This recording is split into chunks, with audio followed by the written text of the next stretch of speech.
Hello everyone, if you enjoy this video, please hit that like button, drop a comment below, and don't forget to subscribe. I'm on a mission to reach 1,000 subscribers, and your support means the world to me, and let's get started. Before we talk about World War II, we must go back and talk a little about World War I. You know, the war to end all wars, a phrase that in hindsight sounds tragically ironic. But at the time, it was hard for anyone to truly grasp the scale of what had just happened. Entire empires had crumbled.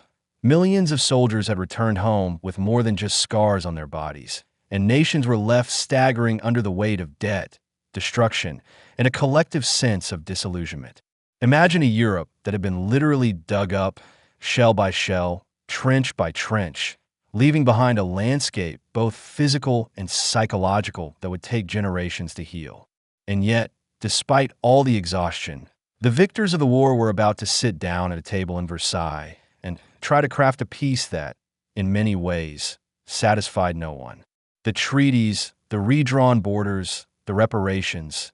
It was a messy, human drama full of ambition, resentment, and, frankly, hubris.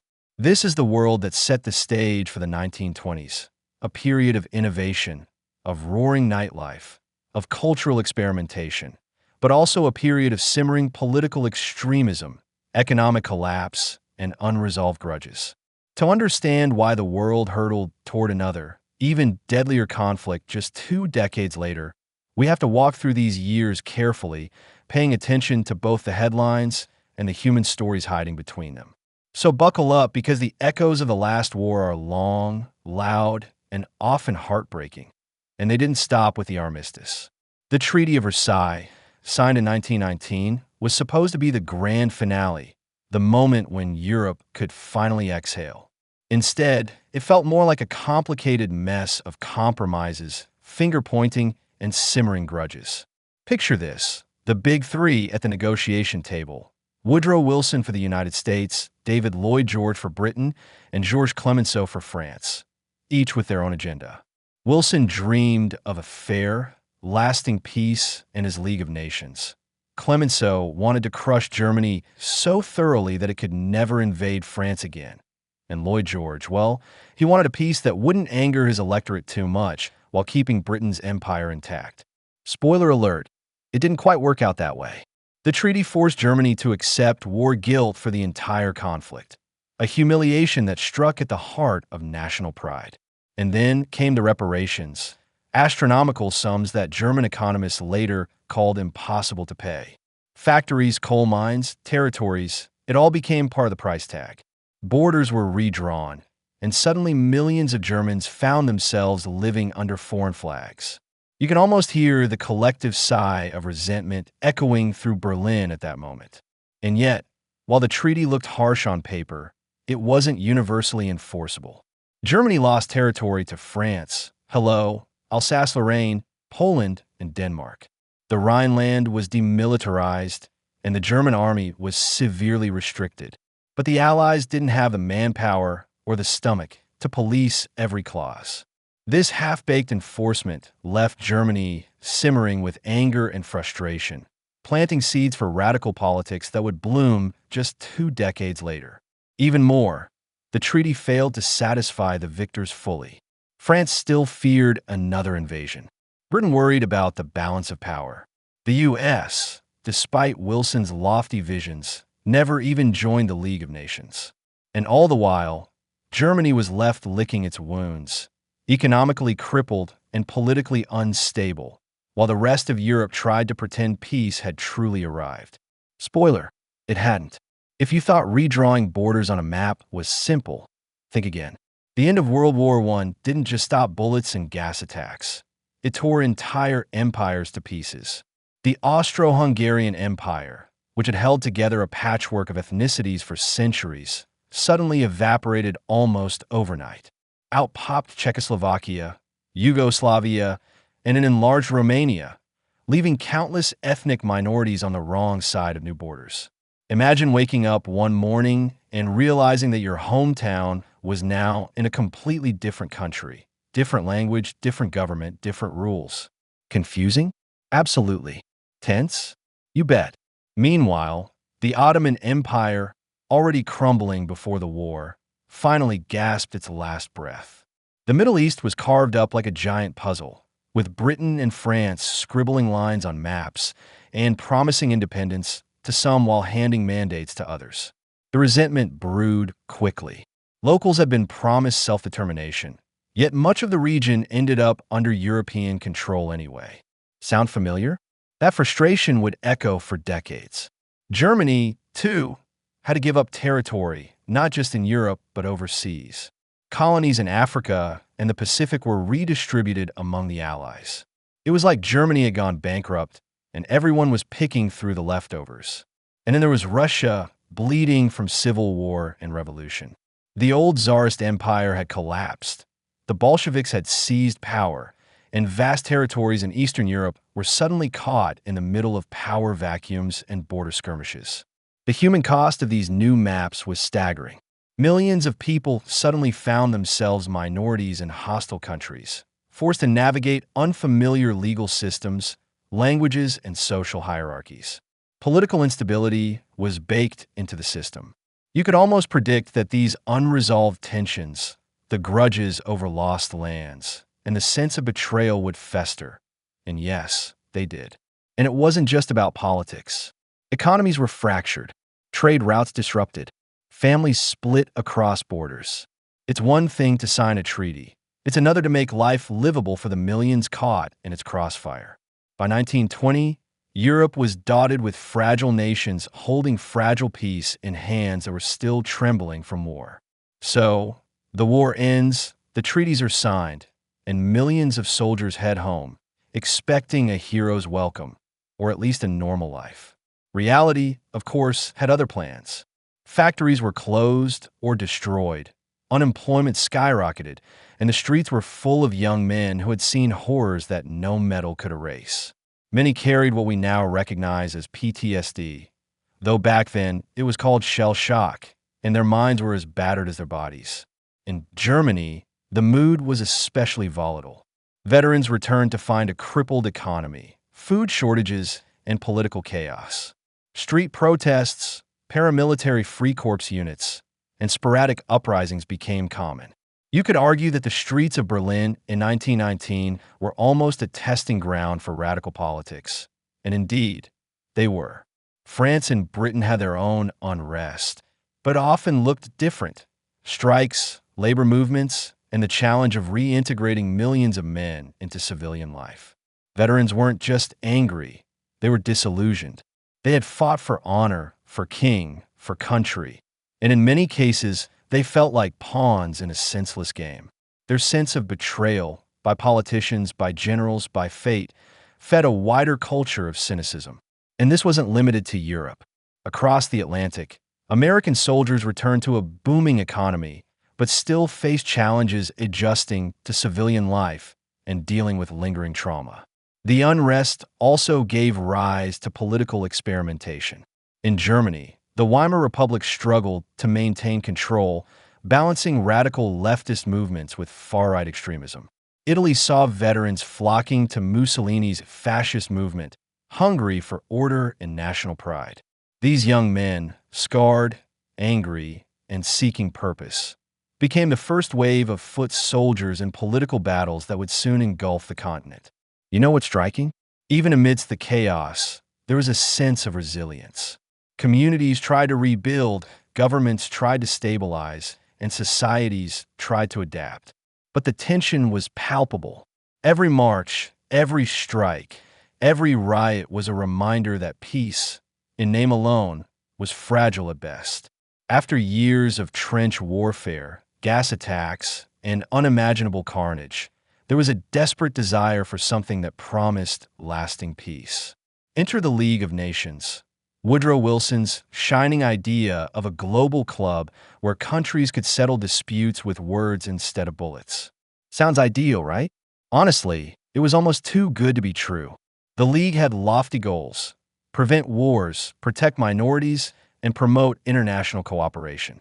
Member nations pledged to respect each other's sovereignty, settle conflicts peacefully, and collectively respond to aggression. In theory, it was brilliant, a moral compass for the post-war world.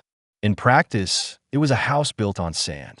For starters, the United States, the architect of the League, never even joined. Domestic politics and isolationist sentiment in Washington made it impossible. Imagine launching a global peace organization without the world's biggest military and economic power at the table. And then there were the structural weaknesses. The League had no real army, no enforcement mechanism beyond moral pressure, and decisions often required unanimous agreement. That meant even when conflicts flared, the League was hamstrung. Border disputes in Eastern Europe, clashes in the Middle East, and the protection of minorities all highlighted its impotence. The body was trying to navigate a world of grudges, shifting borders, and volatile national pride with nothing but words. And that wasn't enough. Still, the League did achieve some modest successes. Humanitarian work, refugee assistance, and health initiatives, among others. But these victories felt small against the backdrop of simmering political tensions and economic instability. The organization's early struggles weren't just about bureaucracy. They were a warning that good intentions alone wouldn't stop another catastrophe. You can almost picture the irony. Nations weary of war, hoping for stability, signing up for a club that couldn't really protect them. It was a noble experiment, yes, but one that exposed just how fragile post-war peace really was. Here's the thing. Not all wounds from World War I were visible. Sure, millions of soldiers returned with broken limbs and shattered eyesight, but an entire generation came back emotionally hollow, grappling with horrors that words could barely describe. Writers, poets, and artists tried to capture this disillusionment, and sometimes failed, because how do you put trench mud, mustard gas, and the sound of dying friends into a neat metaphor? Yet they tried, and the results were staggering. Think Hemingway, Fitzgerald, and Remarque, voices that captured the aimlessness, cynicism, and raw grief of those who had seen too much. Literature became both a refuge and a reckoning, exposing a generation that questioned authority, tradition, and even the very meaning of heroism. Jazz, surrealist art, and experimental theater weren't just trends. They were cultural coping mechanisms, ways to make sense of a world that felt suddenly unmoored. And it wasn't just the artists. Ordinary people, too, carried invisible baggage. Societies had been uprooted, economies disrupted, families decimated. Women, who had stepped into the workforce during the war, faced new roles and expectations. Men struggled to reintegrate. Children grew up in households shadowed by grief and loss. Everywhere, the aftershocks of trauma rippled through daily life, shaping attitudes, politics, and culture for decades. You know what's fascinating? Despite the bleakness, creativity flourished. Pain, it seems, has a way of inspiring art, philosophy, and even humor. Satire thrived, experimental films emerged, and social norms were tested. The lost generation may have been wounded, but it was also restless, questioning, and unwilling to settle for the old ways of thinking that had led the world into such devastation. Across the Atlantic, things looked a little different. America had entered the war late, suffered fewer casualties, and returned to a country ready to pivot toward prosperity. The 1920s, or the Roaring Twenties, were a heady mix of economic optimism, cultural experimentation, and technological innovation. Cars rolled off assembly lines like never before, jazz spilled out of clubs in Harlem and Chicago, and skyscrapers began to redefine city skylines. For a moment, it seemed like the horrors of war were miles away, literally and figuratively. Yet beneath the glitz, America was retreating from the world stage. Isolationist sentiment ran deep. Many politicians and citizens alike wanted nothing to do with Europe's tangled politics. The League of Nations? No thanks. Foreign entanglements were a distant worry while the stock market soared and consumer culture boomed. It was a paradoxical time. Optimistic, modern, and progressive, but wary, even fearful, of repeating the mistakes that had dragged the country into global conflict. Cultural shifts added another layer. Women's roles were evolving. Prohibition was reshaping social life, and new technologies, from radio to motion pictures, created shared experiences across the country. Yet even in this era of apparent confidence, the aftereffects of war were felt in subtler ways. Veterans struggled to adjust, immigrants faced restrictions, and racial tensions simmered, particularly in urban centers. Prosperity was real, but uneven, and the seeds of future economic instability were quietly taking root. America's post-war boom showed how a nation could thrive amid global chaos, but also how easy it was to be lulled into complacency. Ignoring the world's simmering tensions might have felt safe at the time, but it wouldn't last.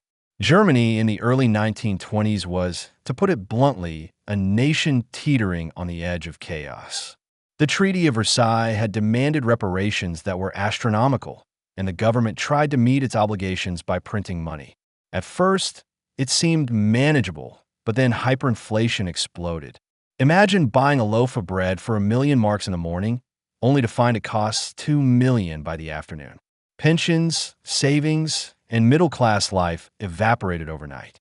Families who had scrimped and saved for decades found themselves effectively bankrupt in a single stroke. The social consequences were immediate and severe. People fought in bread lines. Bartering replaced cash transactions.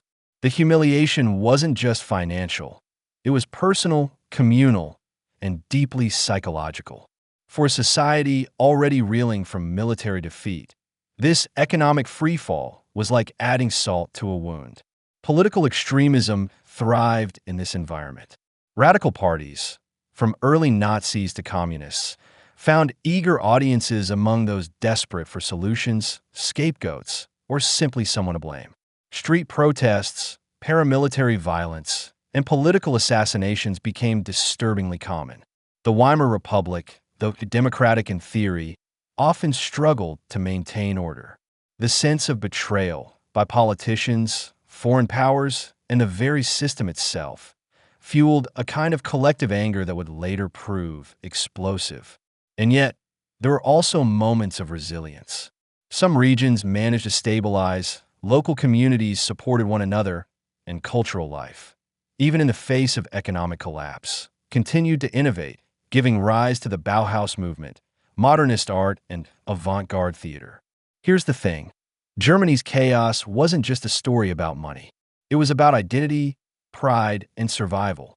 The hyperinflation crisis was a warning signal, a reminder that the seeds of extremism often sprout fastest in soil fertilized by despair. By the mid-1920s, it was becoming clear that Europe was fertile ground for radical ideas. Everywhere you looked, societies were grappling with disillusionment, economic hardship, and political instability, and some people were willing to embrace extreme solutions. Italy, for example, saw Benito Mussolini rise from a frustrated journalist and former socialist into the head of the fascist movement. His promise? Restore national pride, bring order, and give veterans a sense of purpose. To many Italians, exhausted by war and disappointed by weak governments, he looked like a savior. Germany followed a similar, though darker, trajectory. The early Nazi Party tapped into the collective resentment over Versailles, the humiliation of defeat, and the chaos of hyperinflation. Young men, unemployed and restless, flocked to paramilitary groups, marching in uniformed ranks and chanting slogans that sounded both familiar and terrifying. Meanwhile, the German left, socialists and communists, also sought revolutionary change, hoping to upend a system they saw as corrupt and oppressive. The result? A politically polarized society teetering on the brink of violence. Even Russia, still recovering from the Bolshevik Revolution, cast a long shadow across Europe. Communism offered hope, or fear, depending on whom you asked. Countries like Hungary and parts of Eastern Europe flirted with revolutionary ideas, inspired by Lenin's radical experiment. Everywhere, governments had to contend with citizens questioning old hierarchies, demanding change, and sometimes taking matters into their own hands. What's fascinating is how these movements shared a common thread. They thrived on discontent, fear, and the longing for certainty in an uncertain world. Fascists promised order and national glory. Communists promised equality and justice. Both fed on the failures of the post-war settlement, the unresolved grievances of war, and the pain of economic collapse. In other words, Europe was essentially primed for upheaval, and few could see that the powder keg was already smoldering. Looking back, it's almost dizzying how many threads were spinning in Europe after World War I. You had a treaty that humiliated Germany but left the Allies dissatisfied. Empires had collapsed, new borders created, and millions of people were caught in between. Veterans returned home scarred, societies were struggling to adjust, and a generation of artists and thinkers grappled with trauma in ways that shaped culture for decades. Add to that the economic roller coasters, hyperinflation in Germany, uneven booms in the US, and you start to see the cracks forming. Political extremism found fertile ground, from Mussolini in Italy to early Nazi groups in Germany to communist movements inspired by Bolshevik Russia. And let's not forget the League of Nations, noble in theory but weak in practice, unable to enforce peace or stop minor crises from snowballing into major instability. All of these elements, resentment, economic hardship, political experimentation, and cultural upheaval, didn't exist in isolation. They fed into one another, creating a Europe that looked peaceful on paper but was simmering with anger and uncertainty beneath the surface. It was a fragile, tense, and combustible mix. You could say the 1920s were Europe's uneasy pause, a time of reconstruction and reflection, yet shadowed by unresolved grievances. The war to end all wars had ended, yes, but the echoes of its destruction were far from quiet. In fact, those echoes would grow louder and more dangerous over the next 2 decades, setting the stage for a conflict that would dwarf even the horrors of 1914 to 1918. And so, to understand World War II, we can't skip these crucial years. The treaties, the social shifts, the economic chaos, and the rise of radical ideologies all mattered. They weren't just historical footnotes. They were the tremors of a world still trying to heal, but heading toward another, even deadlier quake. Before Hitler strode onto the global stage, before Mussolini's armies marched across Africa, and before Japan's planes roared over northern China, the world was staggering under a weight few could fully comprehend. The Great Depression wasn't just an economic crisis. It was a societal cataclysm. Across Europe and the United States, banks collapsed overnight, wiping out entire life savings, while factories once buzzing with production fell silent, leaving millions unemployed. Cities, once alive with the hum of industry, grew eerily quiet, dust replacing the smell of smoke and machinery. Germany, in particular, was a nation teetering on the edge. The Versailles Treaty had already burdened the country with crushing reparations, and now, with unemployment surpassing 30%, families were forced to pawn their possessions just to put food on the table. Children went hungry, parents despaired, and entire communities felt the weight of humiliation and hopelessness.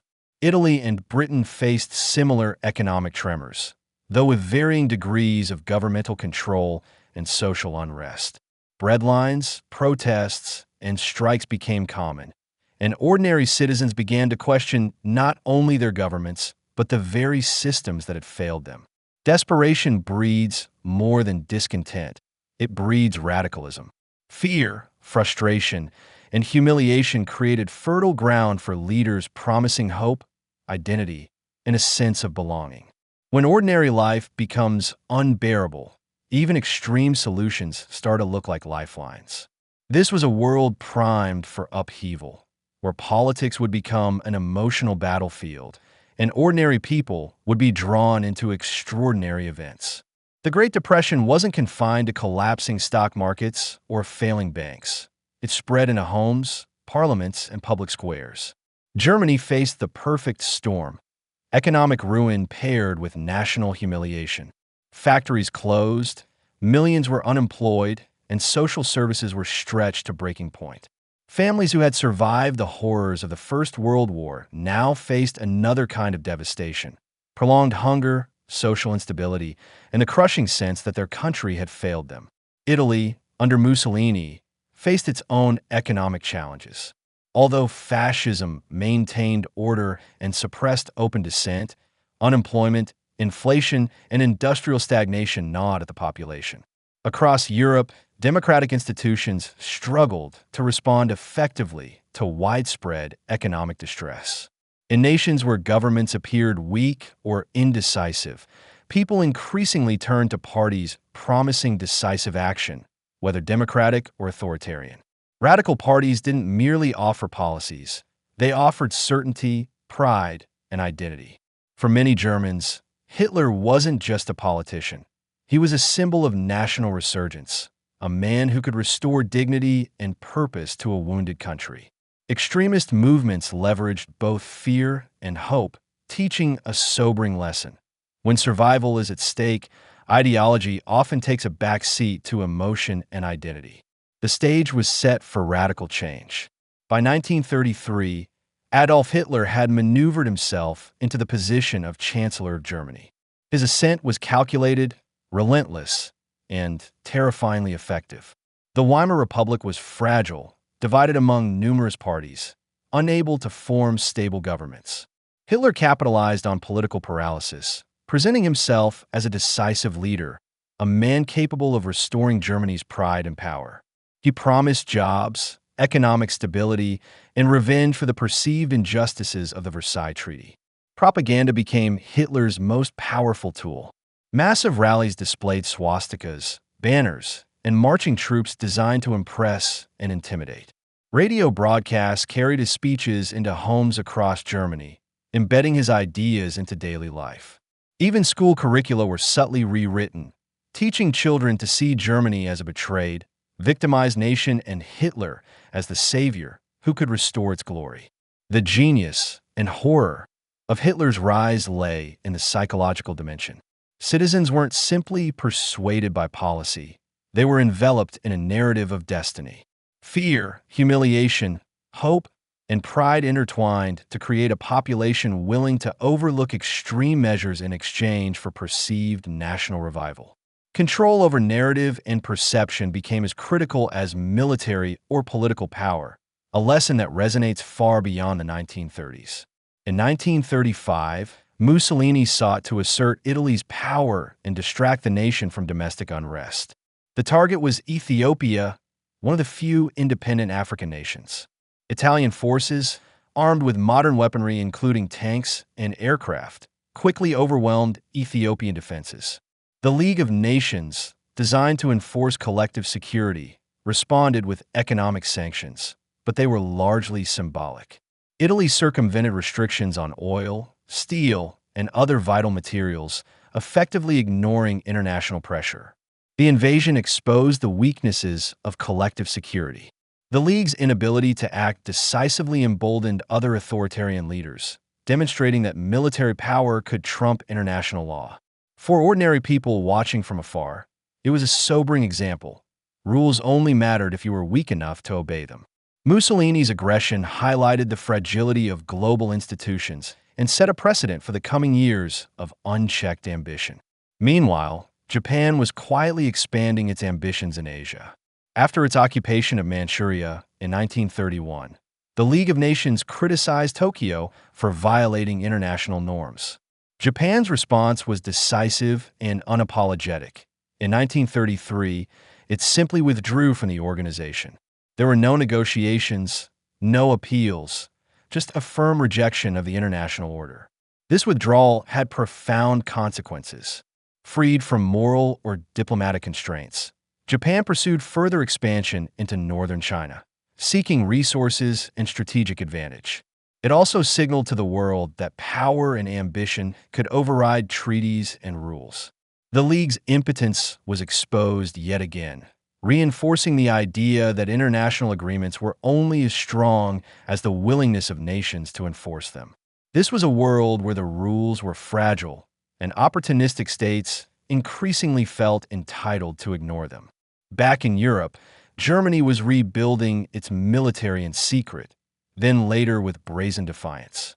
In the early 1930s, paramilitary units trained covertly, tank programs were developed, and aviation projects quietly advanced, all forbidden under the Treaty of Versailles.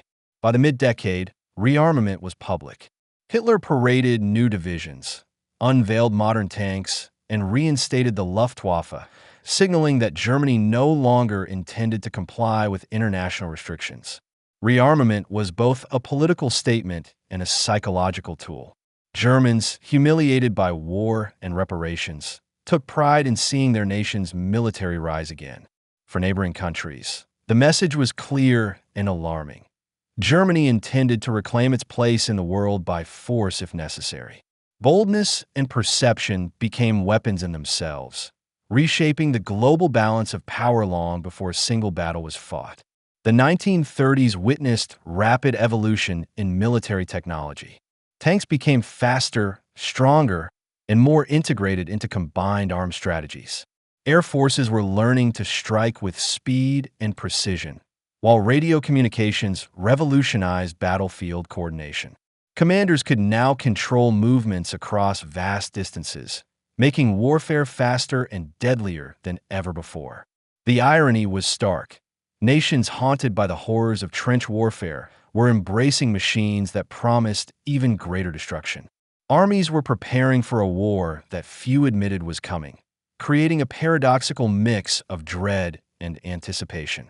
Innovation, pride, and strategic calculation intertwined, creating a tense prelude to the global conflict that lay ahead. 1934 saw one of the most chilling consolidations of power in modern history. During the Night of the Long Knives, Hitler purged internal rivals, executing prominent members of the SA and other political opponents. The purge was swift, public, and intended to terrify both enemies and allies. The psychological impact was profound. Citizens simultaneously cheered, feared, and rationalized the purge. It was a surreal combination of spectacle, terror, and politics, a vivid demonstration of how fear, loyalty, and propaganda can intertwine to cement absolute power. Hitler's actions sent a clear signal. Dissent would not be tolerated, and allegiance was paramount. By 1935-36, Japan expanded deeper into northern China, capturing towns, railways, and infrastructure while local resistance struggled to respond. The League of Nations remained ineffective, Europe was distracted, and the United States adhered to isolationist policies. Each Japanese advance illustrated a broader pattern. Global norms could be bent or broken by those with sufficient ambition and force. These incursions were more than regional conflicts. They were harbingers of larger confrontations. Every town captured, every railway seized, brought the world closer to the inevitability of global war. By 1936, the world was on a knife's edge. Economic despair fueled extremism, militaries modernized at breakneck speed, and dictators tested international patience with impunity. Italy's invasion of Ethiopia, Japan's expansion into China, and Germany's rearmament were not isolated crises. They were interconnected signals of systemic collapse. The storm clouds gathering over Europe and Asia were not just metaphorical. They were harbingers of a conflict that would engulf the globe in ways few could imagine. Leaders hesitated, underestimated threats, and ignored warnings, leaving the world vulnerable. By mid-decade, the pieces were moving on a global chessboard, and the first moves of a catastrophic war were already underway. Before Europe could even catch its breath after the First World War, the continent was already teetering on a knife's edge. The mid-1930s weren't just a prelude. They were a tense, uneasy limbo, a period where the air itself seemed heavy with uncertainty. Economies were fragile after the Great Depression, governments were fragile after political upheavals, and populations were fragile after the trauma of war. But fragility breeds ambition as much as caution, and the mix of nationalism, revenge, and idealistic fervor created a combustible environment. You could see it in Vienna, where the memory of the Habsburg Empire still lingered like an echo in the streets. In Paris, where war reparations and economic strain created sharp political divides. In London, where the British Empire's confidence clashed with fear of another continental conflict. Germany, humiliated by Versailles and burdened with reparations, seethed with resentment. Italy, still nursing wounds from a mutilated victory in World War I, hungered for prestige. Japan, squeezed by Western powers and eager to expand its empire in Asia, was ready to test global reactions. Here's the thing: wars rarely appear out of nowhere. They often start as rehearsals, small skirmishes, political maneuvers, and experiments in tactics and diplomacy. Between 1936 and 1938, the world unknowingly witnessed multiple dress rehearsals for a global conflict, but few realized the stakes. Each move was a test.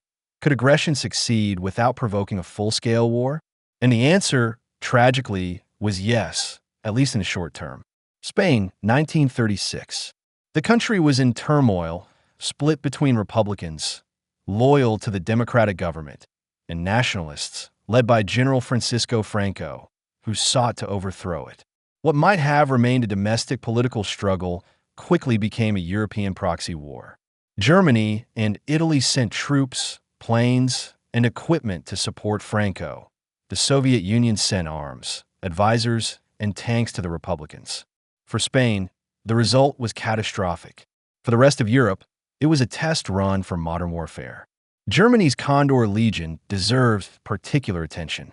These pilots and ground crews were not merely supporting Franco. They were experimenting with the mechanics of war. They tested aerial tactics, coordinated air-ground operations, and practiced terror bombing, aiming to break the will of the enemy through fear. Civilians, of course, bore the brunt. The bombing of Guernica on April 26, 1937, remains an iconic symbol of civilian suffering. Picasso's painting captured the anguish, but the reality was even harsher. Homes and businesses reduced to rubble, families running through smoke-filled streets, and a psychological shockwave that resonated far beyond Spain. Italy's involvement added complexity. Mussolini's black shirts and Italian aircraft augmented Franco's forces, allowing Italy to experiment with amphibious and combined arms operations. Stalin's support of the Republicans was equally revealing. Soviet aid was ideological, but it also allowed the USSR to test weapons, train advisors, and observe how modern combat played out in real urban and rural environments. Spain also provided lessons in propaganda and media manipulation. Each side tried to control the narrative, both domestically and abroad, foreshadowing the way information would be weaponized in World War II. Civilians experienced the horrors of modern war firsthand, and for the first time in Europe, many understood that technological progress in warfare could make no one truly safe. You know what's chilling? Much of Europe watched from afar. Newspapers reported, diplomats debated, and governments wrung their hands, but few acted decisively. Spain became the rehearsal stage, a grim classroom where strategies, weapons, and ideologies collided. And the world, distracted by its own economic and political problems, largely failed to notice. While Spain burned, Hitler and Mussolini were quietly aligning their ambitions. The Rome-Berlin axis, formalized in 1936, was a marriage of convenience between two leaders with larger-than-life egos and expansionist visions. Mussolini admired Hitler's ruthlessness. Hitler appreciated Mussolini's audacity. Together, they demonstrated that personal ambition and ideological sympathy could create a formidable partnership. Then came the Anti-Comintern Pact with Japan in 1936, ostensibly a coalition against the spread of communism, particularly Soviet communism. In reality, it was a strategic and psychological move. Germany could consolidate power in Europe, Italy could dominate the Mediterranean, and Japan could pursue its ambitions in East Asia without interference. The pact allowed for coordination, intelligence sharing, and a signaling mechanism to the world, essentially saying, we're united, we're prepared, and we're watching. What's fascinating is how these alliances functioned as rehearsals for war. Coordination of political strategy, military planning, and propaganda campaigns wasn't theoretical. It was being practiced. Each nation learned how to push borders, test limits, and manipulate public opinion. Ordinary citizens might have seen only diplomacy in headlines, but in back rooms and airfields, Europe's future aggressors were conducting an education in total war. March 1936. Hitler made his first bold move. German troops entered the Rhineland, directly violating the Versailles Treaty and the Locarno Pact. On paper, it was illegal. In practice, it was a calculated test of international resolve. France hesitated. Britain watched cautiously. Hitler observed quietly, assessing reactions. The Rhineland was more than a strip of territory. It was a psychological experiment. Hitler had instructed his troops to retreat if confronted. So technically, no war had been declared. Yet the move sent a clear message. Treaties and moral obligations were meaningless without the courage to enforce them. It's like a child testing boundaries. One step forward, one glance back, watching for resistance. Each unchallenged inch emboldens further action. The Rhineland gave Germany confidence, demonstrated Allied weakness, and showed Hitler that aggression, when carefully calibrated, could succeed without immediate consequence. France's paralysis, Britain's cautious optimism, and the League of Nations' impotence reinforced the lesson. Hitler learned that Europe's appetite for confrontation was weak, and that knowledge would guide his next moves in Austria and Czechoslovakia. By 1938, Austria was next. The Anschluss, the union of Austria and Germany, unfolded with almost no resistance. German troops marched into cheering crowds, waving swastikas and singing the national anthem. It seemed like popular celebration, but behind the scenes, it was a chilling demonstration of power. Political maneuvering, propaganda, and intimidation combined to achieve a bloodless conquest. Britain and France protested weakly, unwilling to risk confrontation. Hitler recognized that international hesitance could be exploited. Propaganda was key.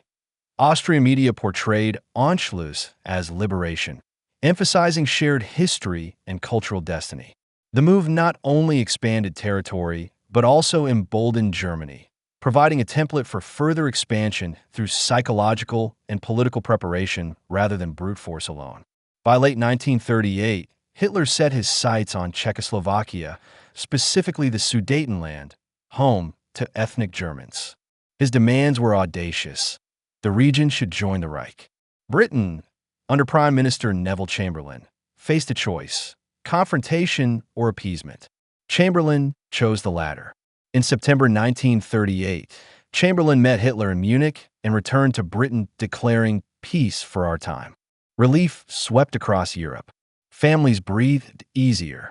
Governments celebrated diplomacy. But it was an illusion. Czechoslovakia had been sacrificed without consent, leaving it vulnerable and signaling that bold aggression carried no serious consequences.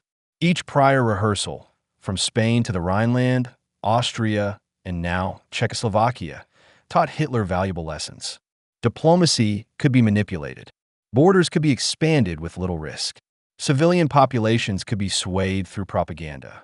The Munich Agreement validated this approach, teaching the world that appeasement was not a path to peace, but a roadmap for future aggression. Think of it like giving a wolf a bigger yard because its bark scares you. It seems safe at first, but soon, the wolf circles the house, teeth bared, and the illusion of security crumbles. Taken together, these events reveal a deliberate, escalating pattern. Germany, Italy, and Japan were not acting randomly. They were practicing, experimenting, and refining their strategies for total war. Spain, a laboratory for air power, terror bombing, and propaganda. Rhineland, testing borders and gauging international resolve. Austria, absorption without resistance, aided by media manipulation. Sudetenland, diplomacy and appeasement as tools for territorial gain. The world watched passively, unaware of the rehearsal's broader significance. Civilians, diplomats, and politicians were caught in a cycle of hope and fear, misreading ambition for negotiation, hesitation for prudence. The lessons were brutal: misreading aggression, underestimating ambition, and overestimating treaties would prove catastrophic. By the end of 1938, Europe was a powder keg. Lessons had been learned, borders tested, and alliances formed. Yet nations clung to hope, convinced that war could still be avoided. Every rehearsal had built confidence for aggressors and hesitation for defenders. Could anyone have stopped Hitler? Perhaps, with coordinated force and bold diplomacy. But the world lacked unity, vision, and resolve. Instead, the rehearsals continued, escalating the stakes until the moment of inevitable confrontation. From 1936 to 1938, Europe experienced a series of dress rehearsals for World War II. Spain, the Rhineland, Austria, and the Sudetenland were not isolated events. They were calculated tests, experiments, and exercises in ambition, propaganda, and modern warfare. The decisions, or indecisions, made during these years shaped the speed and intensity of the coming war. Appeasement, hesitation, and misjudgment created an environment where aggression was rewarded. By September 1st, 1939, the rehearsals were over, and the world would face the main act, a global war of unprecedented scale. Before the first shots of World War II echoed across Europe, the continent was already a tinderbox, teetering precariously between fragile peace and looming chaos. The Munich Agreement of September 1938 had handed Hitler the Sudetenland, a mountainous border region of Czechoslovakia inhabited by ethnic Germans. Politicians in London and Paris hailed it as a diplomatic victory, proof that negotiation could prevent another catastrophic war. But beneath the speeches and celebrations, anxiety festered like an unhealed wound. You see, Hitler wasn't content with the Sudetenland. The agreement had only whetted his appetite. The sheer brazenness of his ambitions made leaders and ordinary citizens wonder if appeasement had been a naive gamble. Meanwhile, Mussolini in Italy nursed his own dreams of empire. The Balkans, Albania, and the Adriatic coast called to him like a siren song. Europe's political scene resembled a high-stakes chess game. Every move calculated, every hesitation scrutinized, yet everyone feared being too slow. The tension was palpable in the streets of Paris and London. Journalists speculated, diplomats whispered behind closed doors, and ordinary people went about their lives with a quiet sense of unease, sensing that the ground beneath them could shift at any moment. Europe felt like it was collectively holding its breath, and the world didn't yet know how deep the storm would rage. March 1939 arrived with a shock that rippled across the continent. Hitler's gaze turned to the rest of Czechoslovakia, and suddenly, the Munich Agreement felt hollow.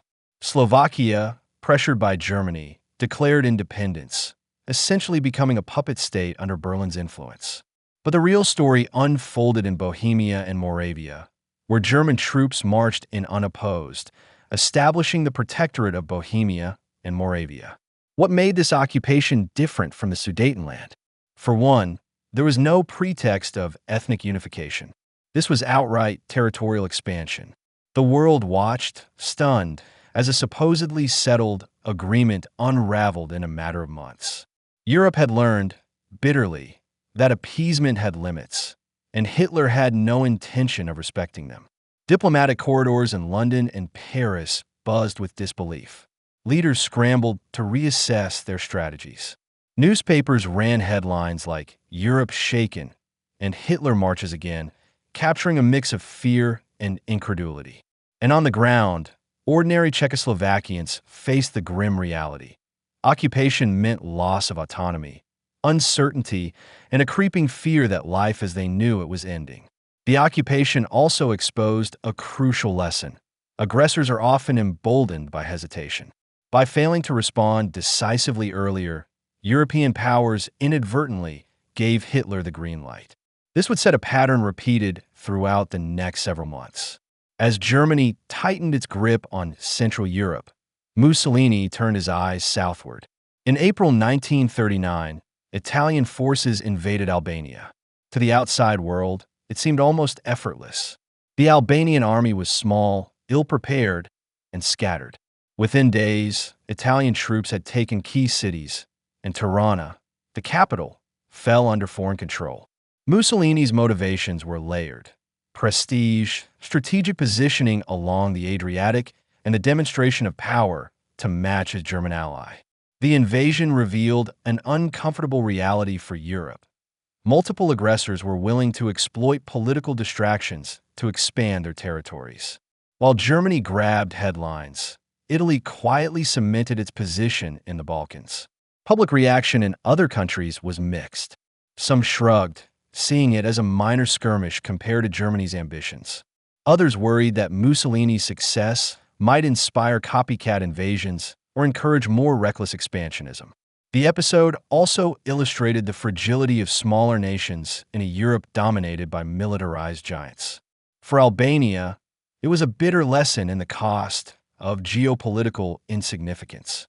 By summer 1939, all eyes shifted eastward.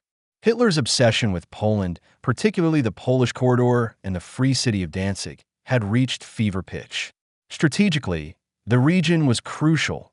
Access to the Baltic Sea, a buffer against the Soviet Union, and the reclamation of territories lost under the Treaty of Versailles.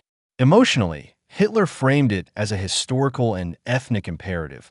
Poland was simply in the way of Germany's rightful destiny. Polish leaders were wary.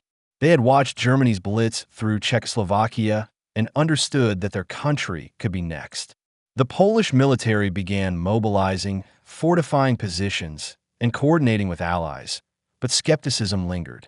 Could Britain and France truly intervene if Hitler struck? Or was Poland destined to face Germany alone? The atmosphere in Warsaw was tense. Cafes buzzed with whispered speculation. Families packed belongings in preparation for flight. Soldiers drilled tirelessly, aware that their homeland's survival hung in the balance. The emotional weight of the moment was suffocating. Europe collectively sensed that something cataclysmic was about to unfold, yet many clung to a faint hope that diplomacy might still prevail. Then came August 1939, the moment that stunned the world. Germany and the Soviet Union signed the Molotov-Ribbentrop Pact, a non-aggression treaty that publicly guaranteed peace between the two powers. The secret clause, however, divided Eastern Europe into spheres of influence, with Poland effectively split between them. The ramifications were immediate and devastating. Hitler now had a free hand to invade Poland without fear of Soviet intervention, while Stalin could expand westward with minimal resistance. For Poland, it was a betrayal of the highest order. Allies in Britain and France could only watch, realizing that promises of support might not be enough to deter aggression. Emotionally, the pact was a shockwave. Trust in international diplomacy eroded further. Europe's leaders faced a chilling realization. Two of the most powerful authoritarian regimes had quietly conspired to carve up the continent. And ordinary citizens? They were left feeling vulnerable, powerless, and increasingly aware that war might be unavoidable. September 1st, 1939, marked the eruption of that long-feared conflict. German forces launched an invasion of Poland using the revolutionary tactic of blitzkrieg, or lightning war. Tanks, mechanized infantry, and air support moved in unison with terrifying speed and precision. Poland's defenders fought valiantly, but they were quickly overwhelmed. Cities fell in days, not weeks, and civilians were caught in the maelstrom, fleeing homes, dodging bombings, and struggling to comprehend the scale of the assault. The psychological impact was as powerful as the physical devastation. Blitzkrieg wasn't merely a military tactic, it was a message. It demonstrated the terrifying efficiency of modern warfare and shattered any lingering illusions about Germany's limits. Europe watched in awe and horror, realizing that the nature of conflict had changed forever. 2 days later, September 3rd, 1939, Britain and France honored their commitments and declared war on Germany. For the first time, Europe's major powers formally opposed Hitler's ambitions, but the timing offered little solace to Poland, already under siege. The declarations were symbolic, signaling the end of appeasement. Yet militarily, Britain and France were still not fully prepared. Civilians in London and Paris braced themselves for the consequences. Mobilization, rationing, and the anxiety of living under the shadow of an expanding conflict. Public sentiment was a mix of fear and determination. Newspapers recounted stories of volunteer soldiers and military planning, but families worried about what the coming months would bring. Europe had officially crossed the threshold into a global war, yet the outcome remained uncertain. On September 17, 1939, the Red Army invaded eastern Poland, fulfilling the secret terms of the Molotov-Ribbentrop Pact. Poland, already reeling from the German onslaught, now faced a two-front crisis. Civilians and soldiers alike experienced shock, despair, and confusion. Strategically, the invasion secured territories for Stalin and allowed Hitler to consolidate power in the West. For ordinary Poles, it was a nightmare. Homes were seized, families displaced, and cities divided. The tragedy highlighted the harsh reality of being caught between two aggressive superpowers, each willing to assert dominance regardless of human cost. While Poland's fate unfolded, the Soviets turned north. In November 1939, they launched the Winter War against Finland, expecting a swift victory. What they found instead was fierce resistance. Finnish soldiers, using skis and guerrilla tactics, harassed Soviet forces amid the harsh Arctic winter. The brutal conditions became both a weapon and a challenge. Frostbite, limited supplies, and relentless terrain slowed Soviet progress. Internationally, the war highlighted the disparity between numbers and effectiveness. A smaller, determined nation could hold its own against a massive opponent, at least temporarily. The Winter War also exposed Soviet weaknesses, contradicting the image of an invincible Red Army. For Finland, it was a testament to resilience. For the world, a lesson that even in the darkest times, courage and ingenuity could make a difference. By the end of 1939, Europe was exhausted and anxious. The first act of World War II had been brutal and fast-moving, yet the true scale of the conflict had not fully emerged. Lessons were being learned. Miscalculations, underestimations, and the resilience of both nations and civilians shaped the early war narrative. Europe held its breath, knowing that the storm was far from over. The dominoes had fallen, and the world watched with apprehension as Hitler's blitzkrieg tactics, Stalin's territorial ambitions, and the hesitant yet determined responses of Britain and France set the stage for a war that would engulf millions. When Britain and France declared war on Germany on September 3, 1939, the mood in both countries was tense but oddly buoyant. People braced for the sky to rip open with bombers, for air raid sirens to howl night after night, for casualty lists to mount within days. The papers warned of rain from the sky and unprecedented devastation. The government passed out millions of gas masks. Children had been evacuated from cities. Sandbags lined government buildings. If you'd looked around London or Paris that first week of September, you'd have thought Armageddon was hours away. And then, nothing happened. It was almost disorienting. Germany had just steamrolled Poland with terrifying speed, yet instead of turning westward, Hitler pulled back. His army sat, his air force stayed grounded in the west, and Britain and France found themselves staring at a still, silent front. It was as though someone had wound the clock for a great explosion, and then just let it tick quietly. That's when the press started calling it the phony war, though the French had an even sharper phrase, la drôle de guerre, the strange war.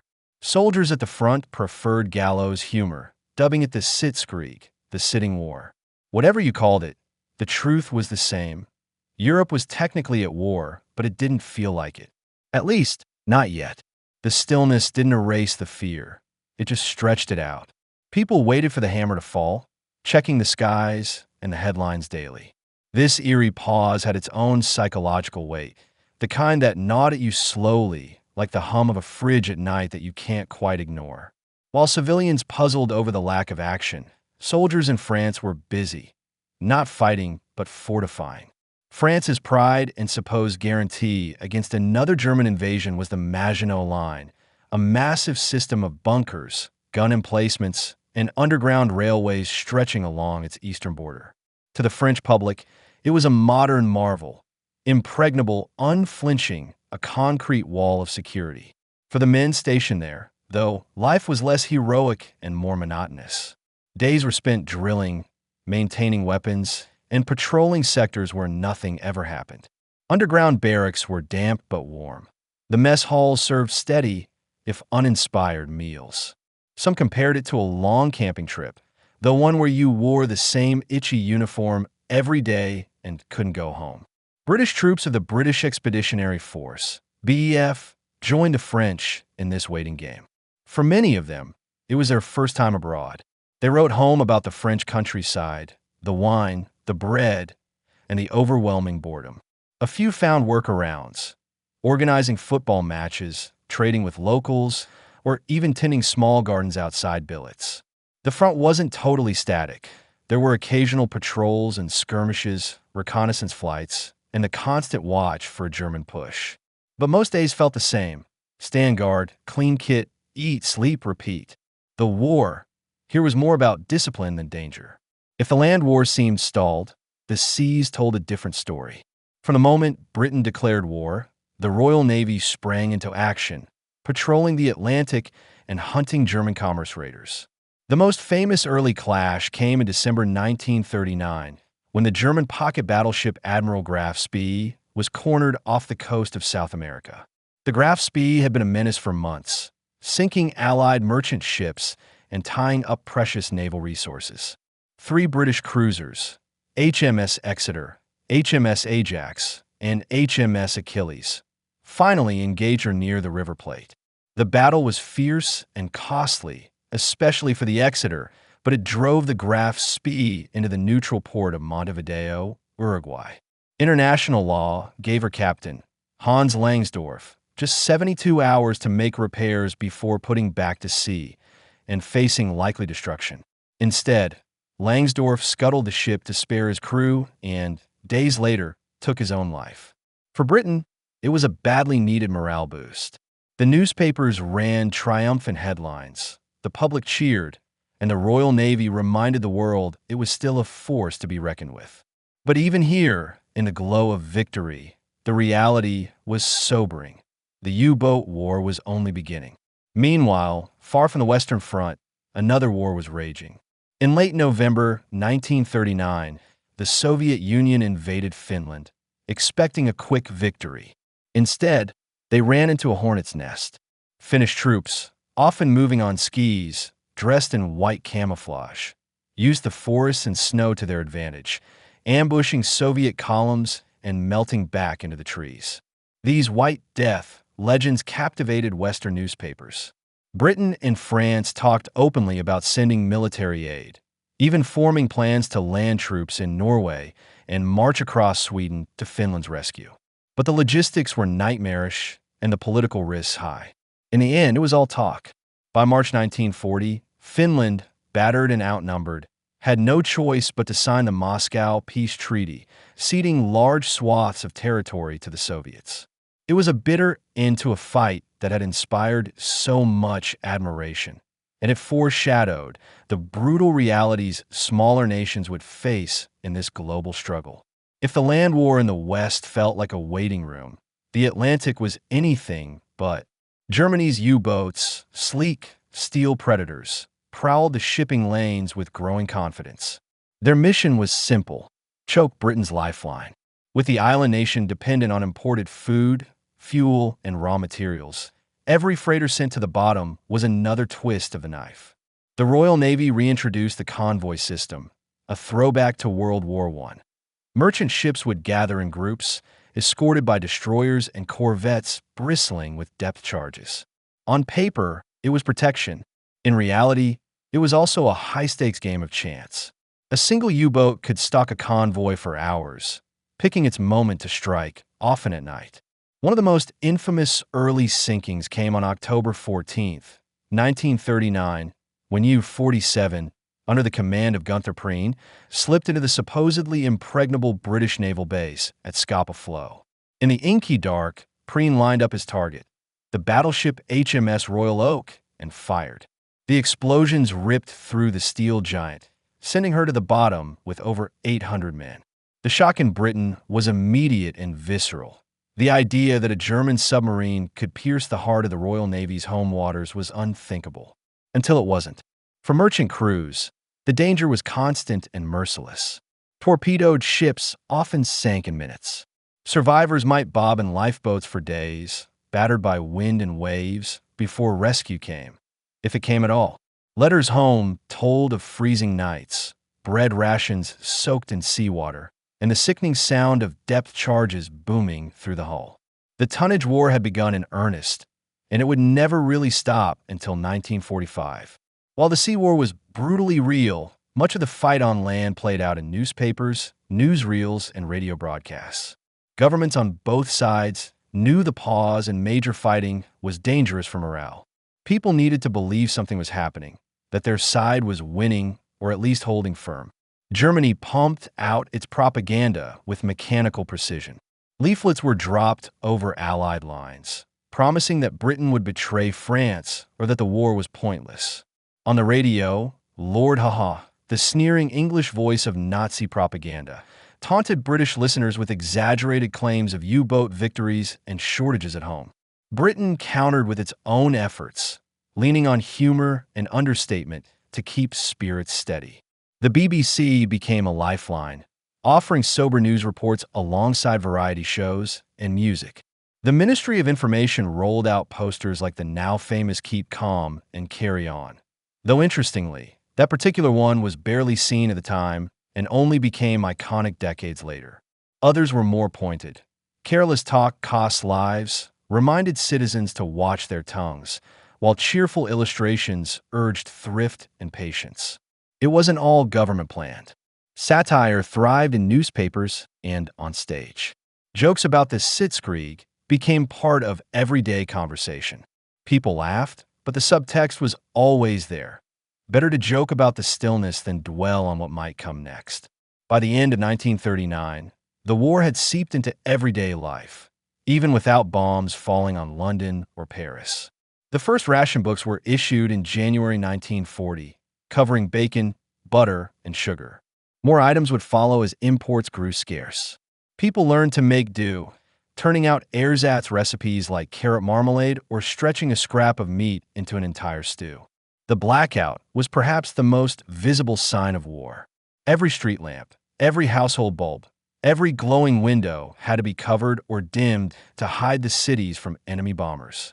Wardens patrolled with sharp eyes, rapping on doors if they spotted a telltale chink of light. It made nights strangely quiet and eerie. No neon shop signs, no headlights without special shields, just the sound of footsteps and the occasional hiss of a match. Not that people stopped going out. Theaters, dance halls, and pubs kept running, albeit with shorter hours. There was a certain defiance in it. If the enemy came, let them find Britain laughing and waltzing. Newspapers even ran tips for dating in blackout conditions, which were both practical, carry a small torch, and cheeky. Remember, you can't see who you're with until you reach the pub. By early spring 1940, the long lull was showing cracks. Reconnaissance flights spotted German troop movements. Patrols along the front reported unusual activity. Rumors swirled about new offensives, some wildly off-base, others chillingly accurate. The public mood shifted. The relief of the war's quiet beginning had worn off, replaced by a gnawing frustration. Politicians in both London and Paris debated whether their cautious strategy had been a mistake.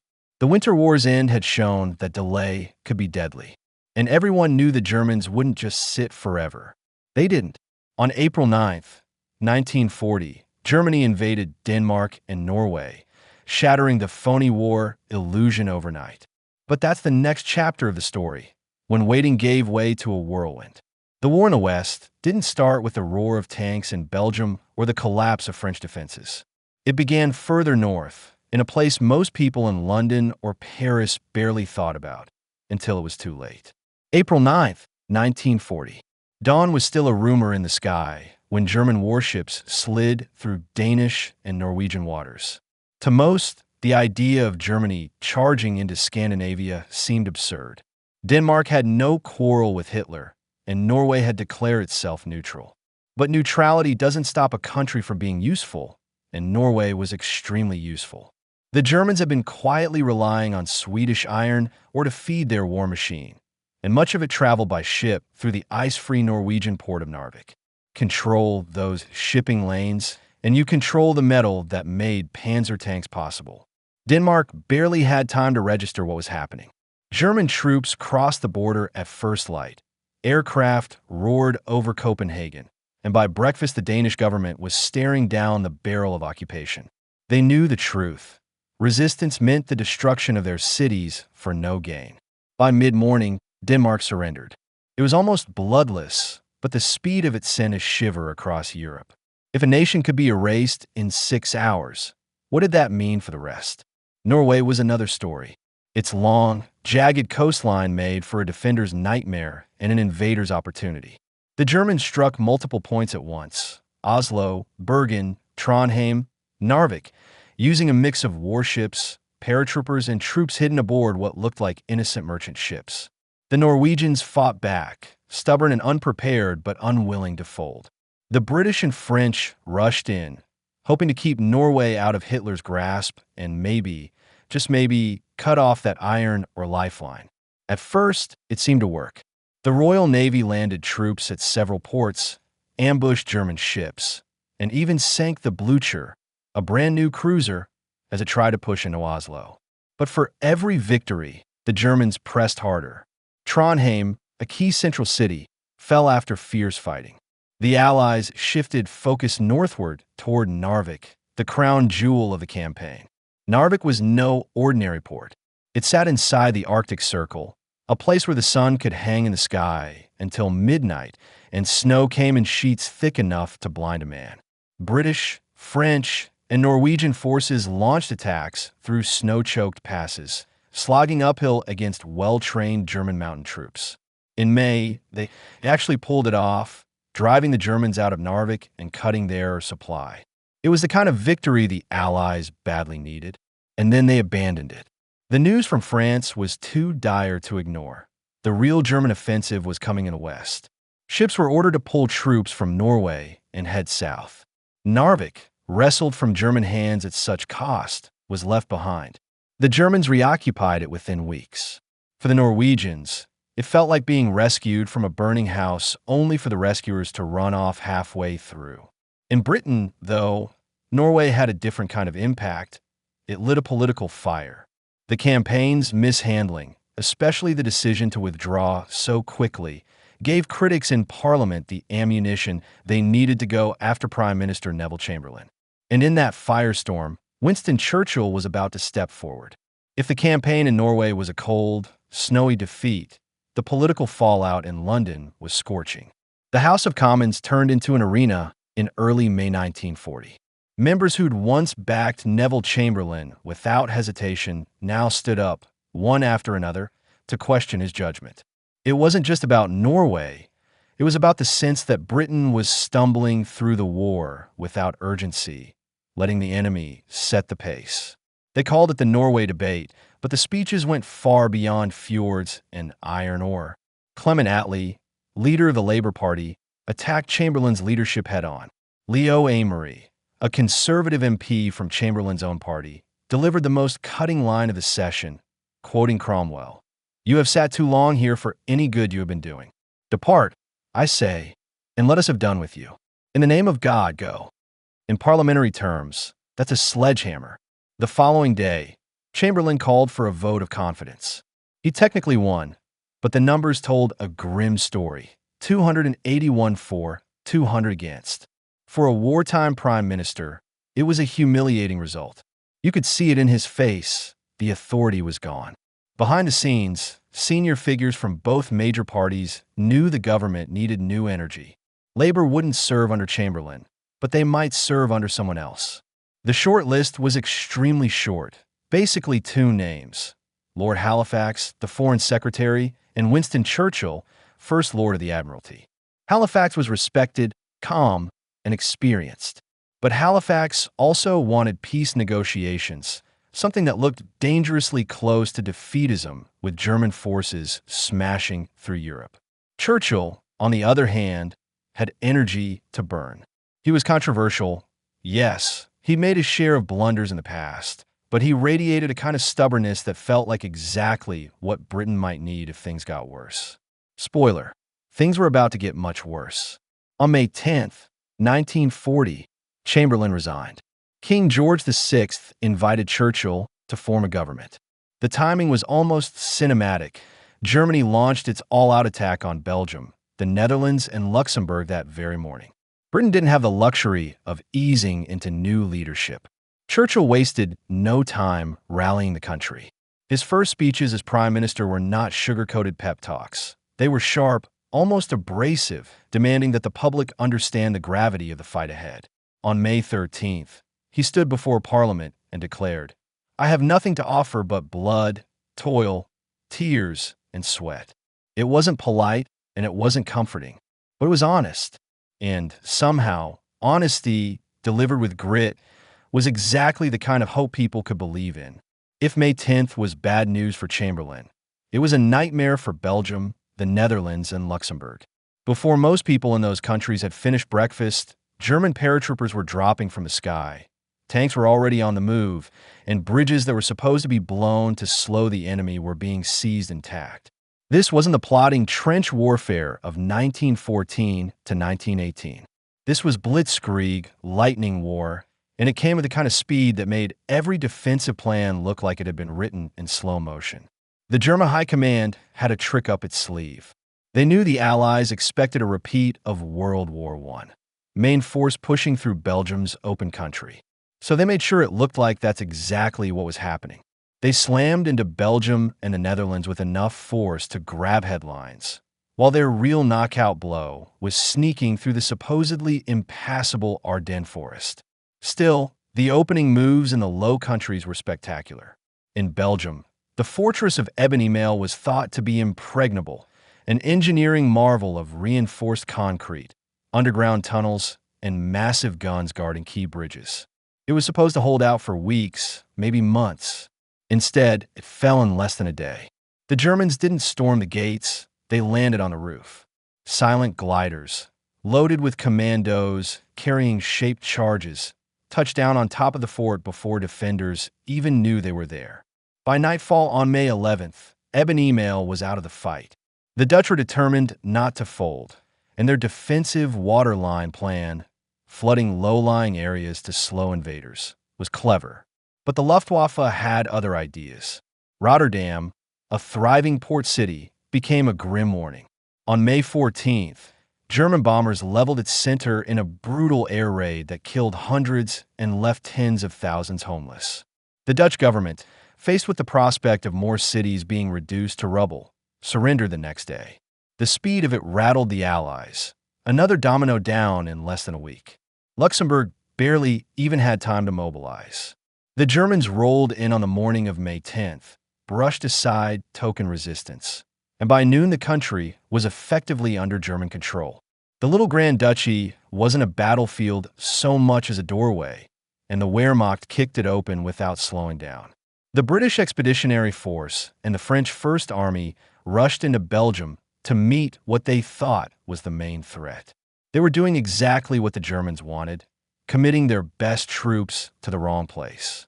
While Allied soldiers were digging in along the Dill River line, German panzer divisions under Guderian, Rommel, and others were already pouring through the Ardennes towards Sedan, swinging wide to cut them off in the south. By the time the Allies realized the scale of the deception, it was almost too late to respond. Almost. The Ardennes forest was supposed to be nature's fortress, dense trees, narrow roads, steep hills, and rivers that could turn into torrents after spring rains.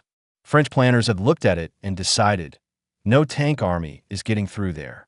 They treated it as a wall when, in reality, it was more like an unlocked side gate. In early May 1940, that side gate swung open. German panzer divisions, moving with surgical coordination, wound their way through the twisting Ardennes roads. Traffic jams did happen, mile after mile of tanks, trucks, and motorcycles, but the Luftwaffe kept Allied planes away and military police kept the convoy moving. This wasn't a casual gamble. It was a meticulously timed march that depended on speed and surprise. On May 13th, the Germans reached the River Meuse at Sedan. The French had defenders here, infantry divisions entrenched in bunkers and earthworks, but they were spread thin, not expecting an armored flood. Then the Luftwaffe came in. For hours, Stuka dive bombers screamed down from the clouds, dropping bombs that shattered defenses and, more importantly, morale. Veterans later said it wasn't the physical destruction that broke the line. It was the psychological impact of that relentless, howling dive siren and the sense that there was nowhere to hide. Under that cover, German engineers ferried troops across the river in rubber boats. Soon, pontoon bridges were in place, and panzers began to roll over. By nightfall, the Germans had a bridgehead on the far bank. The French High Command did have armored reserves, powerful tanks like the Char B-1 that could outgun most German panzers. But orders to counterattack were delayed or garbled. Commanders argued over where the real threat was, and some units never even received the orders until the situation had changed. Those that did attack often went in piecemeal, without coordination or proper air support. The Germans didn't wait. Guderian, commanding one of the key panzer corps, pushed forward aggressively, widening the breach and pouring tanks through faster than the French could react. By May 15th, the breakthrough was undeniable. French Prime Minister Paul Reynaud reportedly called Churchill that night and said, "We are beaten. We have lost the battle." Churchill, stunned, tried to rally him, but Reynaud's tone made it clear this wasn't just a setback. This was collapse. With Sedan open, the German plan swung into full motion. Panzers drove west toward the English Channel, aiming to cut off the British Expeditionary Force and the best French armies now deep in Belgium. It was like watching a trap snap shut in slow motion, except the motion wasn't slow at all. Within days, the armored spearheads were behind Allied lines, and the only way out was shrinking by the hour. By late May 1940, the situation looked grim, almost impossibly grim. The panzers had carved a swath through France, and the British Expeditionary Force, along with a large portion of the French army, was trapped against the Channel coast. It seemed like the Allies' best soldiers were about to be captured, or worse. And yet, against all odds, an extraordinary evacuation began. Operation Dynamo, as it was codenamed, would go down in history as a feat of improvisation, courage, and stubborn determination. The BEF and French troops retreated north, forming a thin defensive line around Dunkirk. Every day brought heavier pressure from the Germans.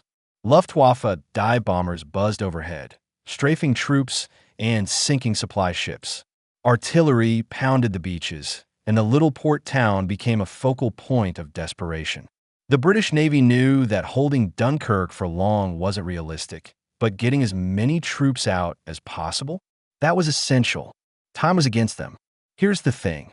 The evacuation wasn't just a military operation. It was a national effort. Hundreds of civilian vessels, yachts, fishing boats, ferries, even lifeboats joined the Royal Navy. They crammed soldiers aboard, dodged bombs, and shuttled back and forth across the channel. It was chaos with a purpose. You can imagine it. A small wooden boat, waves lapping, motors sputtering, German planes overhead, yet carrying dozens of men towards safety. By June 4th, over 338,000 soldiers had been rescued.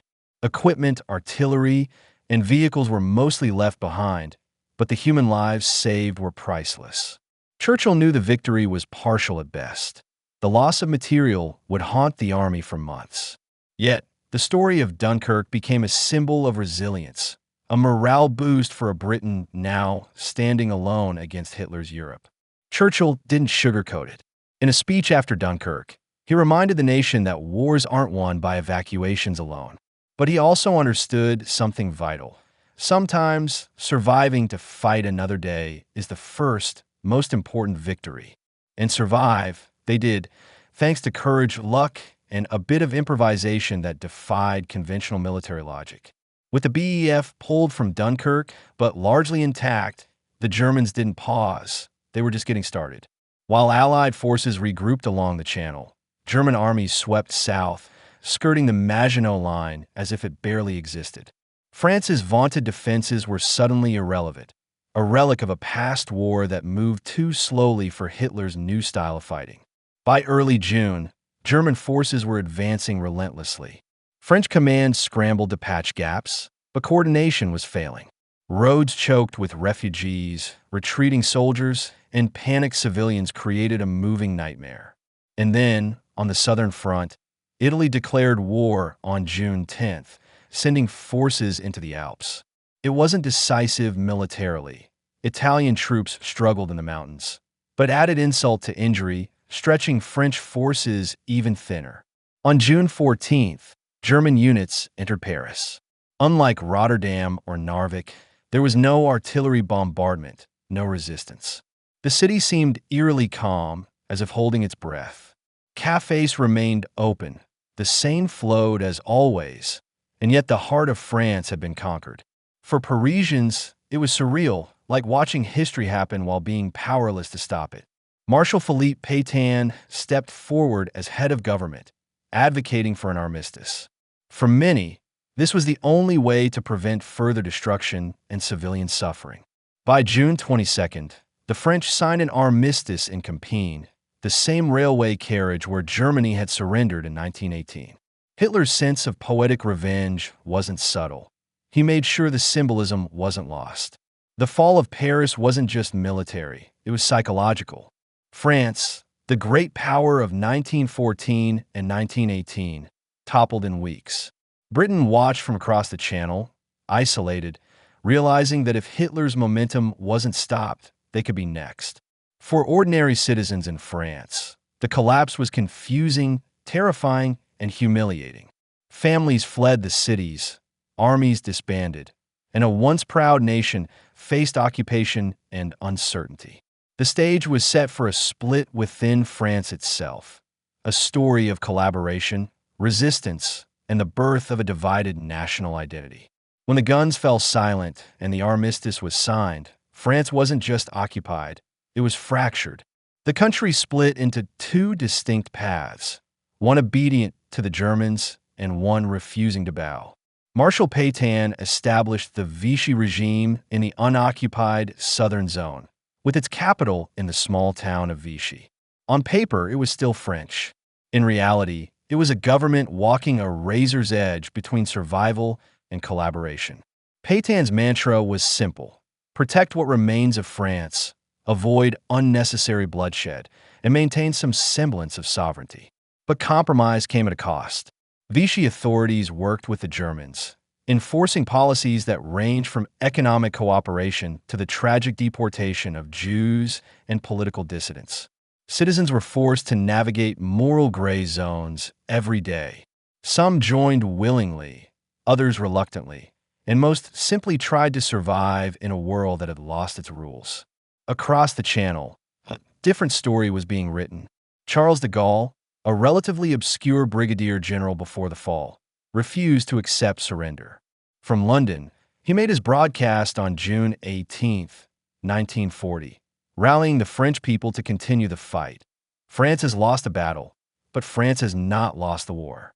It was audacious, inspiring, and at the time, almost desperate.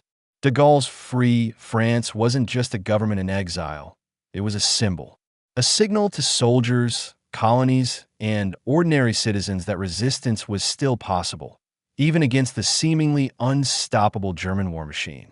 France's colonies became battlegrounds of allegiance. Some sided with Vichy, hoping to maintain stability, while others joined de Gaulle's forces abroad. Within the homeland, resistance movements slowly began to form. Secret networks, underground publications, sabotage operations, all small sparks of defiance in a landscape dominated by fear and repression. The fall of France and the creation of these two opposing forces set the tone for the years to come. Britain was now alone on the Western Front, but it had allies in exile ready to keep the fight alive. And for the French, the struggle was no longer just about land. It was about identity, honor, and the choice between compromise and resistance. The summer of 1940 was one of those rare moments in history when an entire nation could feel the weight of the world pressing down on its shoulders. France had fallen with a speed that stunned even the Germans. Belgium, Luxembourg, and the Netherlands were gone in weeks. The British Expeditionary Force had just been pulled from the beaches of Dunkirk in a desperate, chaotic evacuation. Hailed as a miracle, But miracles don't win wars on their own. The men came home without most of their heavy weapons, their vehicles abandoned or destroyed. The map of Europe looked bleak. Every coastline from Norway down to the French border with Spain was under Nazi control. To the east, Stalin's Soviet Union loomed, having swallowed the Baltic states and chunks of Poland under the shadowy clauses of the Nazi-Soviet pact. And there, across just 21 miles of water, Hitler's forces stood in France, closer to Britain than at any other point in the war. Winston Churchill had been in office barely a month when France collapsed. He wasn't a man who sugarcoated reality. In private meetings, he told his ministers plainly, invasion was not just a possibility, it was probable. Hitler's planners called it Operation Sea Lion, a cross-channel invasion backed by air superiority and naval escorts. But first, the Luftwaffe would have to crush the Royal Air Force and clear the skies. Britain's psychological state was a strange mixture of dread and defiance. On the one hand, people remembered the First World War and dreaded another drawn-out slaughter. On the other, there was a stubborn feeling, especially after Dunkirk, that Britain had been given a reprieve, a second chance, and it had to be used. This was the "we shall fight on the beaches" moment, when Churchill's voice carried not just facts but a promise. Britain would not give in. The coming battle wasn't about ships or trenches. It was about who owned the air. If the Luftwaffe could break the RAF, the invasion barges already gathering in French ports might actually cross the channel. If the RAF held, Hitler's plans would be shelved. The balance of forces looked grim on paper. The Luftwaffe had more aircraft, more experienced bomber crews, and the advantage of fighting over friendly territory once they crossed the coast. The RAF, though, had a home advantage. Pilots could bail out over their own fields and return to fight again, and radar would give them early warning of incoming raids. It unfolded in phases. Channel battles, July 1940. The Luftwaffe began by attacking convoys in the Channel, testing RAF reactions. These were probing strikes, designed to lure fighters into the air and wear them down. Airfield assaults, August. Realizing the RAF strength lay in its bases and infrastructure, the Germans shifted to bombing airfields, hangars, and radar stations. Fighter command's losses climbed. At times, it looked like they were one bad week away from collapse. London targeted, September. Then came a pivotal decision. After a retaliatory RAF raid on Berlin, Hitler ordered the Luftwaffe to switch focus to bombing London. It was meant to break morale. Instead, it gave RAF airfields time to recover. Gradual German withdrawal, October. The weather worsened. Losses mounted. The Luftwaffe quietly began scaling back daytime raids. Operation Sea Lion was postponed indefinitely and never revived. This wasn't just a battle of machines. It was fought by men with call signs like Sailor, Malin, and Douglas Bader, a double amputee who returned to flying with prosthetic legs. Squadrons were a mix of British, Commonwealth, and foreign pilots, Poles, Czechs, Canadians, many with scores to settle against the Nazis. They fought in Spitfires and Hurricanes, the former fast and agile, the latter rugged and deadly against bombers.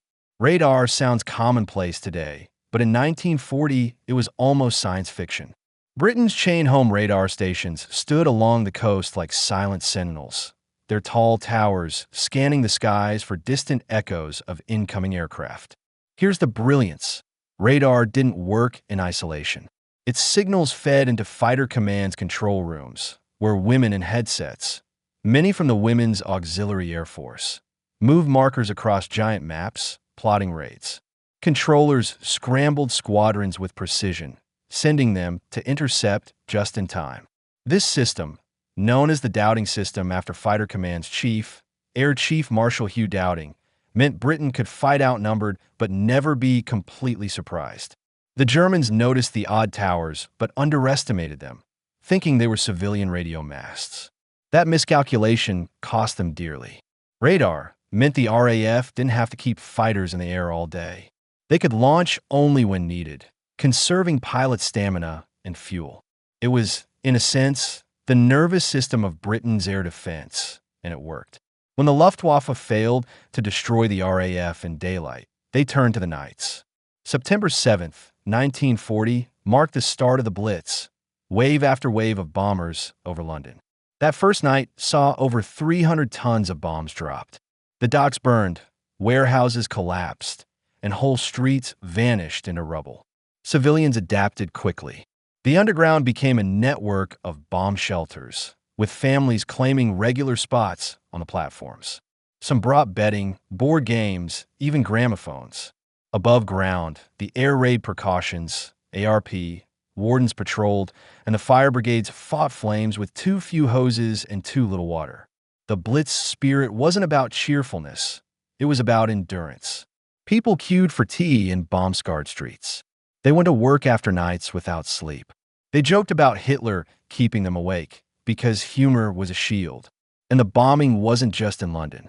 Liverpool, Birmingham, Bristol, Glasgow all suffered heavy raids. Industrial targets, ports, and transport hubs were fair game. The idea was to crush Britain's ability to wage war. Instead, production often rebounded faster than expected. Some nights stand apart in memory. For Coventry, it was November 14th, 1940. Codenamed Operation Moonlight Sonata, the Luftwaffe sent over 500 bombers in waves. They dropped high-explosive bombs to shatter water mains and roads, then incendiaries to set the city ablaze. The ancient cathedral burned to the ground, its spires still standing amid the ashes. The city center was destroyed, 500 people were killed, and tens of thousands were made homeless.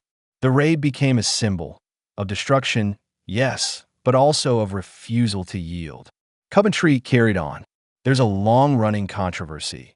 Did Churchill know in advance, thanks to intercepted German codes, and choose not to act to avoid revealing Britain had broken Enigma? Historians still debate it. What's clear is that Coventry joined the list of cities that bore the scars of total war in a single night. Churchill understood that wars aren't won by weapons alone. They're won by the will to keep fighting. His speeches in 1940 to 41 are now etched into the English-speaking world's collective memory, their finest hour, warning that the Battle of Britain's outcome would shape the future. Never was so much owed by so many to so few, honoring RAF pilots while reminding the public what was at stake. We shall never surrender, making defiance a national policy. He wrote them himself, often pacing the room, dictating phrases, then rewriting for rhythm. His delivery, measured, deliberate, turned them into more than words.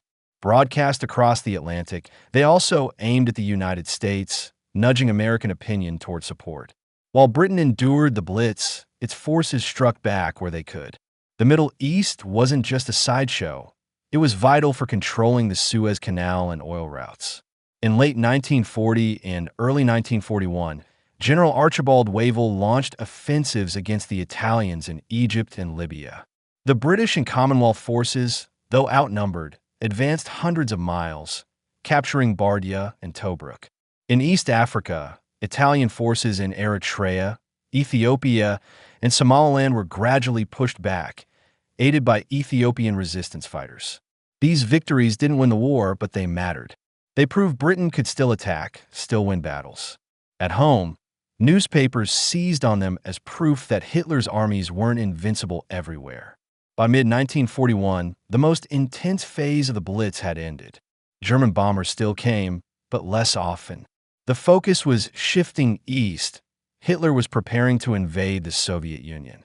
When that attack came in June, Britain was no longer alone. The year of standing alone became part of Britain's self-image, the small island that held out when all seemed lost. It was never quite that simple. There were the Commonwealth, the merchant sailors, the exiled armies of Europe fighting under British command. But the core truth remained: Britain refused to fall. The legacy wasn't just in stone memorials or Churchill speeches. It was in the sense, still present decades later, that when the chips were down, the country could pull together, grit its teeth, and stand its ground. The Mediterranean during World War II was never a single battlefield. It was dozens of them, stitched together by sea lanes, supply routes, and the ambitions of men who thought they could redraw maps. This was a war fought under blinding desert suns and in olive grove shadows, across open water where ships vanished beneath sudden geysers of spray, and on mountain passes where one wrong turn meant an avalanche of rock or bullets. It's easy to forget now, looking back from the vantage of history, just how central this theater was. Whoever controlled the Mediterranean could influence, even dictate, the flow of oil from the Middle East, the movement of convoys between Europe and Asia, and the survival of Britain's link to its empire. Churchill famously called the Mediterranean the lifeline of the British Empire. Mussolini, by contrast, saw it as Mare Nostrum, our sea, the inheritance of Rome reborn. Those visions were bound to collide. By the summer of 1940, France had fallen, Britain stood alone in Europe, and the Axis saw the Mediterranean as a tempting opportunity. In Italy, Mussolini believed that a quick military victory could secure prestige and bargaining power with Hitler. His target was obvious: British Egypt, the Suez Canal, and the route to the riches of the East. On June 10, 1940, Benito Mussolini declared war on Britain and France. The timing was cynical. Italy had sat out the first 9 months of the war, waiting to see which side looked stronger. With France collapsing, Mussolini thought he was joining a short, victorious war on the winning side. He instructed Marshal Rodolfo Graziani, commander of the Italian 10th Army in Libya, to strike into Egypt. Graziani wasn't eager. He knew his forces were ill-prepared. The tanks, many outdated Fiat M11/39s, were poorly armored and undergunned. The troops were a mix of conscripts and colonial units, brave enough but ill-trained for the kind of rapid mechanized warfare that modern war demanded. Supply trucks were unreliable, radios scarce, and air support limited. Still, Mussolini demanded results. On September 13, 1940, Graziani's troops crossed the Egyptian frontier. The advance was hesitant from the start.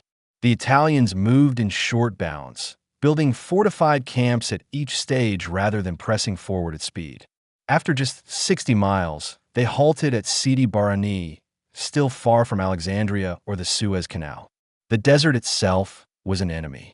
Sand-clogged engines, daytime heat baked men inside their vehicles, and at night the temperature dropped sharply. Supply columns lagged far behind, vulnerable to British air raids and long-range patrols. The Italians had come to conquer, but they ended up digging in. In December 1940, the British Western Desert Force, under General Richard O'Connor, saw its chance. What was planned as a 5-day raid to harass the Italian camps, codenamed Operation Compass, became one of the most lopsided victories of the entire war. O'Connor's troops, supported by Matilda 2 infantry tanks whose thick armor shrugged off Italian anti-tank fire, struck into Bewa camp in the early hours of December 9th. British artillery pounded the perimeter, and tanks crashed through the wire. The attack was fast, precise, and devastating. The Italian camps, strung out in isolated positions, were picked off one by one. British and Commonwealth forces bypassed strongpoints, cut off escape routes, and captured thousands of prisoners in rapid succession. At Bardia, at Tobruk, and at Beta Fahm, the Italians were surrounded and overwhelmed.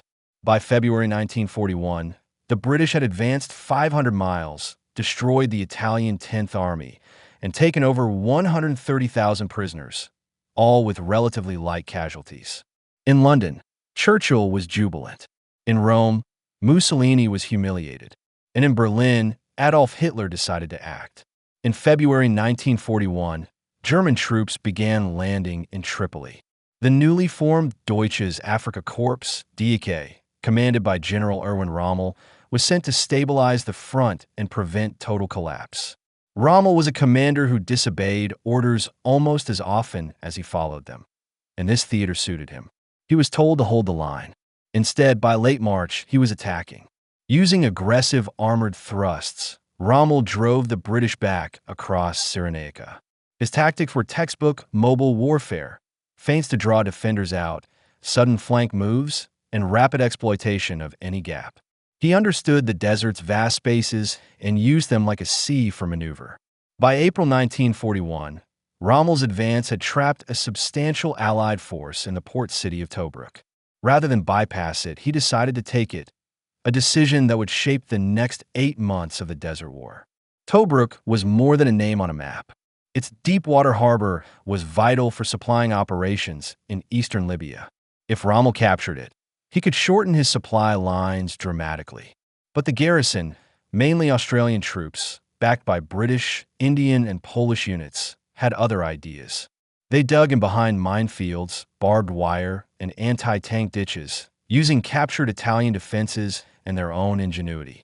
The Royal Navy kept the port supplied, running the gauntlet of Axis bombers and U-boats. Life inside Tobruk was harsh. Shells and bombs fell daily. Dust storms turned rations gritty and eyes raw.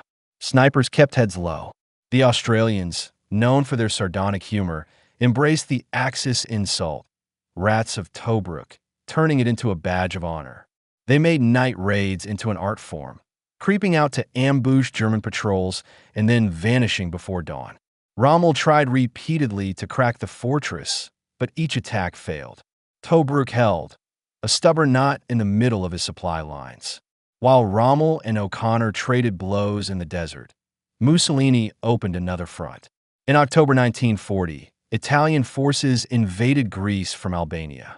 The plan was to overwhelm the Greeks quickly, securing a southern flank in the Balkans and showing Hitler that Italy could win its own victories.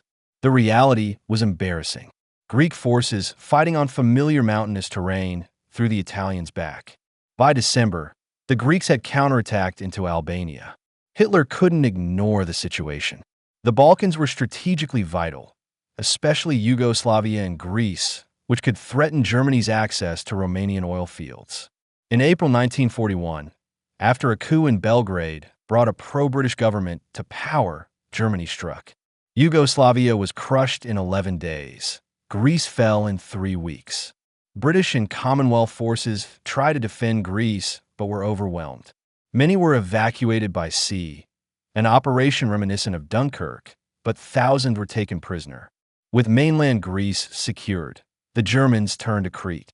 The island was a valuable Allied base in the eastern Mediterranean, and its loss would remove a threat to Axis supply lines. Operation Mercury, launched on May 20, 1941, was the first large-scale airborne invasion in history. Thousands of German paratroopers leapt from Junkers transport planes, drifting down on silk canopies. Some landed in olive groves, others directly into Allied gunfire. Casualties were horrific in the opening hours, but the Germans gained a foothold at Malim Airfield, a key objective. Once they secured it, transport planes began landing reinforcements. Allied forces, a mix of Greek troops and the evacuated British, Australian, and New Zealand units, fought fiercely, but the tide turned. By May 31st, the Allies evacuated what they could. Crete was lost.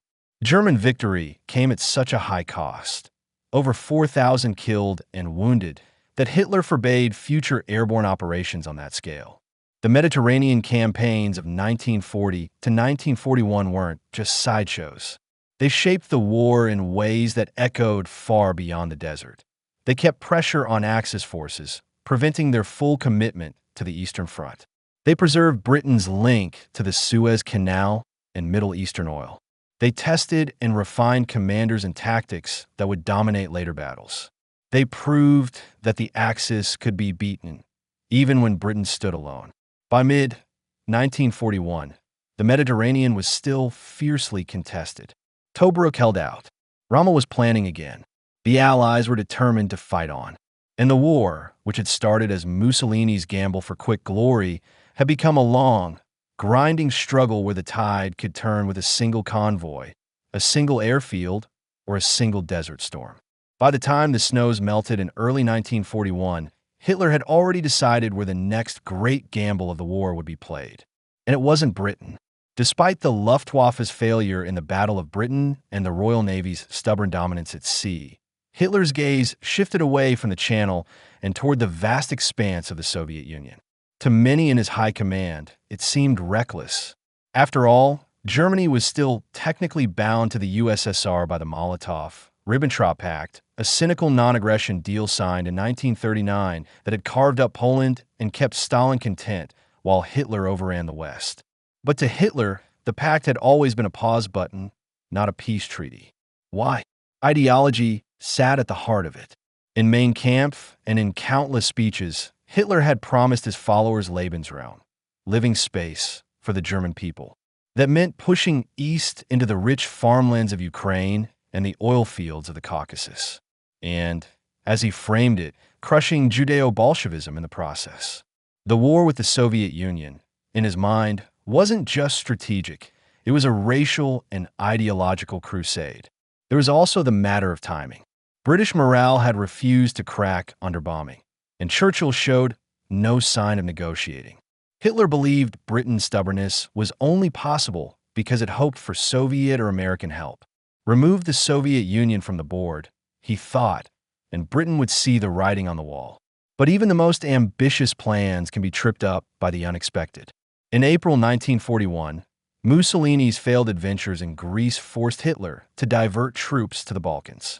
The Wehrmacht crushed Yugoslavia and Greece in a whirlwind campaign, but it cost precious weeks. By the time his generals stood ready for the Eastern Offensive, the original May start date had slipped to late June. That delay would matter more than anyone in Berlin wanted to admit. June 22, 1941, before dawn, the eastern sky lit up with artillery flashes stretching hundreds of miles.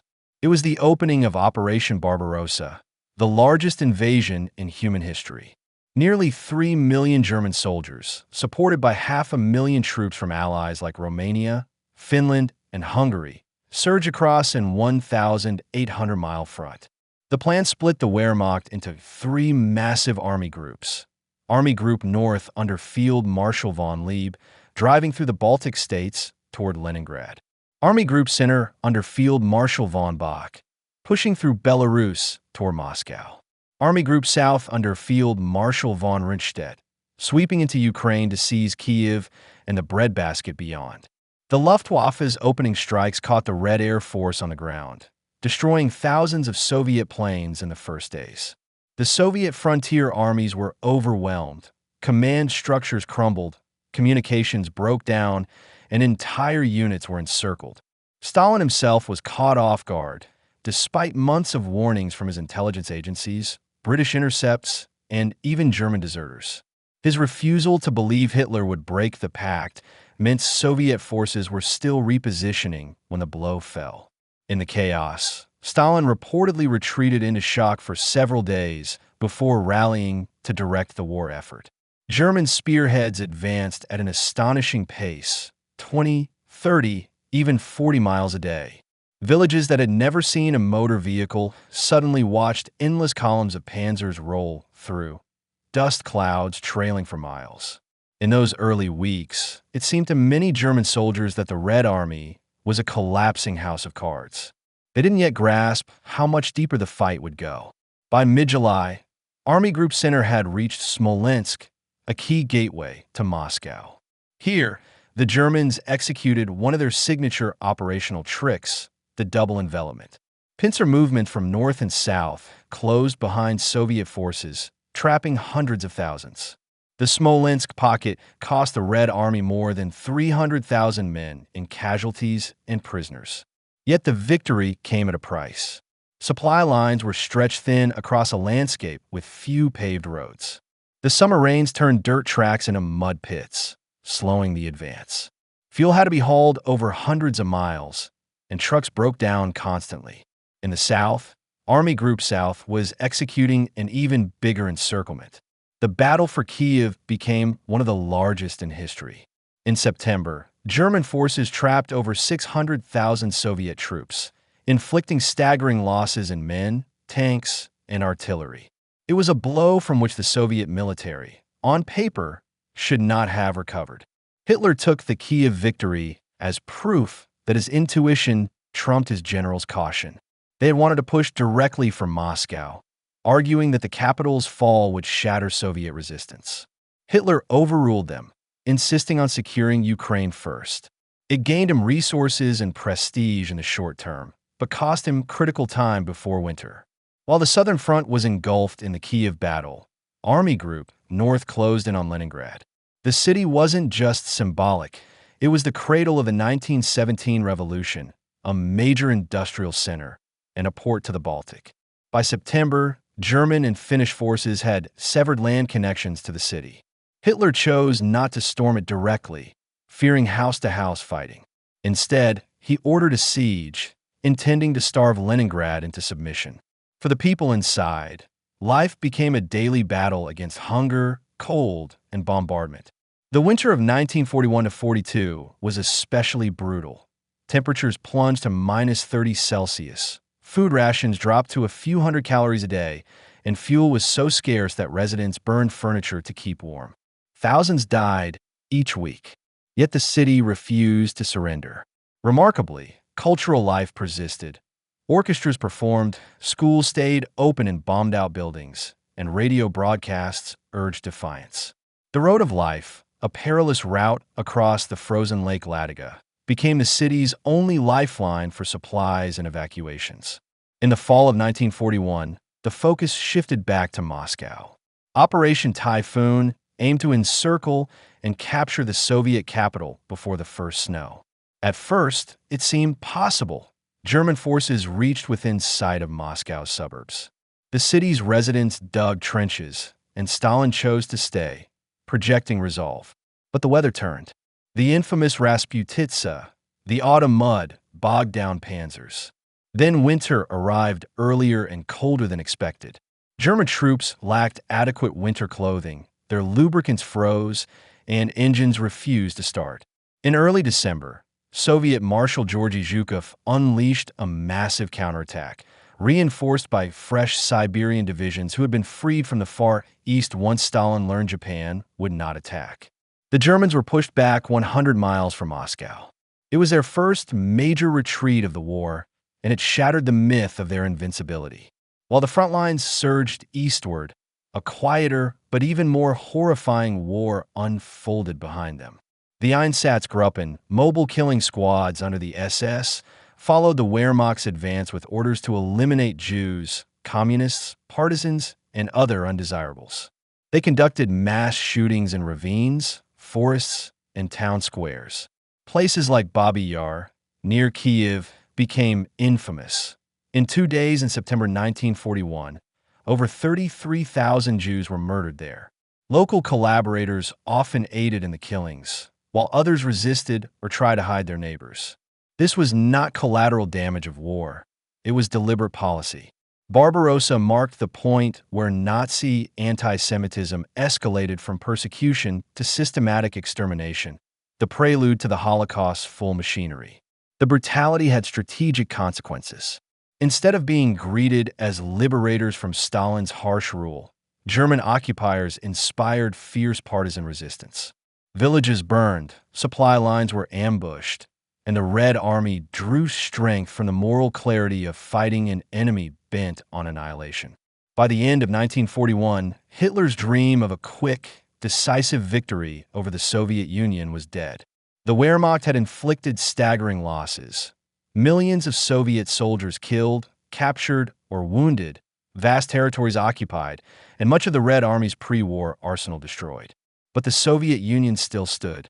Its factories, many relocated east of the Urals, were already rebuilding the army. The Red Army had shown it could counterattack, and winter was only beginning.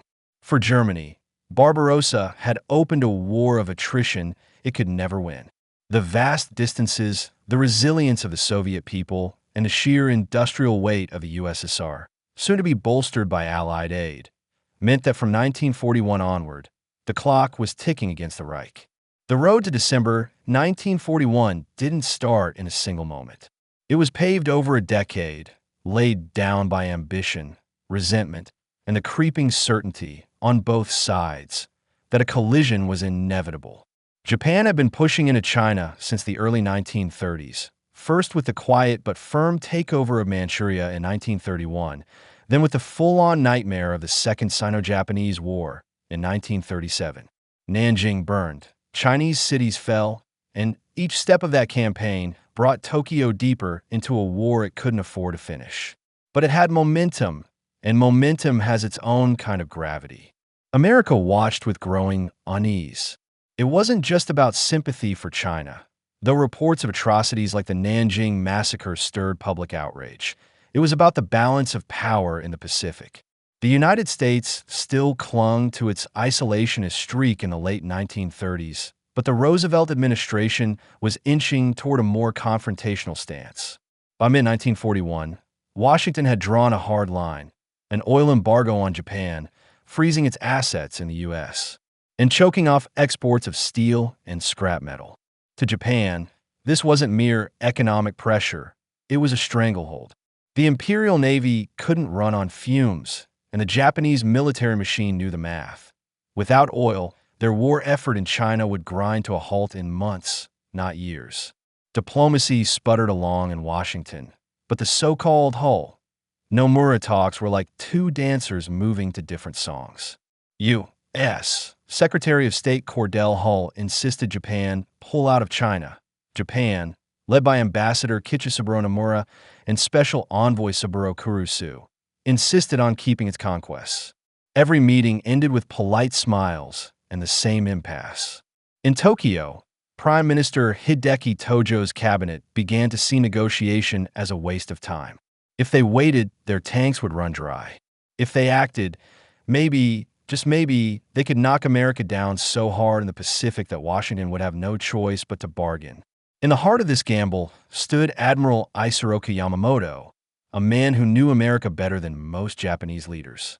He'd studied at Harvard, toured U.S. factories, and understood the industrial behemoth waiting to be roused. He warned that Japan could run wild for 6 months, maybe a year, but beyond that the tide would turn. Still, he crafted a bold opening move, a surprise attack on the U.S. Pacific Fleet at Pearl Harbor, a strike so devastating it would buy Japan the breathing room to secure its empire. In late November 1941, 6 aircraft carriers slipped out of Japan's inland sea, their decks stacked with bombers, torpedo planes, and Zero fighters. Under the command of Vice Admiral Tsuchinagumo, they steamed north into the empty cold of the North Pacific, then curved east and south, aiming for Hawaii like a drawn bowstring. Radio silence was absolute. The fleet was a ghost. On the morning of Sunday, December 7th, 1941, Pearl Harbor lay quiet under a cloudless sky. Sailors lounged in hammocks, some still shaking off Saturday night. Church services were beginning on several ships. Then, at 7:55 a.m., the first wave hit. Low-flying Japanese planes roared over Oahu, their torpedoes skimming the water before slamming into battleships along Battleship Row. The USS Arizona took a direct bomb hit that ignited her forward magazine, a single, cataclysmic explosion that split her hull and sent a mushroom of flame skyward. In less than 9 minutes, she sank with over 1,100 men trapped inside, entombed in oil and steel. Elsewhere, the USS Oklahoma rolled over after multiple torpedo hits, her hull a mass grave. Sailors scrambled to man anti-aircraft guns, some firing back in bare feet and undershirts. A mess attendant named Doris Dory Miller, an African-American sailor from Texas, manned a machine gun he'd never been trained on, firing at incoming planes until his ammunition ran dry. Nurses at the Naval Hospital worked in a frenzy, treating burns, shrapnel wounds, and shock, sometimes while the building itself rattled from nearby explosions. The second wave arrived around 8:40 a.m., targeting airfields and finishing what the first had started. By 10 a.m., the attack was over. The cost to America was staggering. Over 2,400 dead, 1,200 wounded, 18 ships damaged or sunk, and nearly 200 aircraft destroyed. And yet, in the smoke and ruin, there were 2 crucial oversights. The Japanese had missed the massive fuel storage tanks that fed the Pacific Fleet, and by sheer chance, America's 3 aircraft carriers stationed at Pearl Harbor were out at sea. Yamamoto's victory was stunning, but incomplete. If Pearl Harbor was the spark, Japan's simultaneous strikes across the Pacific were the wildfire. Almost as the first bombs fell on Hawaii, Japanese troops and aircraft were moving on the Philippines, Malaya, Hong Kong, Guam, and Wake Island. In Hong Kong, British, Canadian, and Indian troops fought desperately for 17 days before being overwhelmed on Christmas Day. The aftermath was grim. Japanese troops committed atrocities against prisoners and civilians, leaving deep scars that would linger for decades. In Malaya, the Japanese stunned the British with their speed and mobility. Using bicycles to move troops along jungle tracks, they bypassed expected defenses and pushed relentlessly south. Singapore, long considered an impregnable fortress, was exposed from the landward side, the one direction its coastal guns couldn't cover. General Toyuki Shaw bluffed his way into victory, convincing the exhausted and outnumbered British commander, Lieutenant General Arthur Percival, to surrender in February 1942. The fall of Singapore was not just a military defeat. It was a psychological one, shattering the myth of British invincibility in Asia. The Philippines saw another tragedy unfolding. General Douglas MacArthur, caught between optimism and reality, underestimated how quickly Japan could strike. On December 8th, just hours after Pearl Harbor, Japanese bombers destroyed much of the U.S. air power in the Philippines while it was still on the ground at Clark Field. The defenders fell back to the Bataan Peninsula, fighting for months under brutal tropical conditions. Malaria, dysentery, and dwindling rations gnawed at their strength. Corregidor, the island fortress guarding Manila Bay, held out a little longer before succumbing in May 1942. From there began the Bataan Death March, a grim prelude to the Pacific War's savagery. If land campaigns exposed Allied vulnerabilities, the sinking of HMS Prince of Wales and HMS Repulse proved a harsher truth. In this new war, battleships could not survive without air cover. Sent to deter Japanese advances in Malaya, the two British capital ships were spotted and attacked by Japanese torpedo bombers on December 10, 1941. Without friendly fighters overhead, they were sitting targets. Both ships went down within hours, taking over 800 sailors with them. For Churchill, it was a crushing blow. Britain had lost its last major naval force in the Far East in a single morning. By the end of 1941, Japan stood astride a vast, new empire, stretching from the Aleutians to the Dutch East Indies. Yet the seeds of overreach were already sown. America, stunned and grieving, was now fully committed to war. Its isolationism burned away in the smoke of Pearl Harbor.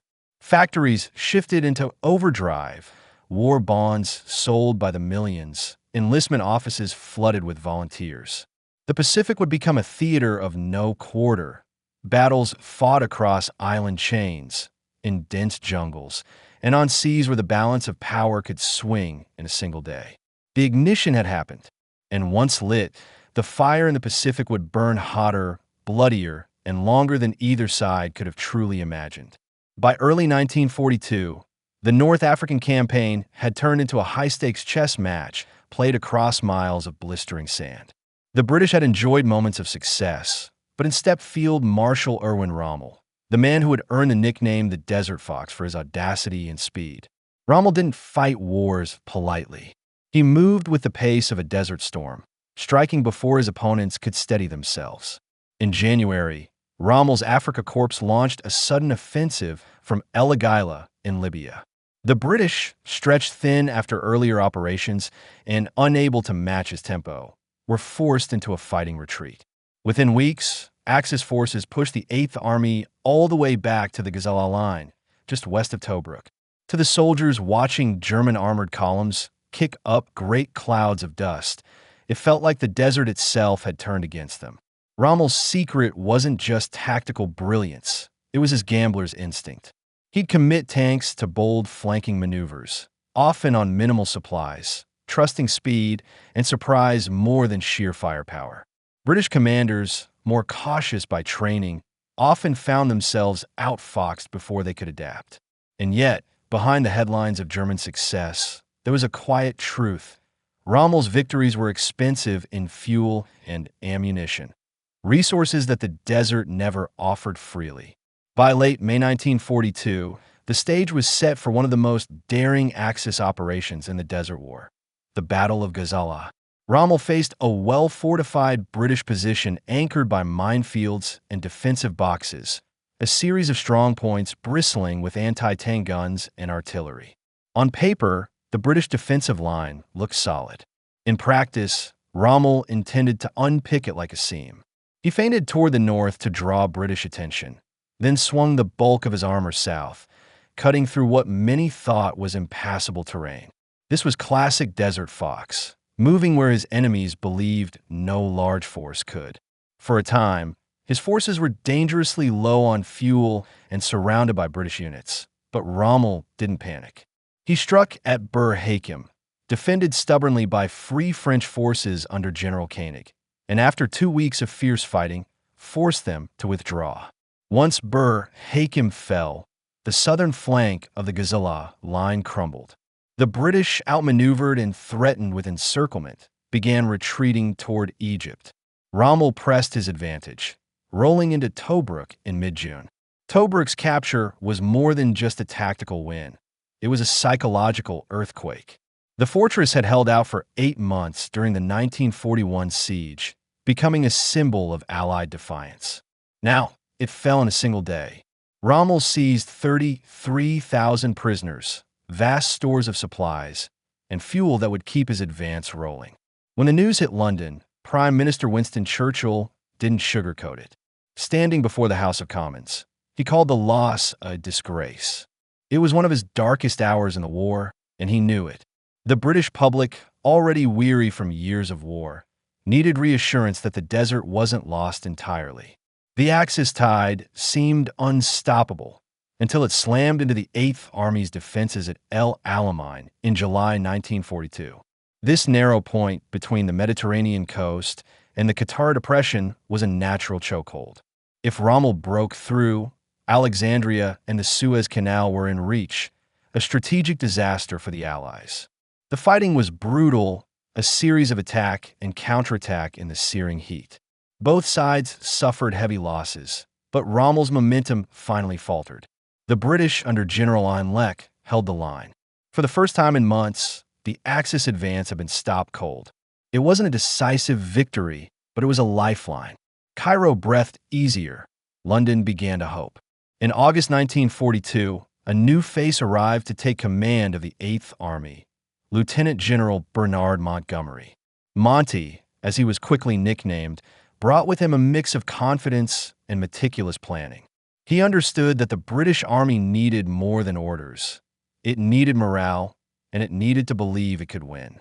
Montgomery reorganized, retrained, and above all, refused to rush. "We will fight when we are ready," he insisted, resisting pressure to attack prematurely. In the meantime, he turned the 8th Army into a sharper instrument, knowing that the Desert War was as much about preparation as it was about bold moves. The Desert War wasn't just about tank battles. It was a logistical nightmare. The British supply lines stretched hundreds of miles from Alexandria to the front. Trucks labored over rough terrain, vulnerable to air attacks and mechanical breakdowns. Every bullet, every drop of water had to be hauled across unforgiving ground. Fuel was precious.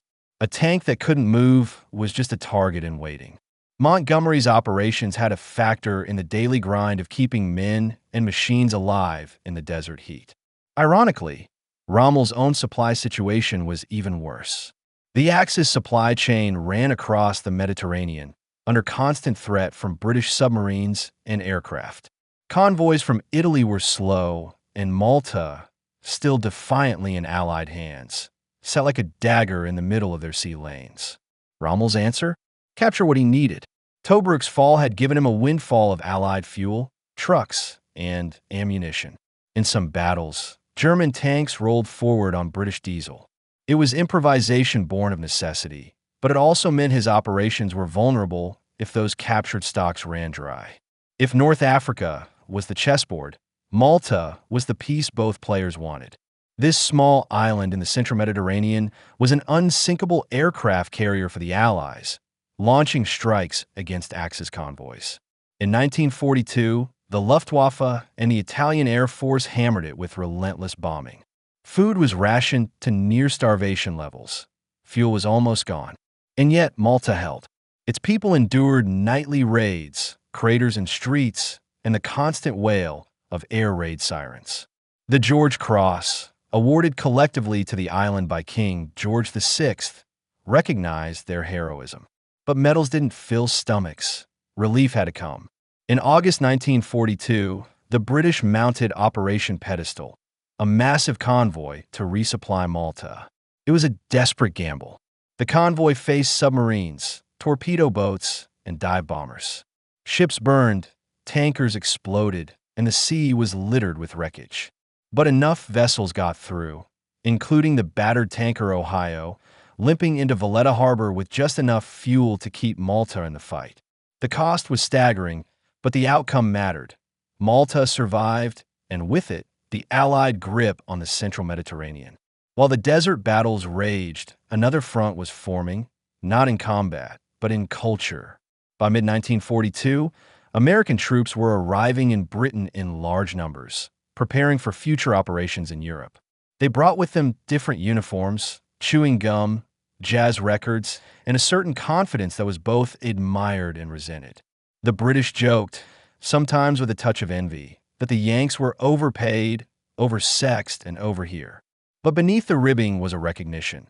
The United States was now fully in the war, and its industrial and military power would soon reshape the conflict.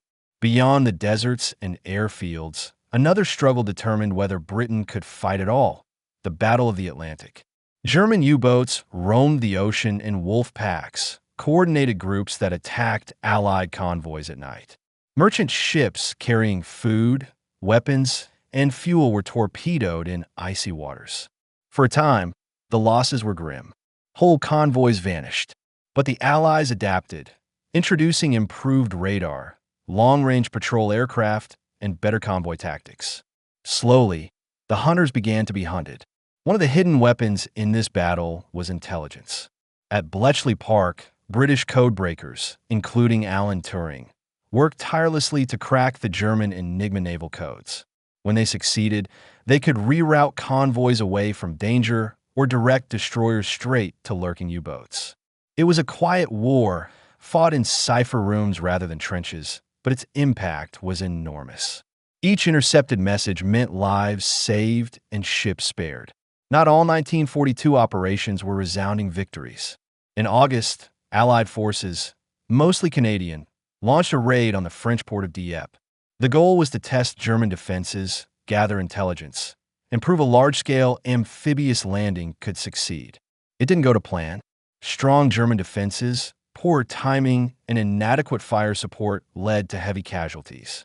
But for all its blood cost, Dieppe taught hard lessons: the need for overwhelming firepower, surprise, and specialized landing craft. Those lessons would resurface in 1944 on the beaches of Normandy. By the close of 1942, the situation in Europe and Africa was more balanced than it had been in months. Rommel was still dangerous, but his advance had been stopped. Malta still flew the Union Jack. The Atlantic lifeline was frayed but intact. And in Britain, a growing army, British, Canadian, American, was preparing for the day when the fight would shift back to the European continent. Holding the line wasn't glamorous. It didn't carry the drama of liberation or the euphoria of victory parades. But without it, there would have been nothing left to liberate for the first 6 months after Pearl Harbor. The war in the Pacific was a Japanese show. Every few weeks seemed to bring another Allied defeat and another Imperial victory. From Singapore to the Philippines, the Japanese military advanced with a precision that looked unstoppable. But in 1942, something changed. The tide didn't just turn, it crashed back. And it all started with a handful of crucial battles, a lot of desperate decisions, and more than a little luck. In early May 1942, Japan had its eyes on Port Moresby, a sleepy port in Papua New Guinea that suddenly mattered a lot. Why?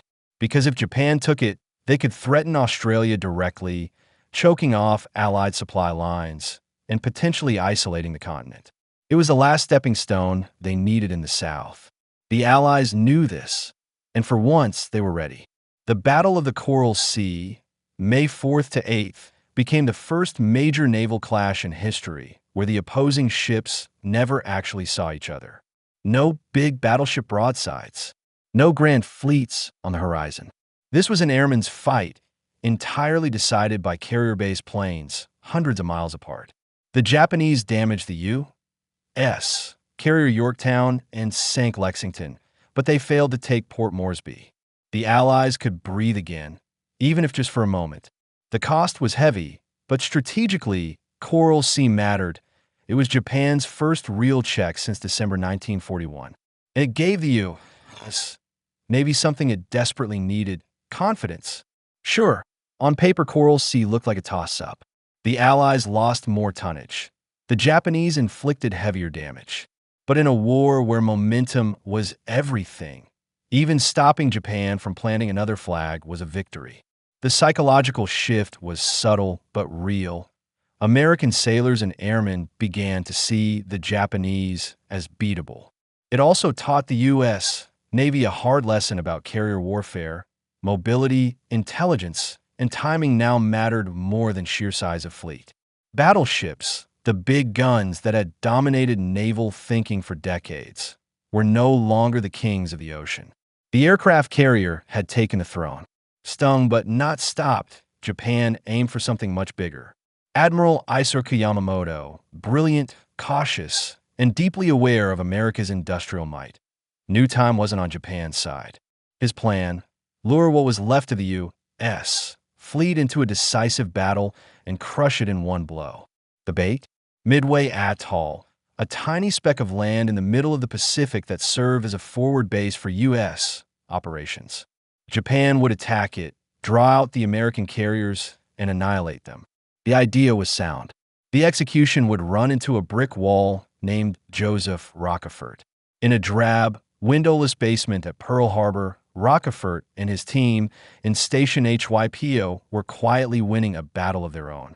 They'd been chipping away at Japan's naval code for months, piecing together fragments until they cracked the crucial message: AF was going to be attacked. The trick was proving it, so they staged a ruse. The Midway base sent an unencrypted radio message claiming their water distillation plant was broken. Days later, Japanese communications reported AF is short on water. That was all the proof Admiral Chester Nimitz needed. Midway was the target. Knowing Japan's plan gave the U.S. a priceless advantage. The hunter was about to become the hunted. The Battle of Midway was short by campaign standards, just 4 days, but its impact would echo for the rest of the war. On June 4th, waves of U.S. carrier aircraft launched from Enterprise, Hornet, and the battered Yorktown. The first strikes were costly. Torpedo squadrons flew straight into Japanese defenses and were slaughtered.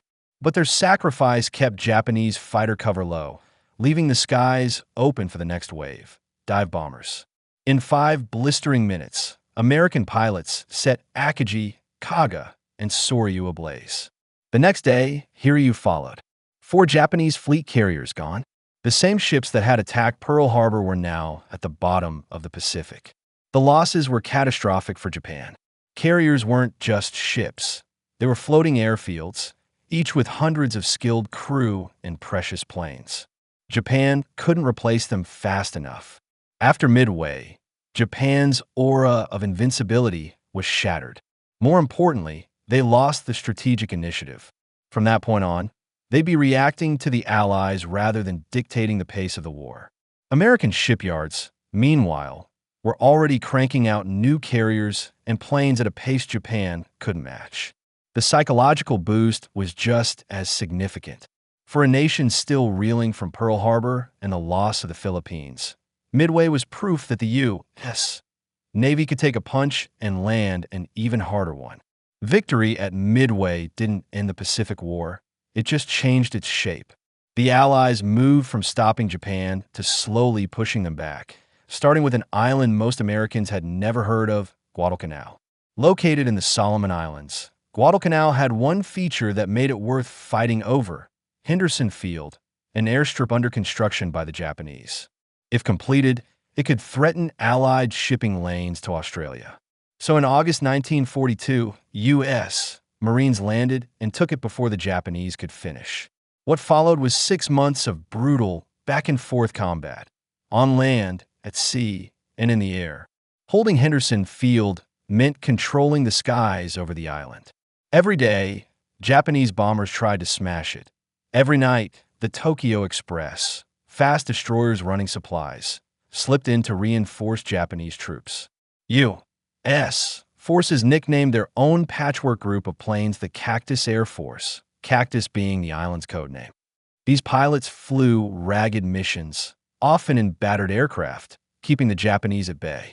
Without Henderson, the Marines would have been isolated.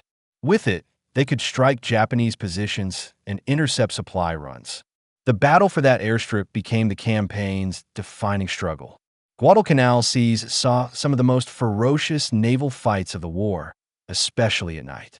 The Naval Battle of Guadalcanal in November 1942 was a chaotic, close-range slugfest, ships firing at point-blank range, searchlights stabbing through the dark, torpedoes flashing in the water. Both sides took heavy losses, but the U.S. kept Henderson Field supplied. The Japanese, running low on fuel and reinforcements, began to falter. The Marines on Guadalcanal faced more than bullets. The jungle was thick, humid, and crawling with malaria-carrying mosquitoes. Food was scarce. Supplies came irregularly, and what did arrive was often canned hash or stale crackers. Yet morale held, barely, because the men knew they were holding the line in a fight that mattered. The Japanese fought with the same desperation. Many refused to surrender, even when starving. Banzai charges, mass infantry assaults, became infamous for their ferocity and futility. It was a fight to the last man, and too often, that's exactly how it ended. Guadalcanal was more than just a single island battle. It was the first proof that the island-hopping strategy could work. Instead of attacking every Japanese-held island, the Allies would seize key positions and leapfrog past others, cutting them off and letting them wither. It was slow, bloody, and exhausting, but it was a plan that played to America's growing naval and air power. While carriers and Marines grabbed headlines, another weapon quietly chipped away at Japan's ability to fight: submarines. U.S. subs targeted Japanese merchant shipping, sinking freighters, tankers, and troop transports. Every ship lost meant less fuel, fewer supplies, and fewer reinforcements reaching Japan's far-flung garrisons. By the end of 1942, the Japanese merchant fleet was already feeling the strain, and it would only get worse. By early 1943, the Japanese had evacuated Guadalcanal. They hadn't given up the war, but they had lost the momentum. Coral Sea had stopped the advance, Midway had crippled their carrier force, and Guadalcanal had bled their resources dry. From here on, the Pacific War would still be long and brutal, but now Japan was on the defensive. By the summer of 1942, Adolf Hitler stood at a crossroads. The blitzkrieg that had shattered Poland, humbled France, and driven deep into the Soviet Union the year before had stalled in the snows outside Moscow. Operation Barbarossa had promised a lightning victory.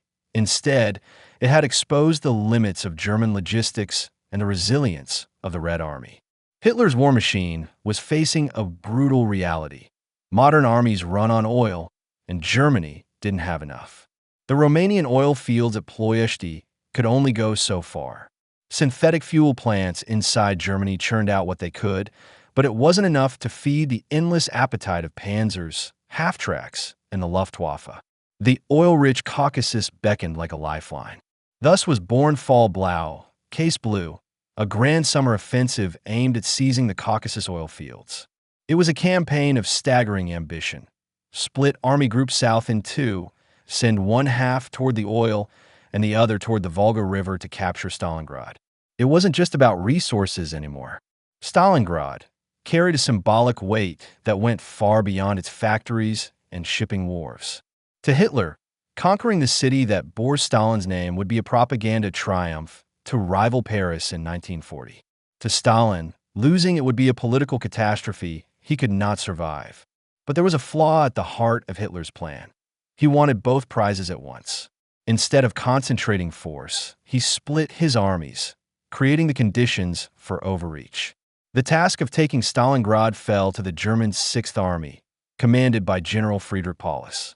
Paulus was a man of meticulous habits, a staff officer by temperament, not a bold battlefield gambler. He believed in careful planning and precise execution, but Hitler's orders left little room for patience. By late July, German spearheads were surging across the Don steppe, a landscape of wheat fields, rolling hills, and shimmering heat. Civilians fled eastward, carts piled high with bedding, icons, and bundles of bread. Behind the panzers, supply trucks kicked up, choking dust. Overhead, the Luftwaffe began its terror campaign. On August 23, 1942, Luftwaffe launched one of the most devastating air raids of the Eastern Front.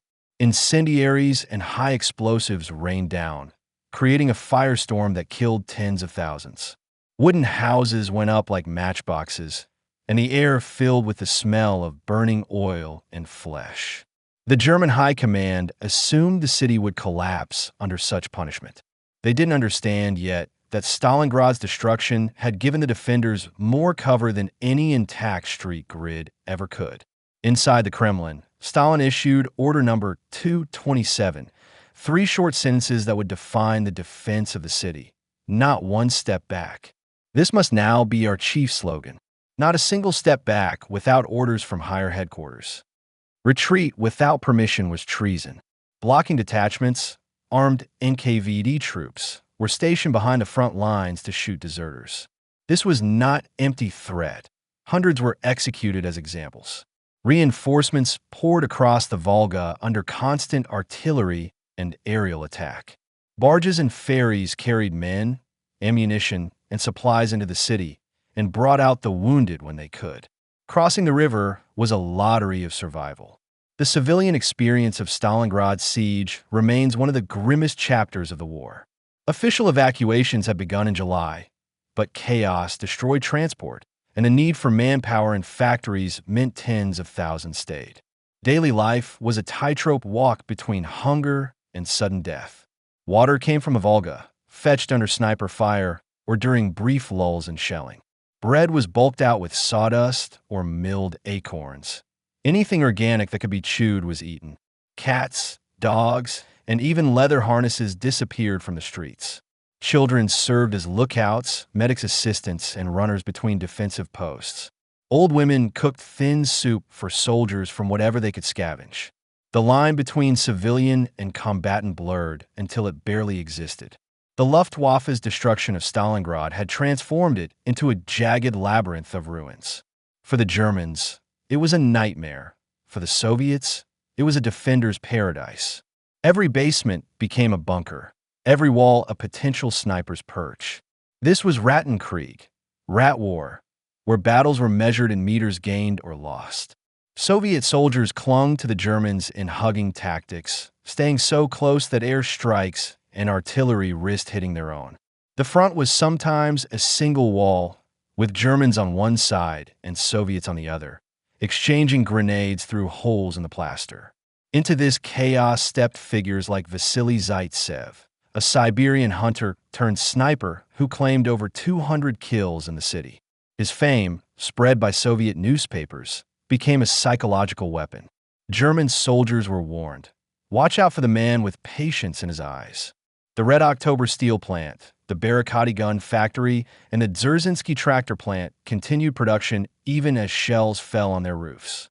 Workers and soldiers often swapped places, 1 hour on the production line, the next at a machine gun. Tanks rolled out of workshops straight into battle, sometimes with crews drawn from the same shift that built them. These factories became fortresses. The Germans fought bitterly to capture them, only to find that each building had multiple defensive lines: the roof, the upper floors, the basements. Clearing them was a slow, costly grind. By October, German forces had seized most of the city, pushing the Soviets into narrow strips along the Volga. Yet the Red Army held on. Stalin and his generals, particularly Zhukov and Vasilevsky, were thinking beyond the city itself. For months, the Soviets had been massing armies to the north and south of Stalingrad, quietly preparing for a counterblow. The flanks of the Sixth Army were held not by elite German units, but by Romanian, Hungarian, and Italian troops, brave men, but poorly equipped for the winter and lacking anti-tank weapons. On November 19, 1942, the Red Army struck. In a blizzard of snow and steel, Soviet armor and infantry smashed into the Romanian lines north of the city. A day later, they hit in the south. Within 72 hours, the pincers met at Kalik, west of Stalingrad, encircling over 300,000 Axis troops. Hitler forbade breakout attempts. He promised Paulus that the Luftwaffe could supply the 6th Army by air. Needing 800 tons a day, they rarely received 100. Junkers' 52 transport planes struggled through Soviet flak and winter storms, landing on improvised airstrips under constant threat. As December wore on, temperatures plunged below -20 degrees Celsius, -4 degrees Fahrenheit. Food rations dwindled to a few slices of bread a day. Horses were slaughtered, then the sled dogs. Men boiled belts and leather gear for broth. Disease spread rapidly. In late January 1943, Soviet forces launched Operation Ring, the final assault. German positions collapsed into isolated pockets. On January 31st, Paulus surrendered the southern group. The northern sector held out until February 2nd. The loss of the 6th Army stunned Germany. Never before had such a large force been destroyed in one battle. Goebbels responded with his total war speech in Berlin, calling for every resource and citizen to be thrown into the fight. For the Soviets, Stalingrad was more than a victory. It was a resurrection.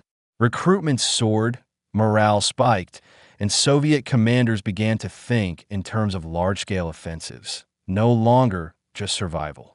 The battle left nearly 2 million dead, wounded, or missing, a number so vast it's almost meaningless until you consider that it represented entire neighborhoods, villages, and regiments wiped from existence. Stalingrad became a shrine to endurance, its monuments towering over the rebuilt city. For Germany, it was the beginning of an unbroken retreat on the Eastern Front that would end only in the ruins of Berlin. By 1943, the war had a strange rhythm, brutal in the east, tense in the Atlantic, and uncertain in the Mediterranean. North Africa was done. Rommel's Afrika Korps had been beaten into retreat, and the Allies needed their next step. The question was where? The answer came in Casablanca. The Casablanca Conference in January 1943 wasn't held just because Morocco had nice weather. Roosevelt and Churchill met in the Anfa Hotel to decide what came after North Africa. Stalin wasn't there. He was still fighting for his life in the Soviet Union. But his wishes were in the room: open another front in Europe to relieve pressure on the Red Army. The outcome? Two big things. Unconditional surrender. Roosevelt announced that the Allies wouldn't negotiate with the Axis. They wouldn't bargain for an easier peace. It would be total victory or nothing. The next target: Italy, specifically Sicily first, then the mainland. The thinking was that Italy was this soft underbelly of Europe. In practice, it turned out to be more like the boot full of rocks. This wasn't just military strategy, it was political theater. Declaring unconditional surrender sent a message to both enemy and ally. No half measures, no separate deals. The plan to invade Sicily got the codename Operation Husky. On paper, it was clean. British 8th Army under Bernard Montgomery would land on the southeast coast. The U.S. 7th Army under George S. Patton would take the southwest. Together, they'd roll north, link up, and kick the Germans and Italians off the island. In reality? Well, let's talk about the airborne drops. The night of July 9th to 10th, 1943, paratroopers of the U.S. 82nd Airborne and British 1st Airborne set off to drop behind enemy lines. The idea was classic airborne theory: seize key bridges, cut off enemy reinforcements, sow confusion before the main landings. Mother Nature had other plans. High winds, poor navigation, and inexperienced pilots scattered the drops across the island like dice on a table. Some units landed miles from their objectives. Others stumbled into heavily defended towns and got chewed up. In one tragic case, friendly fire from Allied ships shot down troop transports, mistaking them for Axis planes. And yet, somehow, the chaos still helped. Italian defenders were confused. Reports came in from everywhere at once, making them think they were surrounded. Sometimes, even failure worked in the Allies' favor. If there's one thing Patton hated, it was being told to play defense. The plan had Montgomery, making the main, push north toward Messina, while Patton guarded the left flank. Patton looked at that map, then at his ego, and decided he was going to Palermo. And he did, moving fast, with his armor and infantry leapfrogging up the coast. Patton took Palermo in just over 2 weeks. The city welcomed him like a liberator, which only added fuel to his competitive fire.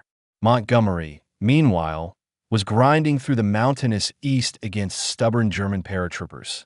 By August 17th, the race to Messina was over. Patton got there first. Montgomery arrived hours later, smiling for the cameras but not thrilled. The Germans had already evacuated across the Strait of Messina, but Sicily was now in Allied hands. Back in Rome, the war was catching up with Benito Mussolini. The Sicilian campaign made it clear Italy couldn't defend itself. Public opinion turned sour. The fascist Grand Council, sensing weakness, voted him out on July 25, 1943. King Victor Emmanuel III summoned him to the palace, told him he was dismissed, and had him arrested. Marshal Pietro Badoglio took over, promising that the war goes on. In public, yes. In private, he was already talking to the Allies.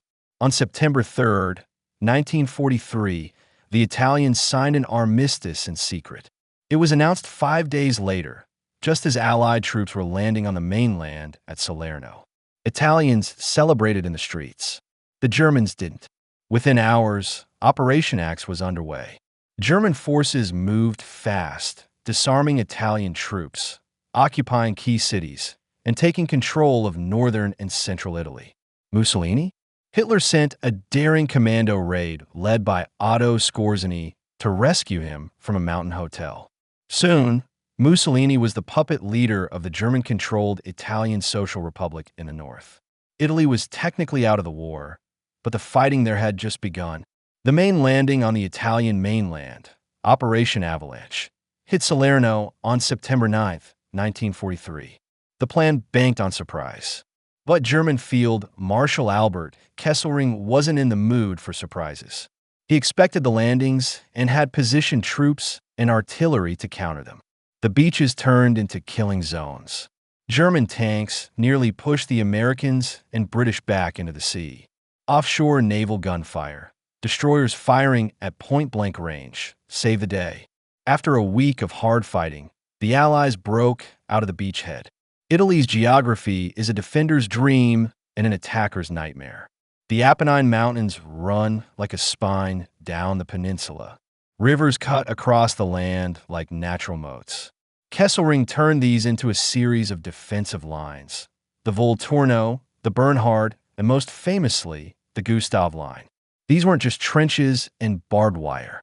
They were bunkers blasted into hillsides, gun positions hidden in stone farmhouses, minefields, and artillery zeroed in on every road.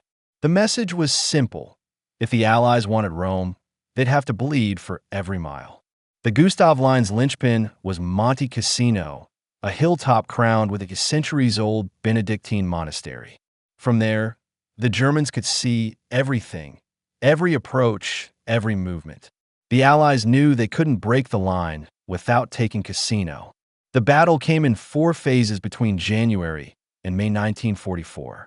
The second phase is the one burned into memory. On February 15, 1944, Allied bombers flattened the monastery. The belief was that German troops were inside.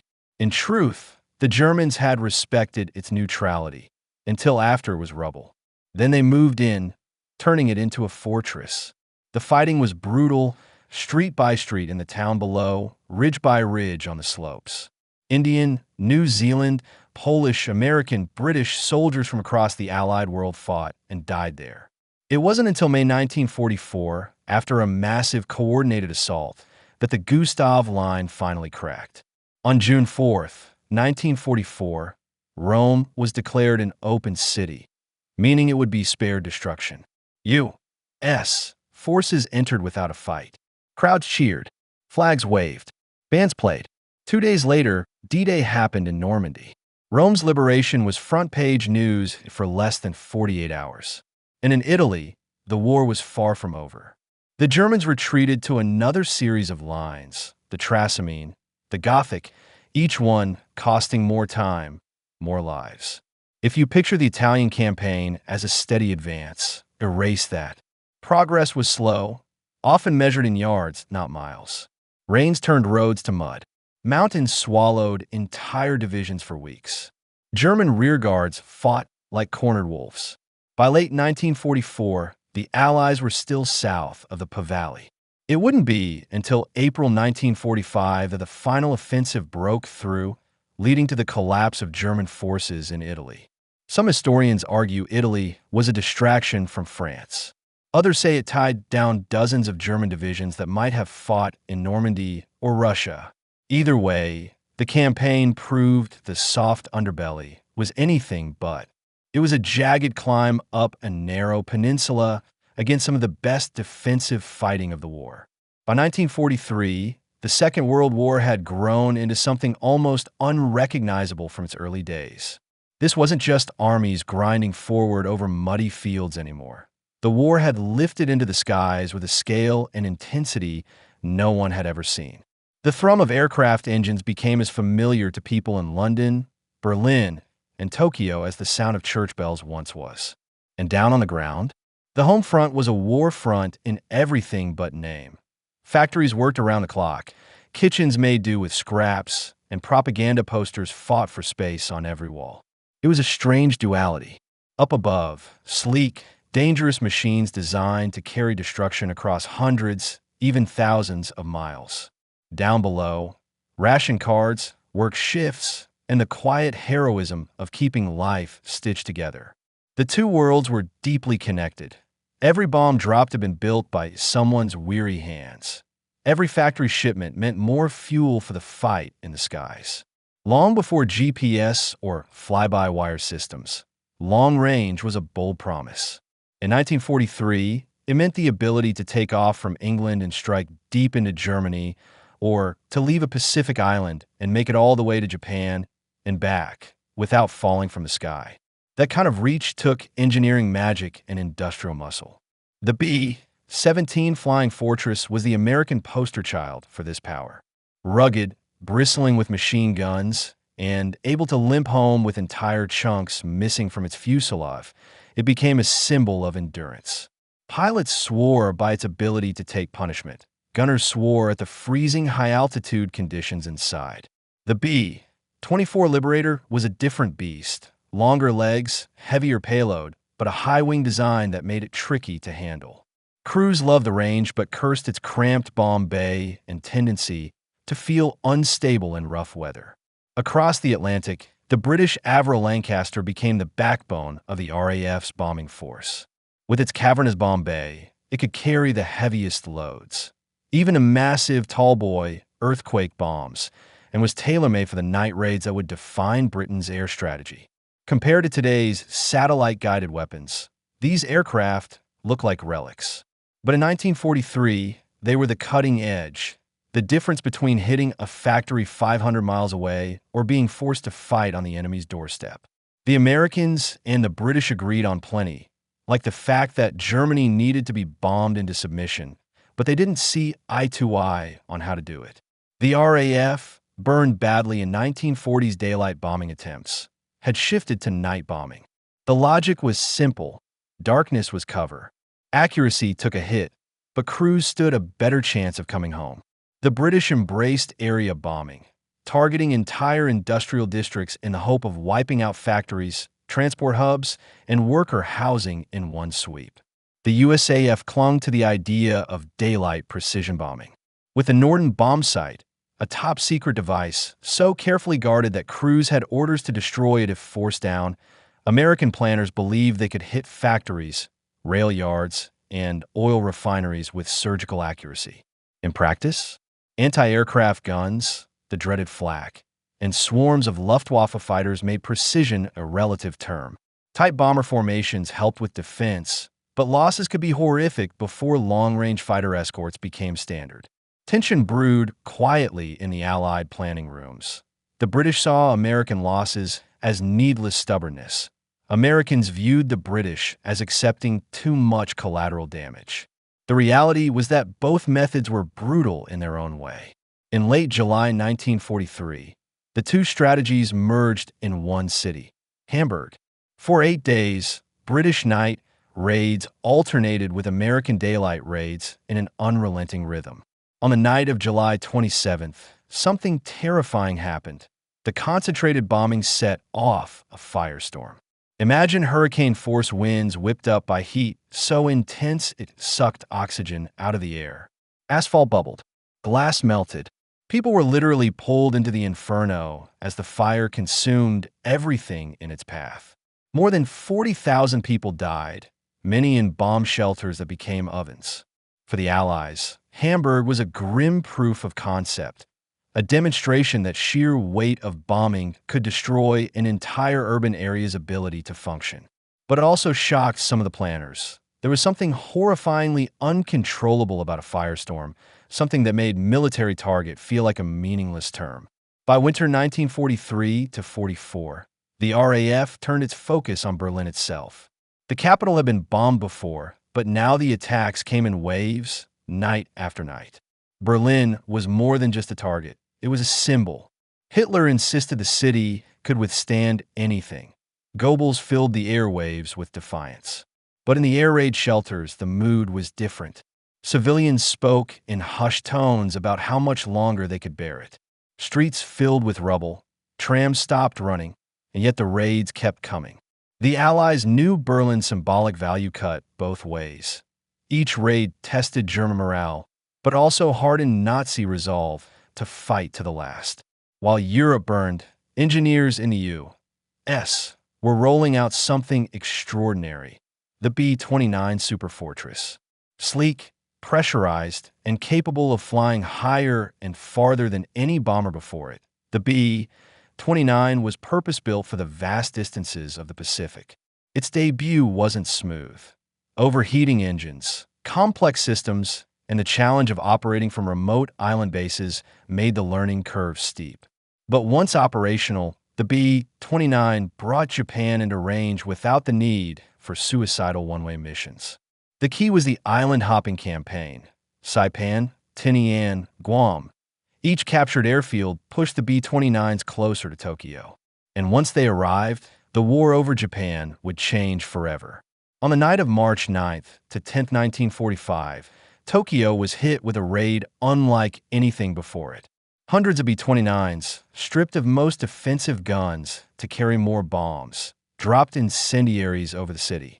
Wooden houses turned the fire into an unstoppable wave.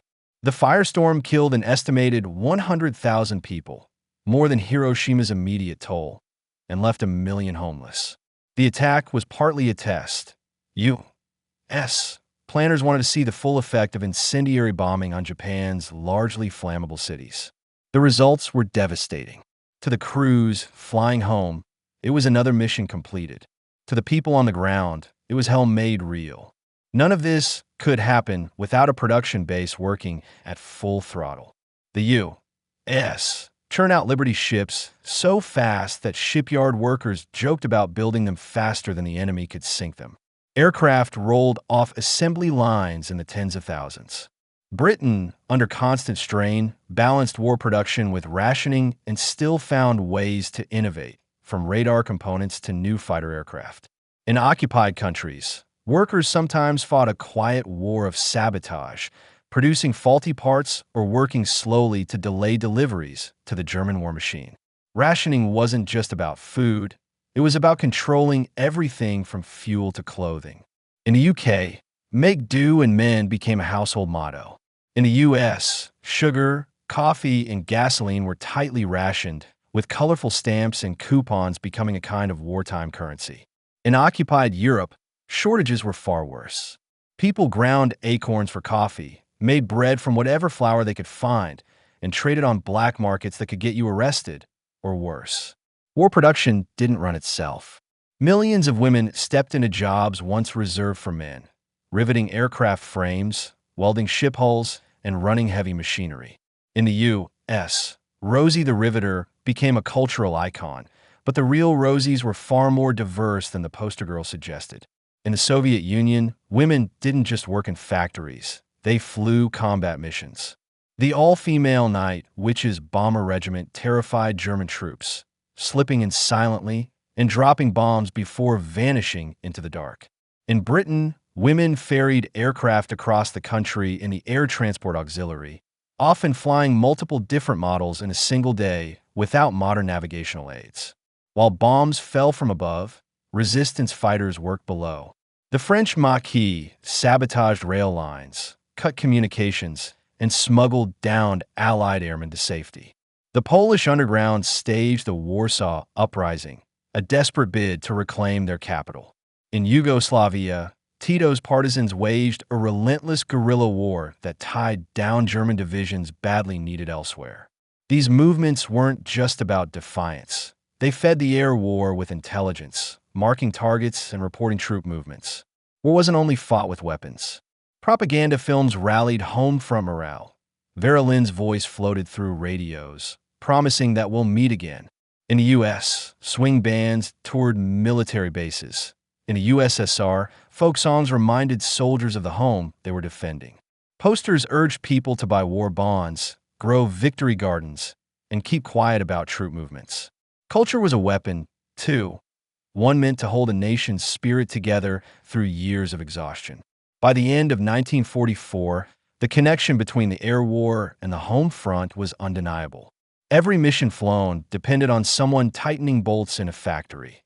Every raid success was shaped by the intelligence gathered in some shadowy resistance meeting. The skies carried destruction, but the ground carried the weight of sustaining it. And as the war's end came into view, those two worlds, the roar of engines above and the quiet work below, remained locked together, each fueling the other until the very last day. You could argue that the Normandy invasion began not with the rumble of landing craft, but with the quiet hiss of air pumps inflating fake tanks in an English meadow. That's how strange the war had become by early 1944. Battles were now fought in the minds of enemy commanders as much as on the ground. Operation Bodyguard, its name bland enough to sound like a bureaucratic errand, was in fact a sprawling, months-long illusion designed to keep Adolf Hitler guessing where the Allies would land. Everyone knew an invasion of Western Europe was coming.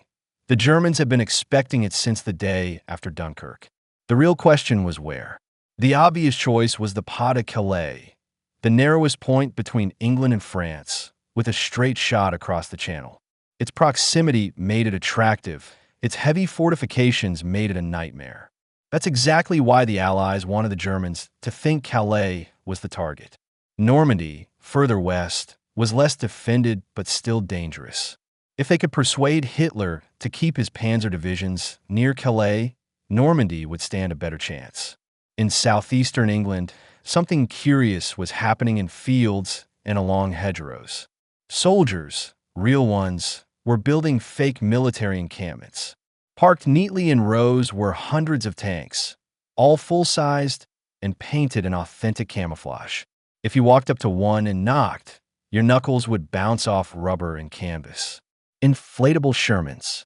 The genius wasn't in the realism at close range. Any curious fox could tell they weren't real, but in the illusion from above. German reconnaissance aircraft, flying at speed, saw a massive armored force assembling near Dover. This was the first U.S. Army group, or FUSAG. On paper, a formidable invasion army under the command of none other than Lieutenant General George S. Patton. And here's the thing. Patton was real, and the Germans respected him more than any other Allied commander. He'd been sidelined after the infamous slapping incident in Sicily, but to Berlin he was still the Allies' sharpest sword. If Patton was in Kent, the thinking went, the blow must be aimed at Calais. The illusion went deeper. Fake radio operators tapped out endless streams of coded chatter, discussing imaginary supply shipments and fake training exercises. Dummy landing craft, nothing more than wood and canvas shells, bobbed in harbors. Even the Royal Air Force played along, accidentally letting reconnaissance planes get glimpses of the phantom buildup. Operation Bodyguard wasn't just about scenery. It relied on a network of double agents, men and women who had convinced the Germans they were loyal spies, all the while feeding them lies written in London. Chief among them was one Pugil Garcia, codenamed Garbo, a Spaniard who'd initially offered his services to Germany before switching sides. Garbo had built an entire stable of fictitious sub-agents across Britain. Through him, the Germans received detailed and entirely fabricated reports of the Calais invasion force, down to the number of jeeps and tins of sardines supposedly shipped to Dover. These agents didn't just invent stories. They carefully mixed truth with falsehood, enough to keep German intelligence convinced they were genuine. When the real invasion happened, Garbo dutifully told his handlers it was a feint, part of the grand plan to attack Calais. They believed him. By spring 1944, German military planners were reading a very murky map. They knew the Allies had air supremacy. They knew the invasion would be massive, and they knew they couldn't defend every inch of coastline equally. Field Marshal Erwin Rommel, tasked with fortifying the Atlantic Wall, was pouring concrete and laying mines from Norway to the Bay of Biscay. But Rommel wanted the Panzer divisions close to the beaches, ready to counterattack within hours. Others, like von Rundstedt, preferred holding them inland to strike after the Allies committed. Hitler, increasingly isolated and trusting his instincts over his general's advice, decided to split the difference.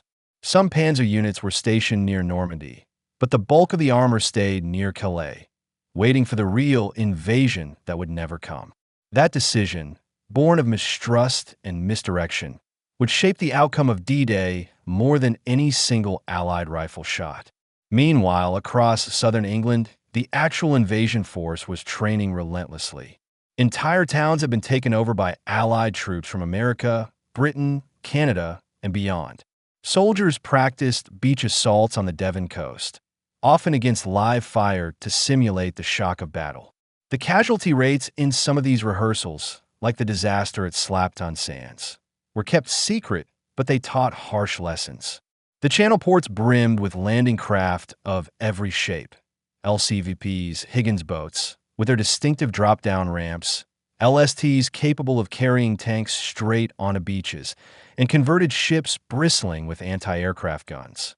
Behind them were warehouses stacked with crates of ammunition, fuel, rations, and medical supplies. Even small details mattered. Engineers experimented with waterproofing vehicles, medics stocked up on morphine syrettes, and officers rehearsed loading timetables down to the minute. For the men set to go ashore, the build-up was a mix of boredom and quiet dread. Training was intense, but repetitive. Evenings might be spent writing letters home or swapping rumors about the invasion date. Security was airtight. Troops were confined to their camps in the final days to prevent leaks. And yet, in pubs and corner shops, civilians guessed the big day was near. The skies over England were crowded with aircraft, the roads with convoys. The weather added another layer of uncertainty. The Channel in early summer could be deceptively calm or suddenly vicious. Meteorologists studied every forecast, knowing that high winds or heavy seas could ruin everything. They needed a narrow window with good visibility for the airborne drops, a low tide for clearing obstacles, and calm enough water for the landing craft to hold formation. Looking back, Operation Bodyguard seems almost audacious in its simplicity. Convince the enemy to look left while you hit him from the right. But pulling it off required discipline, coordination, and a willingness to gamble. Had a single German spy stumbled across the truth, or had Hitler acted on his own doubts, Normandy might have been reinforced in time to crush the landings. Instead, on the night of June 5th, as paratroopers climbed aboard their transports and landing craft slipped out into the Channel, the German high command still expected the main blow at Calais. And because of that, the men about to risk everything on those beaches would face fierce resistance, but not the full weight of the Wehrmacht's armored fist. The quiet deception in the meadows of Kent had done its work. The stage was set. If the deception campaign was the whisper before the storm, the airborne assault was the first crack of thunder. Just before midnight on June 5, 1944, the skies over southern England buzzed with the sound of sea, 47 Dakota transport planes warming up on airfields. Inside their dim, rattling fuselages set the men of the U.S. 82nd and 101st Airborne Divisions and their British cousins in the 6th Airborne. These were the soldiers tasked with writing the invasion's opening chapter. They would not be storming beaches. Their battleground was the dark, hedgerow-choked countryside behind German lines. The mission was simple to describe and maddeningly hard to execute. Seize and hold key crossroads, destroy bridges the Germans might use for counterattacks, capture bridges the Allies needed to expand, and sow enough confusion that German units wouldn't know which way to turn. They were, in every sense, the tip of the spear. The jump wasn't like in training. For starters, the weather was working against them. Low cloud cover, heavy winds, and a scattering of fog banks waiting over Normandy. Pilots, many of them young and flying into combat for the first time, wrestled their aircraft against crosswinds and bursts of flak. Inside, the paratroopers sat in rows, their gear weighing upwards of 80 pounds. Weapons, ammo, grenades, knives, rations, ropes, and sometimes extra gear like mine detectors or radios. It was enough to make even the strongest man sweat. The red light above the jump door seemed to glow forever. Veterans later admitted they weren't thinking grand thoughts about freedom or the fate of Europe. They were thinking about the jump, the landing, and whether the chute would open. Flak bursts lit the night like deadly fireworks. The concussive thump of shells exploding near the aircraft rattled teeth and nerves. Planes swerved to avoid searchlights, which scattered formations and threw drop zones into chaos. By design, the drops had been carefully planned. Each stick of paratroopers had a drop zone lettered on the map. Reality had other ideas. Strong winds, navigational errors, and desperate evasive maneuvers scattered men across dozens of miles. Entire sticks missed their intended zones. Some landed in the wrong regiment's area. Others came down in German-occupied villages or in fields flooded deliberately by the defenders. The flooded zones were deadly. Weighted down by gear, some men never reached the surface. Others cut themselves free, emerging soaked, weaponless, and alone in the dark. For many, the war began not with a firefight, but with the grim work of finding their comrades and a direction. The scattering, though unintended, had a strange benefit. It disoriented the Germans. Reports came in of Allied troops in dozens of locations, making it hard to guess the main objective. Small groups of paratroopers formed ad hoc units, linking up with whoever they stumbled across, regardless of regiment. One stick from the 82nd found itself miles off course, but still managed to take a critical crossroads by sheer aggression. A cluster of 101st men, under sporadic fire, blew up a bridge over the Douve River just before a German column could cross it. The British 6th Airborne's key mission, capturing the bridges over the Caen Canal and the Orne River, was textbook perfect. Glider-borne troops under Major John Howard landed within yards of the target at Pegasus Bridge, stormed it in minutes, and held it until relieved. Their success secured the eastern flank of the invasion. In the small town of Estimir-Église, a fire in the center square lit up the night just as paratroopers were descending. German troops were already there, drawn by the blaze, and they opened fire on the helpless men floating down. One paratrooper, John Steele, became an accidental symbol. His parachute caught on the church steeple, leaving him dangling for hours as the battle raged below. He survived by playing dead, his legs swinging gently in the night breeze. By dawn, the 82nd had secured the town, but not without cost. Streets were littered with spent casings, fallen soldiers, and hastily bandaged wounds. Civilians peered from windows or emerged cautiously to offer water, bread, or a whispered merci. For many airborne units, communication was a nightmare. Radios were scarce, often broken on landing or rendered useless by the terrain. Runners, men carrying messages between groups, became the lifeline of coordination. Some never returned. Troops moved cautiously down sunken lanes, ears straining for the telltale rumble of German armor. Every rustle in the hedgerows could be a farmer or a sniper. The smell of damp, earth mixed with the acrid bite of gunpowder. By morning, the airborne zones were still a patchwork of isolated strongpoints. Some objectives had been taken, others lost and retaken in a confusing back and forth. But the core mission, disrupting German movement, was working. Bridges lay in rubble, road junctions were blocked, and German commanders were already shifting units to deal with the paratrooper problem inland instead of rushing straight to the beaches. The men holding those positions had been fighting for hours with little more than the ammo on their belts. Resupply was days away, and medical help even further. Yet the knowledge that the seaborne troops were coming kept them anchored to their objectives. For the airborne divisions, June 6th didn't end when the sun came up. It bled straight into June 7th, and then into the hard, grinding push to link up with the beachheads. Some groups fought through the night without rest, ears still ringing from the blast of grenades. Others had to retreat, only to circle back and retake their ground when reinforcements arrived. They were bruised, scattered, and sometimes half-starved, but they'd done the job. The Germans would not have a clean shot at the beaches. The story of D-Day often focuses on the sand and surf of Omaha, Juneau, or Sword. But without the chaos sown inland by those midnight warriors, the landings would have been met by a much more coordinated German defense.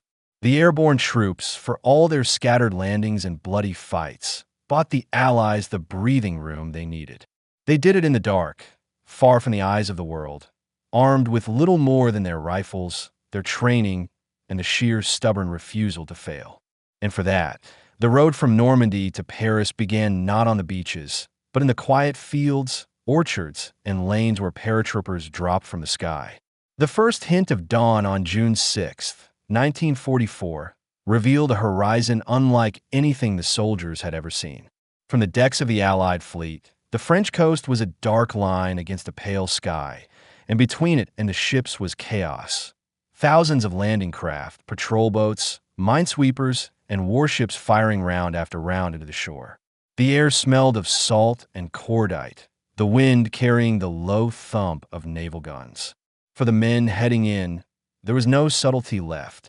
This was the invasion in full, loud, and unmistakable.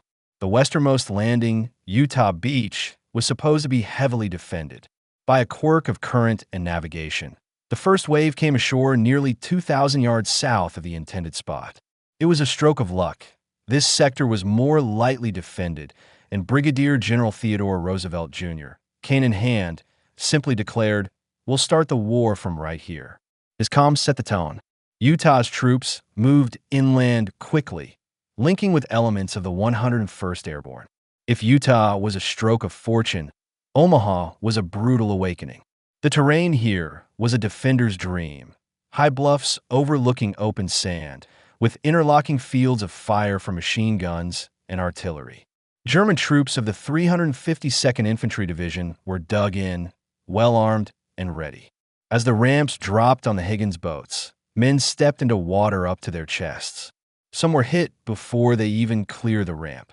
Others stumbled in the surf under heavy packs, struggling to reach cover that didn't exist. The beach obstacles, wooden stakes, steel hedgehogs, mines, were meant to tear apart landing craft and slow men down long enough for the guns to do their work. It nearly worked. I'll keep rolling through the chaos of Omaha, the British and Canadian pushes, and the eventual linking of the beaches next. The first waves at Omaha took staggering losses. Entire squads were cut down before they made it to the shingle. Radios were destroyed in the surf. Smoke meant to screen the landing drifted uselessly inland.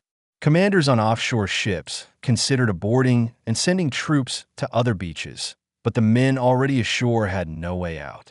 What saved Omaha wasn't any grand maneuver. It was small groups of soldiers, often from different units, finding gaps, scaling the bluffs, and knocking out pillboxes one by one.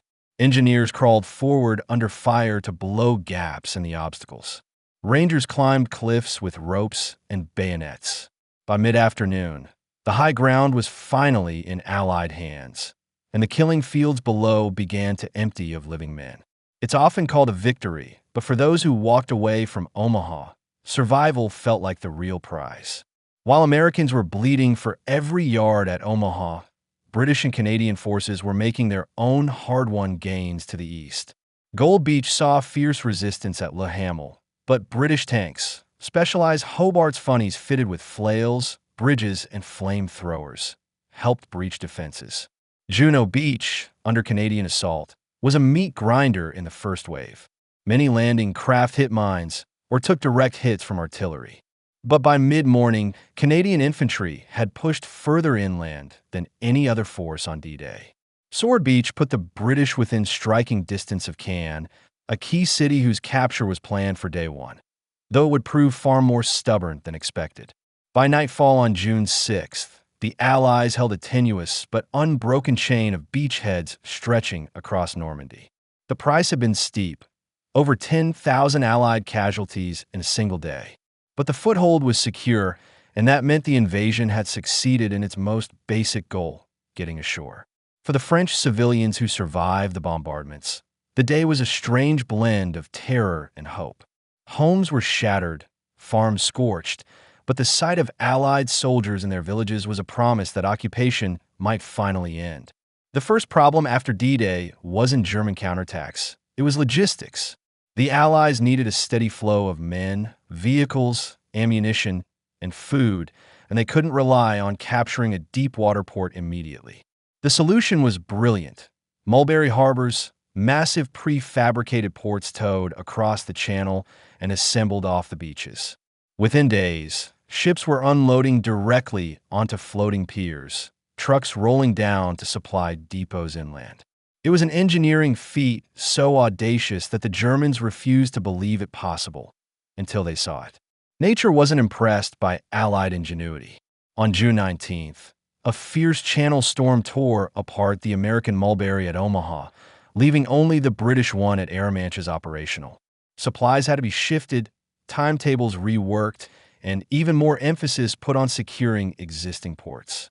Still, the surviving Mulberry kept the lifeline open long enough for the Allies to dig in. Once off the beaches, the Allies met a new enemy, the bocage. This wasn't open countryside. It was a patchwork of small fields bounded by ancient earthen embankments topped with thick hedgerows. The bocage made tanks nearly blind, forced infantry into narrow lanes, and gave German defenders perfect ambush points. Snipers could vanish into greenery, machine guns could fire from hidden angles, and mortars could rain down unseen. At first, Allied tactics failed. Attacks stalled, casualties mounted, and morale dipped. But innovation followed. Engineers welded metal prongs to the fronts of Sherman tanks, Rhino devices, so they could smash straight through hedgerows instead of going around. Infantry learned to leapfrog forward, using tanks as moving cover while others flanked German positions. For the soldiers, it was claustrophobic and nerve-wracking. Every bend in a lane could hold an MG-42 nest. Every orchard could hide an 88mm gun. The air was thick with the smell of churned earth, smoke, and the sickly sweet odor of decay. Progress was measured in hedgerows per day, and the fight became a grinding war of attrition. By late July, the Allies were still bottled up in the bocage. The answer came with Operation Cobra, a massive American push to break the German line west of Estilo. On July 25th, hundreds of heavy bombers carpeted the German front. The effect was devastating. Though tragically, some bombs fell short, killing Allied troops, including General Leslie McNair. When the dust settled, U.S. armored divisions surged through the gap. German defenses, already battered, collapsed in places. Town after town fell as American columns fanned out into Brittany and south toward the Loire. The rapid advance threatened to trap huge numbers of German troops. By mid-August, the Allies were closing in from both north and south, forming the Falaise Pocket. Canadian, Polish, and American forces squeezed the Germans into a shrinking killing zone. The slaughter was horrific. Columns of destroyed vehicles, fields littered with bodies, the air thick with the stench of burning fuel and flesh. Yet thousands of Germans escaped through a narrow gap before it closed entirely, a bitter reminder that in war, few victories are complete.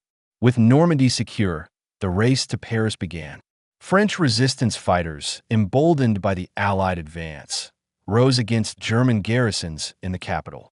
Barricades went up, and firefights erupted in the streets.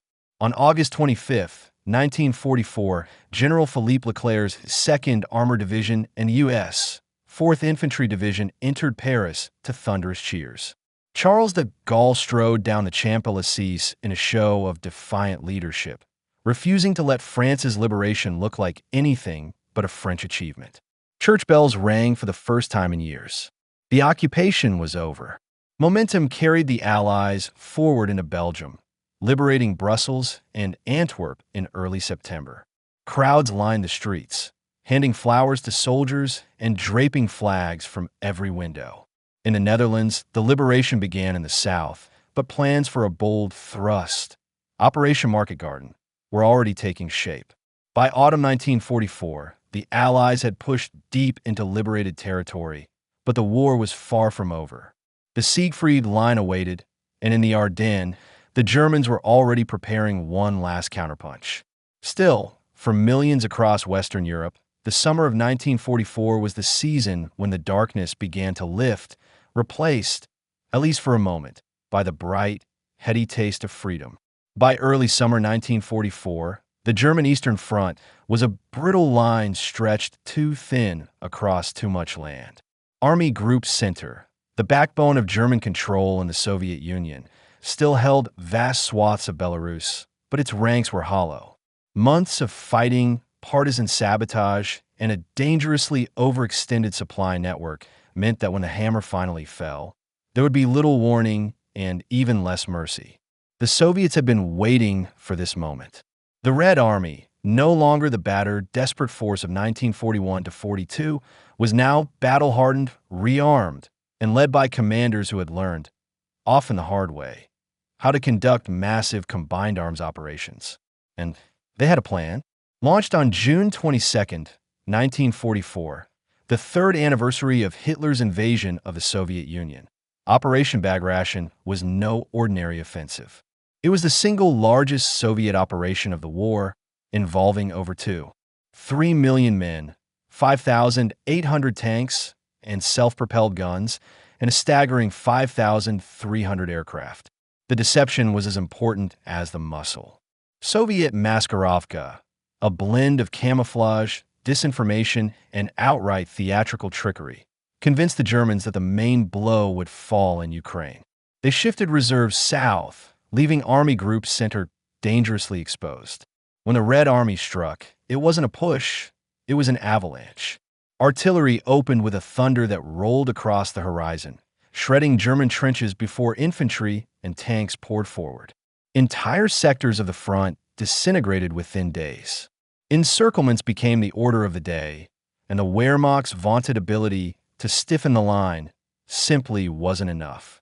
The Soviet T-34 had been the workhorse of the Eastern Front since 1941, but by 1944 it was more than just a tank. It was the embodiment of Soviet armor doctrine. Agile, reliable, and easier to produce than Germany's complex Tigers and Panthers. The T-34-85 variant introduced that year packed a heavier gun capable of taking on even the most fearsome German armor. In Bag Ration, tank armies didn't just smash through, they raced. Deep battle doctrine, pioneered before the war and now executed with ruthless precision, sent armored spearheads far behind German lines, severing roads, railways, and retreat routes. Entire German corps found themselves cut off within days, reduced to fighting in isolated pockets. If the Germans hoped to regroup in fortified towns, the Soviets simply bypassed them, leaving infantry and artillery to deal with the holdouts.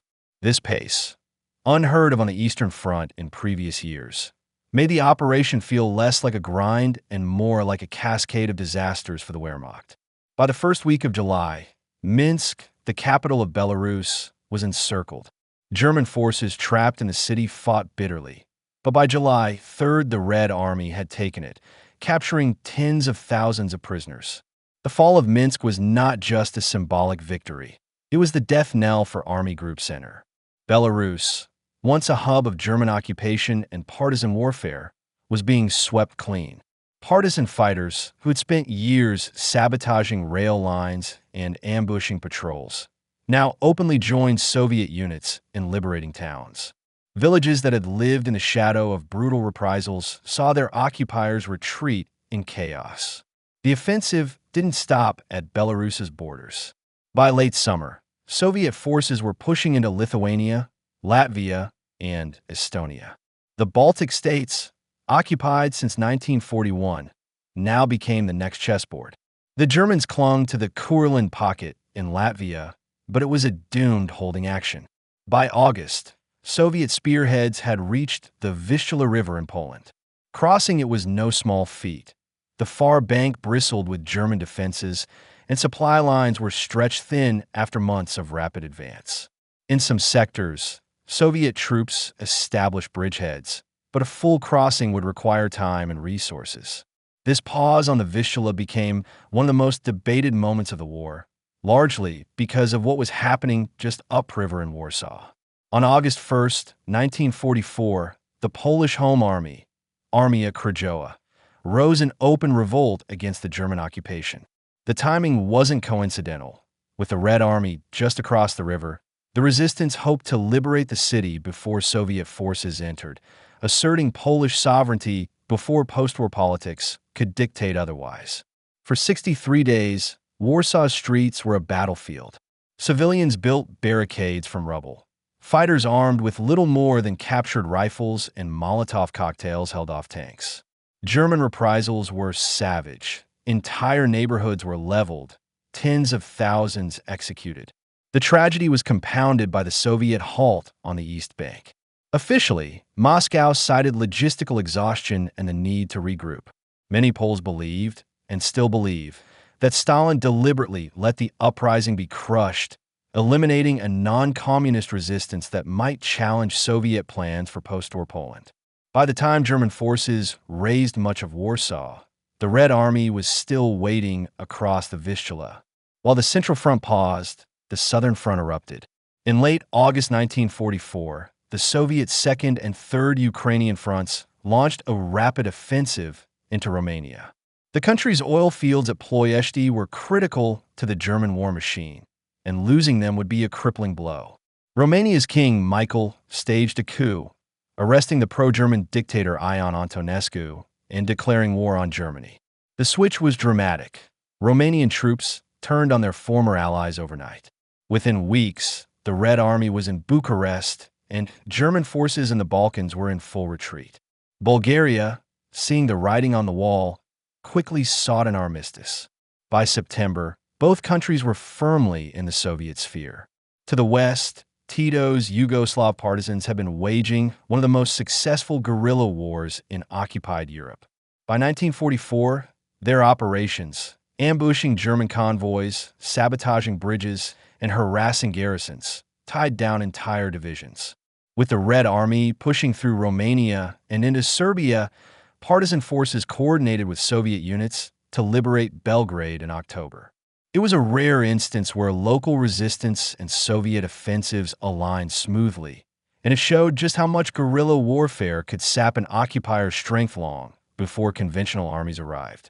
All this success didn't erase the uneasy undercurrent between the Soviet Union and its Western allies. On paper, coordination was improving. After all, Normandy had been launched in June, relieving some German pressure in the east. But political mistrust simmered. Stalin was acutely aware of the West's delays in opening a second front, and Churchill and Roosevelt were equally wary of Soviet intentions in Eastern Europe. The halt at the Vistula, the fate of the Warsaw Uprising, and Moscow's rapid absorption of liberated states into its influence all hinted at post-war fault lines. The truth was, even as 1944's Eastern Avalanche broke the back of the German Eastern Front, it was also shaping the borders and the tensions of the world that would follow. By December 1944, the war in Europe was supposed to be entering its final phase, or so the Allies thought. Since the Normandy landings in June, the Western Allies had swept across France, liberated Paris in August, and driven German forces back toward their own borders. But the fighting had slowed. The Siegfried Line, Germany's fortified western wall was proving stubborn, and winter was settling in with a vengeance. Snow blanketed the forests, roads turned to ice, and temperatures plunged to bone-cutting lows. Soldiers on both sides huddled in foxholes and half-collapsed barns, thinking mostly about keeping their feet dry and getting through Christmas. In Berlin, though, Adolf Hitler was brooding over something very different. The Eastern Front was bleeding him white. Soviet armies were rolling across Poland, and the Anglo-American forces were poised on Germany's western doorstep. Any sane military mind might have focused on shoring up the homeland defenses. Hitler instead decided to gamble everything on a single, audacious strike. He convinced himself that the Allies were a fragile partnership, that the Americans, British, and Canadians didn't have the same stomach for a long, brutal fight. Break their unity, he believed, and the whole house of cards could collapse. The idea was to hit hard in the West, split the American and British armies in half, and capture the deep-water port of Antwerp in Belgium. Antwerp was the Allies' logistical lifeline.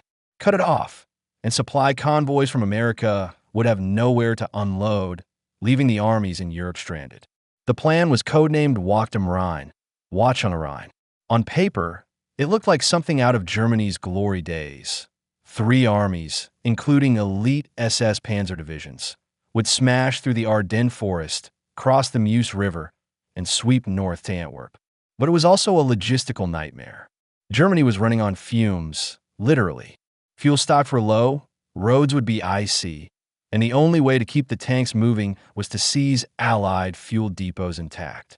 Perhaps most importantly, the whole thing relied on surprise. The Ardennes had been a backwater since September. The Americans thought of it as a quiet sector, perfect for resting battle-weary units or training green troops. The terrain was thick forest, narrow valleys, and small villages. Not exactly the kind of place you'd expect a major tank assault. Hitler saw that complacency as his opening. While his generals argued the risks were too high, Hitler brushed them aside. He had done this before, against all advice, and stunned the world. In 1940, German forces had shocked France by coming through the Ardennes in spring. Now, he planned to repeat the trick in winter. The attack was set for mid-December. The Americans manning the Ardennes front on the night of December 15th were not expecting trouble. The men of the 106th Infantry Division, new to the war, were spread thin along a long defensive line. Other divisions, like the 28th, were recovering from months of hard fighting in the Hürtgen forest. The snow-muffled sound and the dense trees made it impossible to see more than 100 yards in any direction. Just before dawn on December 16th, the earth shook. More than 1,600 German artillery pieces opened fire in a coordinated barrage stretching across 80 miles of front. Shells churned up the snow, splintered trees, and shattered the fragile quiet of winter. Telephone lines were cut, radios jammed, and for many American units, there was no clear picture of what was happening. Then came the tanks. Panthers and Tigers rumbled out of the mist, their engines growling, accompanied by waves of infantry in white camouflage smocks that blended into the snow. Some German units spoke fluent English and wore captured American uniforms, sowing confusion at roadblocks. Behind the front, German paratroopers dropped to seize key crossroads and bridges. By mid-morning, the situation was unraveling. In places like Clairvaux and St. Vith, American units fought stubbornly, but others were overrun or encircled. The Germans moved fast, punching deep into the U.S. lines before higher command even realized this was more than a local raid. Maps at Allied headquarters began to show a swelling protrusion into Belgium, the bulge that would give the battle its name.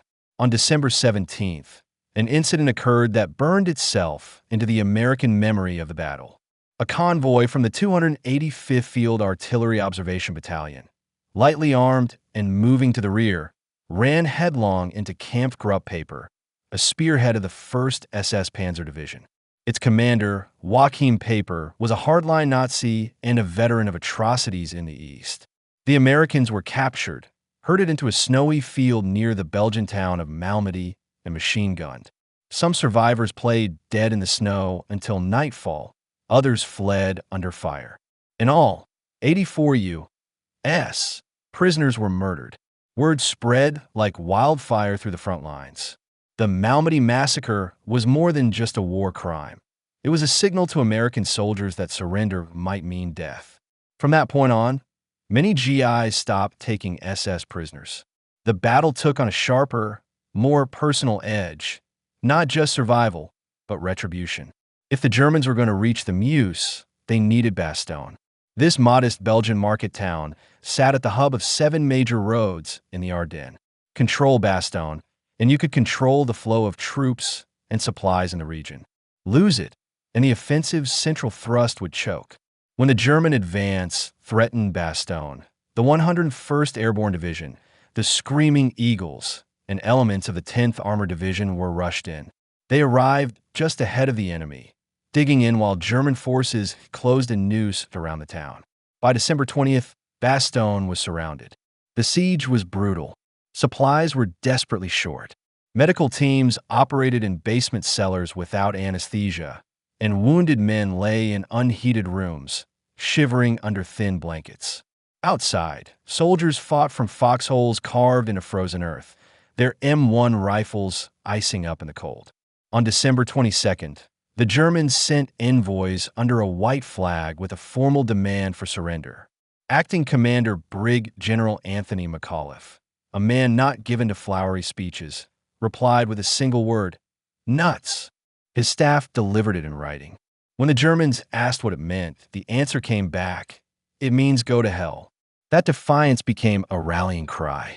Bastogne's defense was now a symbol for the entire Allied front, stubborn, unyielding, and determined to buy time for reinforcements.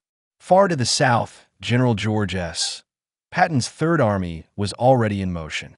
Patton had an instinct for the unexpected, and when the German attack began, he pivoted his entire army northward in just 72 hours, a logistical feat few thought possible in winter. Thousands of trucks, tanks, and artillery pieces were rerouted over icy, snow-choked roads. Convoys ran headlights at night despite the risk of air attack, just to keep moving. Patton's staff had prepared contingency plans for such a pivot weeks earlier, a sign of the general's knack for anticipating the fight. On December 26th, Patton's lead elements broke through to Bastogne. The battered paratroopers and tank crews who greeted them were gaunt, unshaven, and half-frozen, but they were still holding their ground. The siege was broken, and the German timetable was shattered. From late December into January, the battle shifted. Clear skies returned, and with them came Allied air superiority. P-47 Thunderbolts and Typhoon fighter bombers pounded German convoys caught on the open roads. C-47 transport planes dropped supplies to surrounded units, their parachutes dotting the snow like bright confetti. German fuel shortages became critical. Abandoned tanks littered the roadsides. Some were blown up by their crews. Others simply left behind when the gas ran out. Without the speed to exploit their initial gains, the offensive bogged down. By January 25, 1945, the bulge in the line was gone. The front was restored, but at terrible cost. Over 75,000 Allied casualties and at least 80,000 German. For Germany, it was a blow from which they would never recover. The last gamble in the West had failed, and the road to the Rhine and to Berlin now lay open. By early 1945, Germany was a fortress with crumbling walls. To the west, American, British, and Canadian forces stood on the banks of the Rhine, that great natural moat Hitler had once boasted would keep invaders at bay for centuries. To the east, the Red Army was already deep in Polish territory, its momentum impossible to ignore. The Western Allies planned to cross the Rhine in a carefully choreographed set of operations. The British and Canadians prepared Operation Plunder, a massive, coordinated river crossing north of Ruhr. But history loves irony. The most famous crossing came not from meticulous planning, but from sheer luck. On March 7, 1945, American troops from the 9th Armored Division approached the Ludendorff Bridge at Remagen and found the unthinkable. it was still standing. German demolition charges had failed to destroy it. For a brief moment, confusion reigned. Could it be a trap? But hesitation in war costs lives and opportunities, so the Americans charged. Under sniper fire, with the thunder of German artillery shaking the steel beams, they scrambled across. Against all odds, they secured a bridgehead on the eastern bank. That crossing at Remagen was like sticking a knife into the soft underbelly of Germany. Eisenhower himself said it shortened the war. It wasn't just a tactical gain, it was a psychological blow. The Rhine, the last great western barrier, had been breached. Once across, Allied forces poured into western Germany. Their next target was the Ruhr industrial region, the beating heart of the German war economy. Encircling, it would be like putting a chokehold on the Wehrmacht's ability to fight. By early April, the trap snapped shut. The Ruhr pocket was formed, and inside it were more than 300,000 German troops, entire armies cut off from escape. These were not just conscripts and home guards. Many were battle-hardened veterans. But without supplies, fuel, or hope of relief, they were fighting a losing battle. Day by day, the pocket shrank. Villages became battlefields, streets turned into barricades. Eventually, starvation and the sheer weight of Allied firepower did what persuasion could not. German generals surrendered en masse. The Ruhr was gone, and with it, any realistic hope that the West could hold. While the Western Allies were crossing rivers, the Soviet Union was crossing entire countries. In January 1945, the Red Army launched the Vistula Oder Offensive, a thunderclap of artillery and armor that tore through German defenses in Poland. The Soviets advanced nearly 300 miles in just a few weeks, a speed that stunned even seasoned generals. By the end of the offensive, the Soviets stood on the Oder River, just 40 miles from Berlin. Towns and cities fell in quick succession. But this wasn't just a military campaign, it was vengeance. The memory of the Nazi invasion of 1941, the massacres, and the sieges still burned fresh. Soviet troops fought with a relentless, almost personal fury. Yet, as they advanced, they uncovered the hidden machinery of the Holocaust. The liberation of Auschwitz in January 1945 was not just a military victory. It was a revelation of humanity's darkest capacity. Even battle-hardened soldiers were shaken by what they found. Mountains of shoes, piles of eyeglasses, and survivors who looked like ghosts. While armies clashed on the ground, the air war entered its most devastating phase. In February 1945, British and American bombers unleashed a firestorm on Dresden. The city, famed for its architecture and art, burned for 2 days. Tens of thousands died in a nightmarish inferno. Dresden's destruction remains controversial to this day. Supporters argued it was a strategic transportation hub aiding the German war effort. Critics saw it as an unnecessary act so late in the war. The truth is complicated. War rarely offers clean moral lines, especially when the bombs fall. In these last months, strategic bombing targeted not just factories and rail lines, but the will of the German people. Berlin, Hamburg, Munich, all endured pounding raids that reduced neighborhoods to rubble. For civilians, survival became a day-to-day gamble. Even as the Reich collapsed, pockets of fanatical resistance remained. In Königsberg, now Kaliningrad, German troops fought fiercely before finally surrendering to the Soviets in April. Vienna saw street-to-street fighting as Soviet troops pushed through in early April, the city's ornate buildings scarred by artillery. Then came the Battle of Seelow Heights in mid-April, the gateway to Berlin. The Soviets faced well-prepared German defenses, and the cost in lives was staggering. Waves of infantry and armor crashed against minefields, artillery, and entrenched positions. But sheer numbers told the story. Zhukov's armies eventually broke through, opening the road to the capital. By late April, Berlin was surrounded. Inside, Hitler clung to delusions of victory from the claustrophobic confines of his bunker. His generals argued over strategy, but the truth was plain: the city could not be saved. The Battle of Berlin was urban warfare at its most brutal. Soviet troops stormed through ruined streets, snipers and Panzerfaust teams lurking in every building. Civilians were caught in the crossfire, some trying to flee, others hiding in basements as shells collapsed the world above them. On April 30th, 1945, Adolf Hitler shot himself. His body, along with Eva Braun's, was burned in the garden of the Reich Chancellery.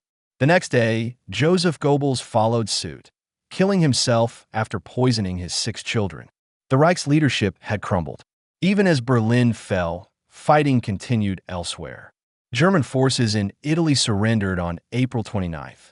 In northwest Germany, Denmark, and the Netherlands, capitulation came on May 4th. Finally, on May 7th, 1945, Germany signed an unconditional surrender in Reims, France. The next day, V-Day was celebrated across Europe. Though in the Soviet Union, victory was marked on May 9th due to time zones. Liberation brought joy, but also shock. Allied troops entering camps like Buchenwald, Bergen-Belsen, and Dachau found horrors that defy description. The skeletal survivors, the mass graves, the smell of death, these images would haunt liberators for life. And then there was the refugee crisis.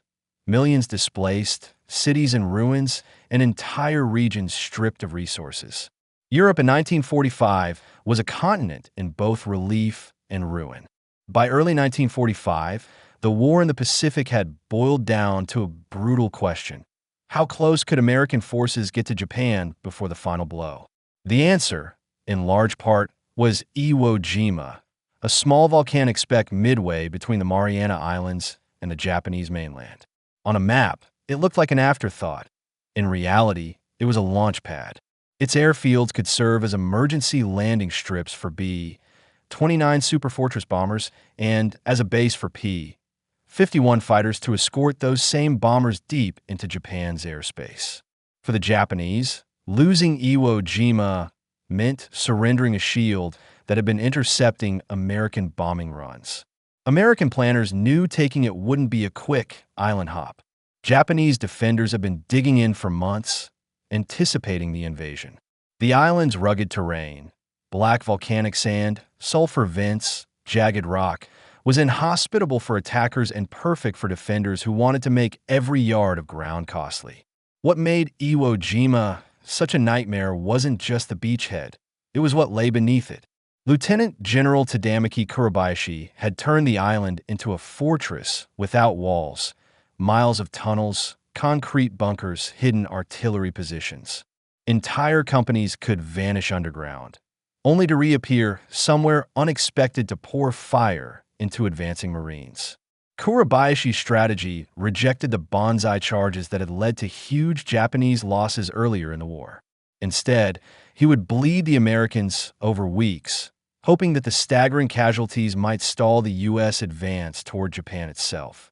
By the time the first wave of Marines landed on February 19, 1945, the island was primed to fight back in silence at first, then all at once. The Marines came in under a sky filled with the thunder of naval guns. Battleships, cruisers, and destroyers pounded the island for days beforehand. But when the landing craft hit the beaches, the defenders were still very much alive. That volcanic ash didn't just slow movement. It swallowed boots, bogged down vehicles, and offered no cover. At first, the lack of return fire was eerie. Then, just as the landing forces began to push inland, the Japanese opened up with everything: mortars, machine guns, artillery zeroed in to the inch. The casualty rate in the first hours was staggering, and medics were overwhelmed almost instantly. Marines would later describe the sound as a constant tearing of the air, like the sky itself had turned into a buzzsaw. At the island's southern tip loomed Mount Suribachi, a dormant volcano whose summit offered commanding views of the entire beachhead. Securing it was a priority. Over several days, Marines clawed their way up the slopes under sniper fire, and grenades rolled down from above. On February 23rd, the battle saw one of its most iconic moments: the raising of the American flag on Suribachi's peak. Joe Rosenthal's photograph of 5 Marines and a Navy corpsman heaving the flagpole into place became an instant symbol, not just of Iwo Jima, but of the war itself. What people sometimes forget is that this wasn't the end of the battle. The majority of the fighting and dying was still ahead. For the Marines, still pinned in the north, the photo might as well have been from another planet. While the fight for Iwo Jima raged, the Japanese were escalating another weapon, the kamikaze. These suicide pilots, flying planes often stripped to the essentials and packed with explosives, hurled themselves at American ships. It wasn't an irrational tactic. By 1945, Japan's industrial capacity was collapsing and trained pilots were in short supply. A single kamikaze could cause catastrophic damage, and the psychological impact on U.S. sailors was immense. It was warfare without a safety valve, no chance of surrender for the attacker, no margin of error for the defender. Even heavily armored carriers could be crippled in minutes. And in the waters around Okinawa, the tactic would reach its grim peak. If Iwo Jima was bad, Okinawa was held drawn out over nearly 3 months. It was the largest amphibious assault in the Pacific War. 1,500 ships, more than 500,000 personnel, and a Japanese defense force determined to make the island their Alamo. The stakes were clear. Okinawa was just 350 miles from Japan's home islands. Take it, and the Allies could use it as the springboard for a full-scale invasion of the mainland. The battle was a study in contrasts. Massive tank assaults bogged down in mud, naval gunfire that shook the ground miles inland, and civilians caught between two forces with no safe way out. The Japanese Army and Navy committed almost all their remaining strength, while the U.S. threw everything it had to crack the island open. Okinawa's tragedy wasn't just military, it was human. Japanese propaganda had convinced many civilians that capture by Americans meant torture, rape, and death. In the battle's later stages, whole families leapt from cliffs rather than surrender. Schoolgirls trained as nurses found themselves tending to grievous wounds without supplies, while the elderly carried grenades for one last duty. U.S. troops, too, were shaken by what they saw. For many, it was the first time they'd fought an enemy whose civilians were so fully mobilized for war, and whose fear ran so deep it overpowered the instinct to live. That haunted the American command when they later considered what an invasion of Japan might look like. The waters around Okinawa became killing grounds. Kamikazes struck with terrifying frequency, sometimes in coordinated waves. The USS Bunker Hill was hit on May 11th, killing nearly 400 crew.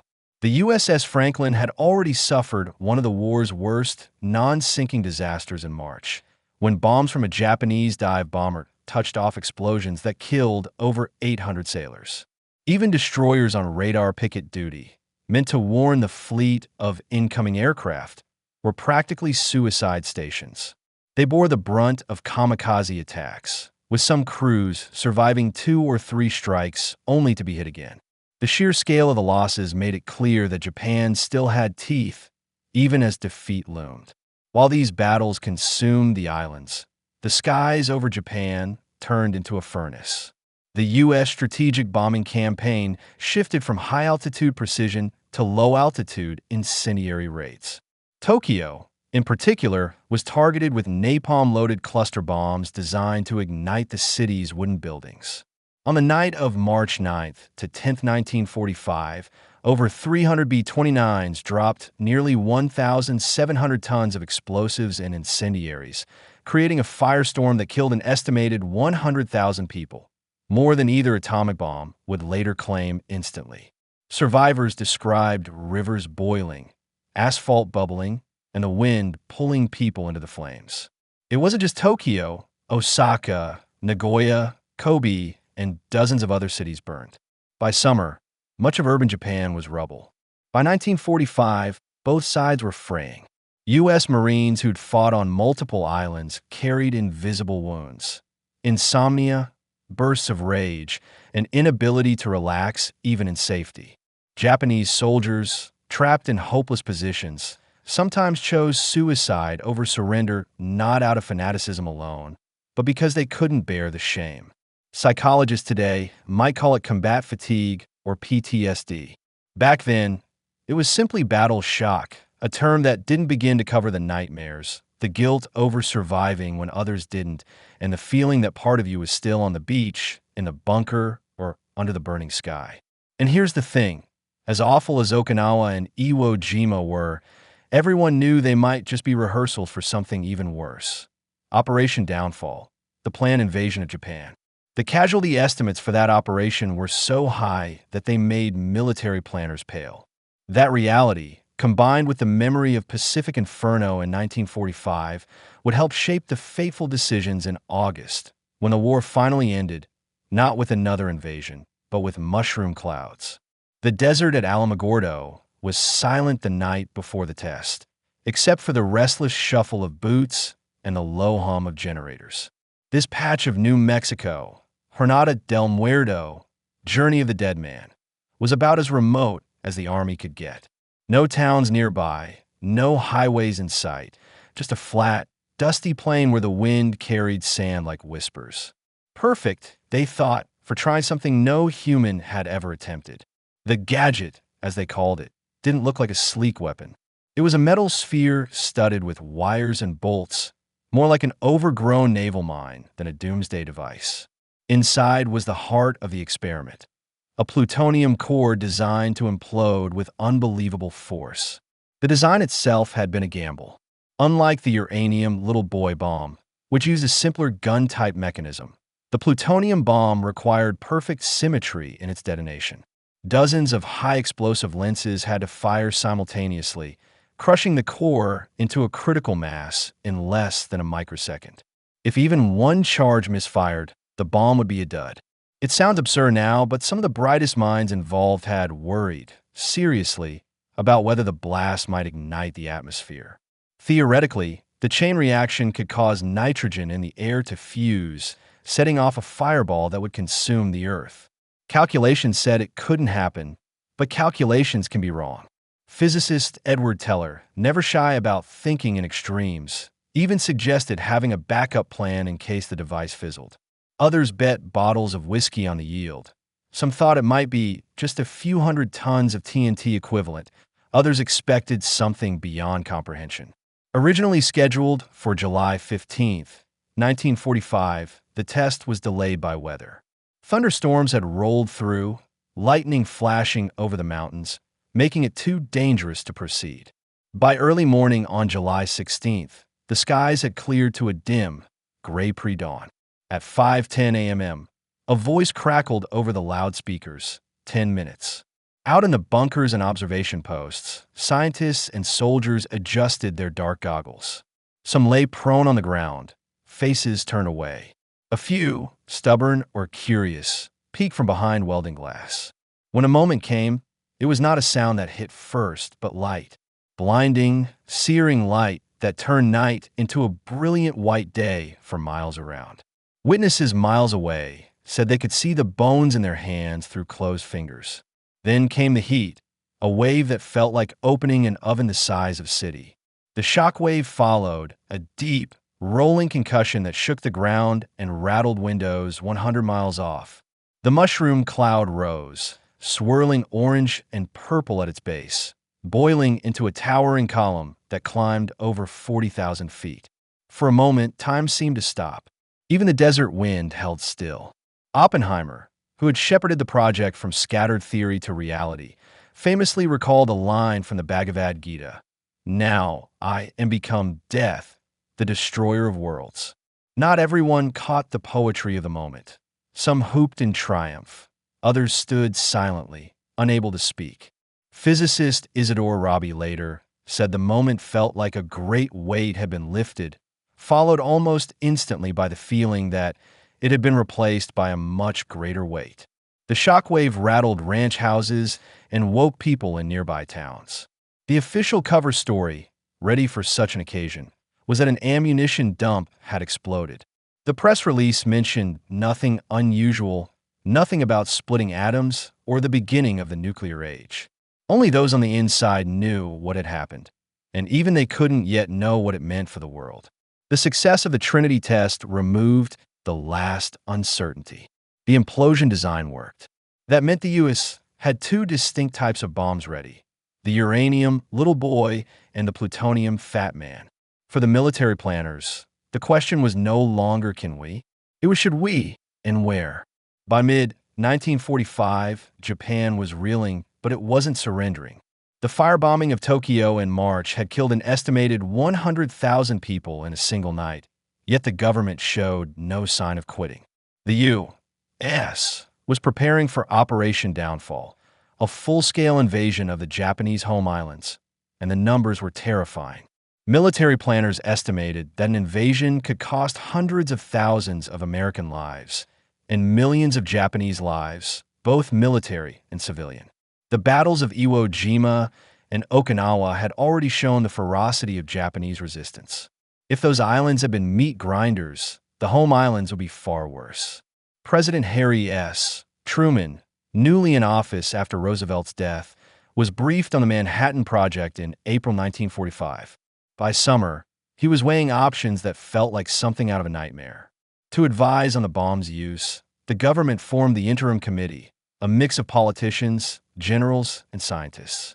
Secretary of War Henry Stimson argued that using the bomb could end the war quickly. Others, like Undersecretary of State Joseph Grew, wondered if a demonstration on an uninhabited island might force surrender without mass casualties. Scientists themselves were split. Some, including Szilard, circulated petitions urging that Japan be given a warning first. Others argued that a demonstration might fail, emboldening the enemy and prolonging the war.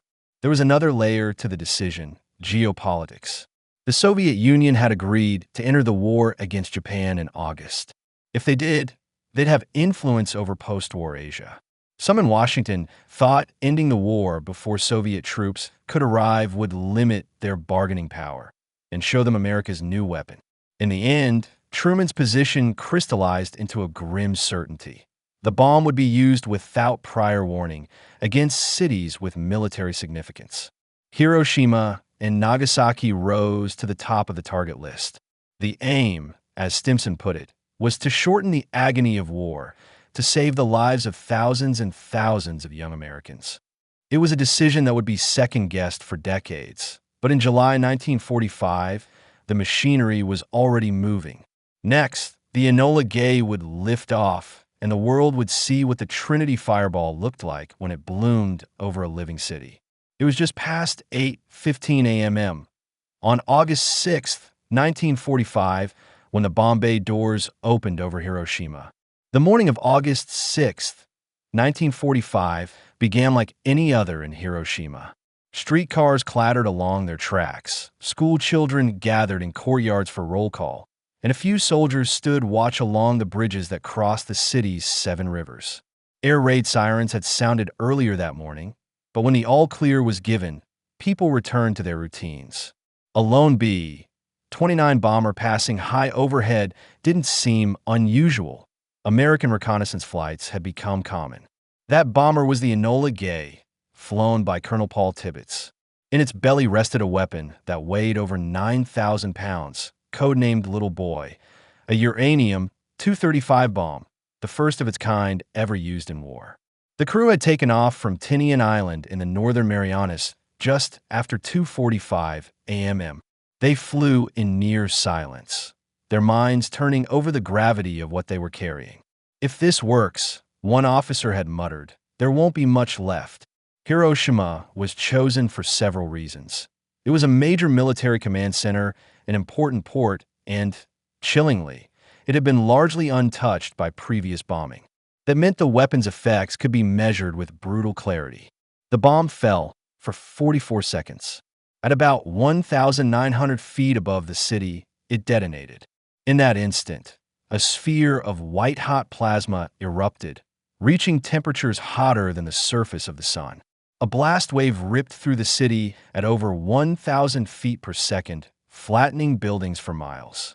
The thermal pulse ignited wood, paper, clothing, anything combustible, turning the city into a patchwork of firestorms.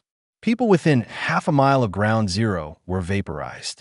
Shadows of their bodies were seared into stone walls. Those farther away were thrown to the ground, their skin blistering in seconds. Survivors staggered through the wreckage, many naked, their clothes burned off, their skin hanging in strips. The rivers quickly filled with people desperate to cool their burns, many too weak to climb back out. Emergency services were almost non-existent. The majority of Hiroshima's doctors and nurses had been killed instantly. The city's iconic T-shaped AIOI bridge, the aiming point for the bomb, was obliterated. Trams lay on their sides, rails twisted like ribbon. Entire neighborhoods were reduced to rubble and ash. It's impossible to know exactly how many died that day. Estimates suggest around 70,000 were killed instantly, with tens of thousands more succumbing in the following days and weeks to burns, injuries, and radiation sickness. Within 5 years, the death toll would climb past 140,000. And yet, amidst the devastation, there were strange pockets of survival. A small reinforced bank building still standing, a few trees that would sprout leaves again the next spring. Those details became small symbols in a city learning what it meant to be the first target of nuclear war. Word reached Tokyo within hours, but at first, Japanese authorities could not comprehend what had happened. Communications from Hiroshima had gone dead. Military reports spoke of a new type of bomb causing unprecedented damage, but even the scientists didn't yet grasp the weapon's full nature. 3 days later, they would. On August 9th, 1945, the B-29 Boxcar lifted off from Tinian carrying a different kind of bomb, Fat Man, a plutonium implosion device like the one tested at Trinity. Its intended target was Kakura, an important arsenal city. But when the bomber arrived, the city was shrouded in clouds and smoke from a previous raid. With fuel running dangerously low, the crew turned to the secondary target, Nagasaki. Nagasaki wasn't an ideal target. Its terrain, a series of hills and valleys, would blunt some of the blast's effects. But it was still home to major shipyards, munitions factories, and a large civilian population. At 11:02 a.m., Fat Man exploded 1,650 feet above the Urakami Valley. The bomb's 21 kiloton yield was greater than Hiroshima's, but the uneven terrain contained some of the destruction. Even so, whole neighborhoods were obliterated. The blast radius flattened buildings within half a mile, and fires raged in the industrial district. An estimated 40,000 people died instantly. Another 30,000 would die in the weeks and months that followed. For many in Nagasaki, the tragedy was compounded by the fact that they'd been told their city was relatively safe from bombing. In Tokyo, the news from Nagasaki shook the government. Within the imperial palace, a bitter debate erupted. Some military leaders insisted Japan should fight on, hoping for better surrender terms. Others, recognizing the devastation, argued for immediate capitulation. Then came another blow. The Soviet Union declared war on Japan on August 8th and invaded Japanese-held Manchuria with overwhelming force. The message was clear. There was no path left to victory. On August 14th, 1945, Emperor Hirohito made the decision no Japanese monarch had ever made, to end a war in defeat. Even then, hardline officers attempted a coup to prevent the surrender, storming the imperial palace in a failed bid to seize the recording of Hirohito's speech. They believed surrender was dishonorable and that Japan should fight to the last. The coup collapsed, and the recording was smuggled out to the radio station. At noon, Hirohito's voice, high, formal, and unfamiliar to his subjects, crackled over the airwaves. He never used the word surrender. Instead, he spoke of enduring the unendurable and accepting a new and most cruel bomb that had caused immeasurable damage. For many Japanese, it was the first time they'd heard their emperor's voice. Some wept openly. Others simply stood in stunned silence.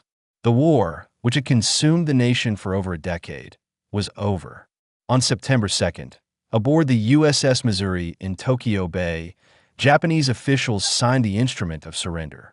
American and Allied representatives looked on as General Douglas MacArthur declared that the guns had been silenced. But the nuclear age had begun. The mushroom clouds over Hiroshima and Nagasaki were not just the closing chapter of World War II. They were the opening act of a new era where the ability to destroy entire cities in seconds was no longer theoretical. By the summer of 1945, the guns were finally quiet. For 6 years, entire continents had been consumed by war. Now, the silence after surrender wasn't peaceful. It was almost disorienting.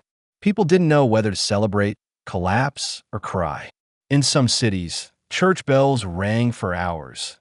In others, the air was so thick with grief that any public celebration felt wrong.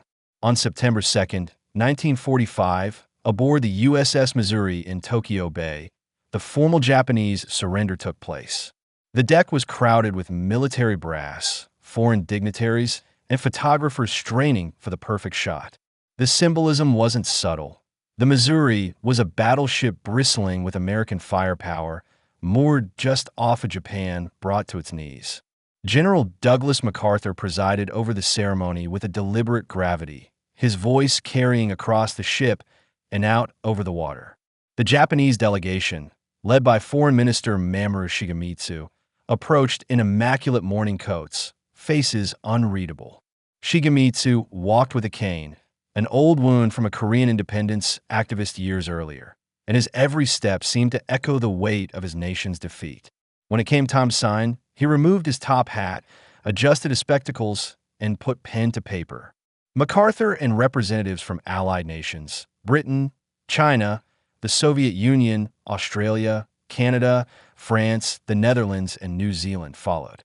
The pens used were later given away as keepsakes, some to museums, others to political allies. One pen ended up in the West Point archives, another in the Truman Library. It was ceremonious theater, but also closure. You can almost imagine the tension hanging over the bay. This was the bookend to years of unimaginable violence. Yet for millions, it wasn't an ending so much as a pivot point. 2 weeks earlier, on August 14th to 15th, news of Japan's surrender had triggered VJ Day, Victory Over Japan Day. In Times Square, New York, sailors kissed strangers, confetti rained down, and streetcars ground to a halt because crowds had spilled into every lane. It's in those hours we get the famous Alfred Eisenstaedt photo of a sailor kissing a nurse. A photo that would become both iconic and later controversial, as shifting perspectives raised questions about consent in the moment. Across the Pacific, the celebrations were tempered. In places like Manila or Nanjing, joy was mixed with the raw memories of occupation. In London, the mood was jubilant yet weary. Britain had been at war since 1939, and people were ready for anything resembling normal life, even if normal was a distant dream. And in Japan itself, there was no dancing in the streets. There was only shock.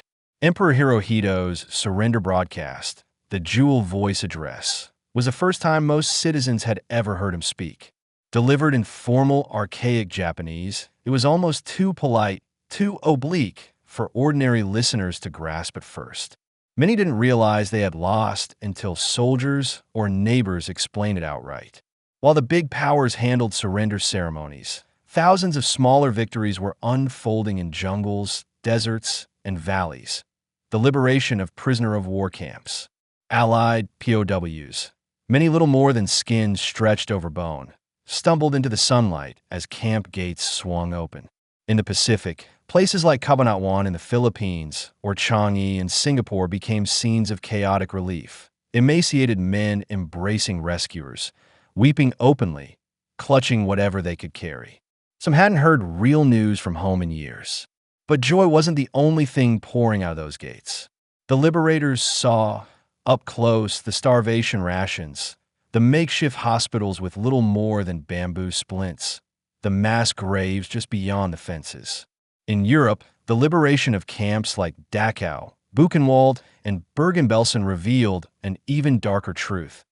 What had been whispered about the Nazis' atrocities was not exaggerated. If anything, the reality was worse. Survivors spoke in halting voices of the cruelty they'd endured. Piles of shoes, hair, and spectacles told their own story. American, British, and Soviet soldiers who had fought through hellish battles suddenly found themselves shaking, retching, unable to process what they were seeing. Many took photographs, not for morbid fascination, but as evidence. There was an unspoken understanding. People back home wouldn't believe this unless they saw it. In the days and weeks that followed, Allied forces compelled local German civilians to tour the camps, to see for themselves what had been done in their name. Some wept, others averted their eyes. A few stubbornly muttered that it was propaganda. But the images, once published in Life magazine and Path newsreels, left little room for denial. With the war over, the question hung in the air. How do you hold an entire regime accountable? The Allies' answer was the Nuremberg trials. In November 1945, in the German city of Nuremberg, a place once used for Nazi rallies, judges, lawyers, and interpreters gathered to prosecute the most notorious surviving leaders of the Third Reich. The symbolism was sharp. This was the same city where Hitler's laws had stripped Jews of citizenship. Now, it was where justice would be served. 22 defendants sat in the dock. Göring, Hess, Ribbentrop, and others whose names have been splashed across headlines for years. The charges included crimes against peace, war crimes, and crimes against humanity, a new legal concept that tried to capture the scale of Nazi atrocities. For the first time, proceedings of such magnitude were broadcast to the world. Radio reports, translated transcripts, and courtroom sketches made their way into newspapers from Boston to Bombay. The testimony was chilling. Camp commandants describing efficiency in mass murder, bureaucrats calmly explaining deportation schedules. When film reels shot by Allied liberators were played in court, even some defendants turned pale. The sentences, handed down in October 1946, ranged from acquittal to death by hanging. Göring cheated the gallows with a cyanide capsule. Others were executed before dawn on October 16th. Nuremberg didn't end the debate over justice. It started it. But it set a precedent. Leaders could be held personally responsible for crimes committed under their rule. While Nuremberg took center stage in Europe, another reckoning unfolded half a world away. In Tokyo, from 1946 to 1948, the International Military Tribunal for the Far East, IMTFE, put Japan's wartime leaders on trial. The tribunal convened in the former Imperial Japanese Army headquarters, a starkly formal building that still smelled faintly of varnish and cigarette smoke. The Allies, 11 nations in total, sent judges and prosecutors. The roster read like a wartime alliance roll call. The United States, Britain, the Soviet Union, China, India, Australia, Canada, New Zealand, France, the Netherlands, and the Philippines. On trial were generals, admirals, and politicians, men who had directed the invasion of China, overseeing the brutal treatment of prisoners and greenlit kamikaze tactics in the final months. Emperor Hirohito was conspicuously absent from the proceedings, shielded from prosecution under American policy, partly to stabilize Japan's post-war government. This decision would be debated for decades. Testimony revealed atrocities not widely known outside Asia. The rape of Nanjing, where tens of thousands of civilians were slaughtered. Human experimentation by Unit 731 in Manchuria. The Bataan Death March, in which American and Filipino prisoners were forced to march over 60 miles in blistering heat, beaten and killed along the way. The scale was staggering, but unlike Nuremberg, the Tokyo trials didn't capture as much public attention in the West. Distance played a role, but so did timing. Post-war audiences, still reeling from European revelations, seemed overwhelmed by yet another ledger of horrors. By November 1948, the verdicts were in. 7 defendants were sentenced to death by hanging, 16 received life imprisonment, and a few received lesser terms. The proceedings cemented the principle that aggressive war itself was a crime, not just the acts committed during it. Yet critics argued the trials had a victor's justice undertone, with Allied misdeeds, like firebombing Tokyo or dropping atomic bombs, left off the docket entirely. With the gun silent, another crisis roared into view. Europe's roads and railways were clogged with people, millions of them, who had nowhere to go. Former forced laborers trudged home from German factories, some finding their towns reduced to rubble. Holocaust survivors, many with no surviving family, wandered between Red Cross stations and temporary camps. Ethnic Germans were expelled from Eastern Europe in waves, often with nothing more than what they could carry in a sack. In the Soviet-occupied zone, returning soldiers sometimes found themselves arrested again, accused of treachery for having been captured by the enemy. In Italy, Greece, and the Balkans, civil wars and political purges created yet more refugees. For some, home was now behind a border they couldn't cross. For others, the home itself was gone, bombed to splinters or claimed by someone else. The Allies established displaced persons (DP) camps across Germany, Austria, and Italy.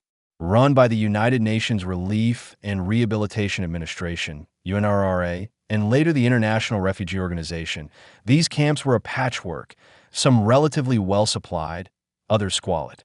Food rations were often meager, disease spread easily, and tensions flared between different national or ethnic groups forced to live side by side.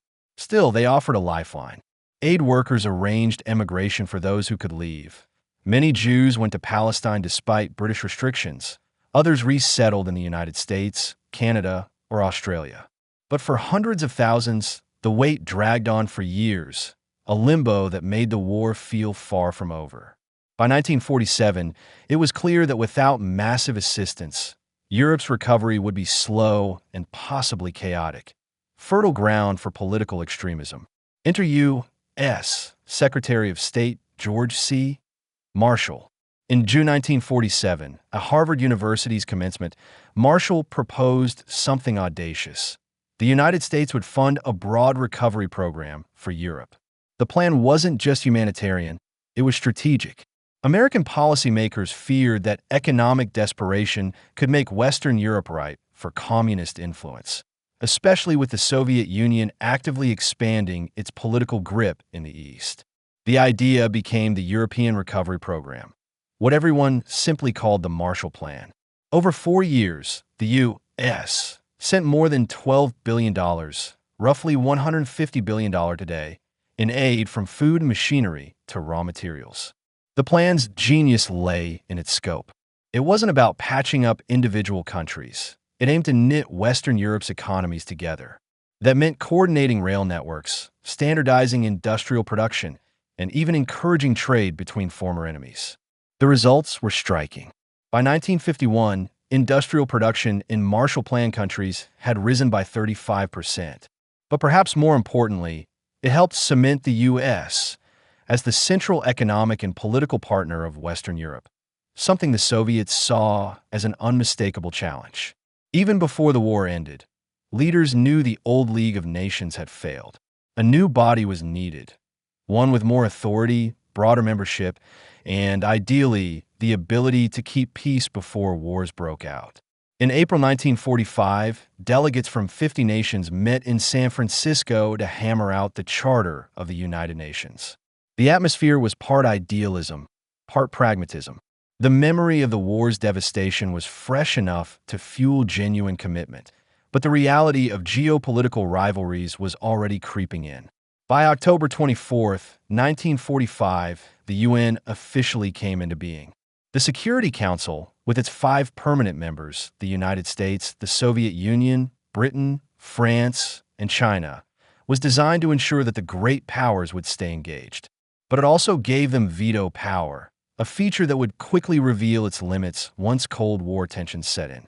The UN quickly took on refugee resettlement, health initiatives, and the supervision of trust territories transitioning from colonial rule.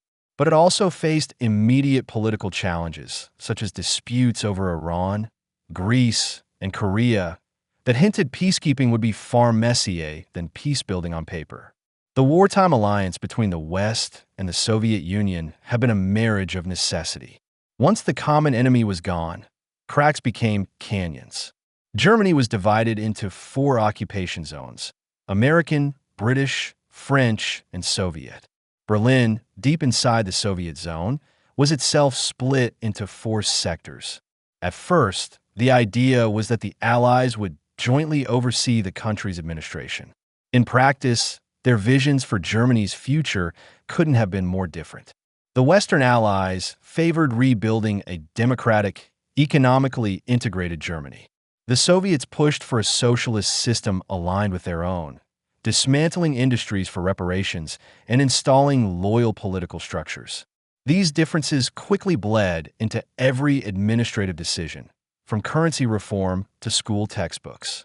By 1947, the fault lines were unmistakable.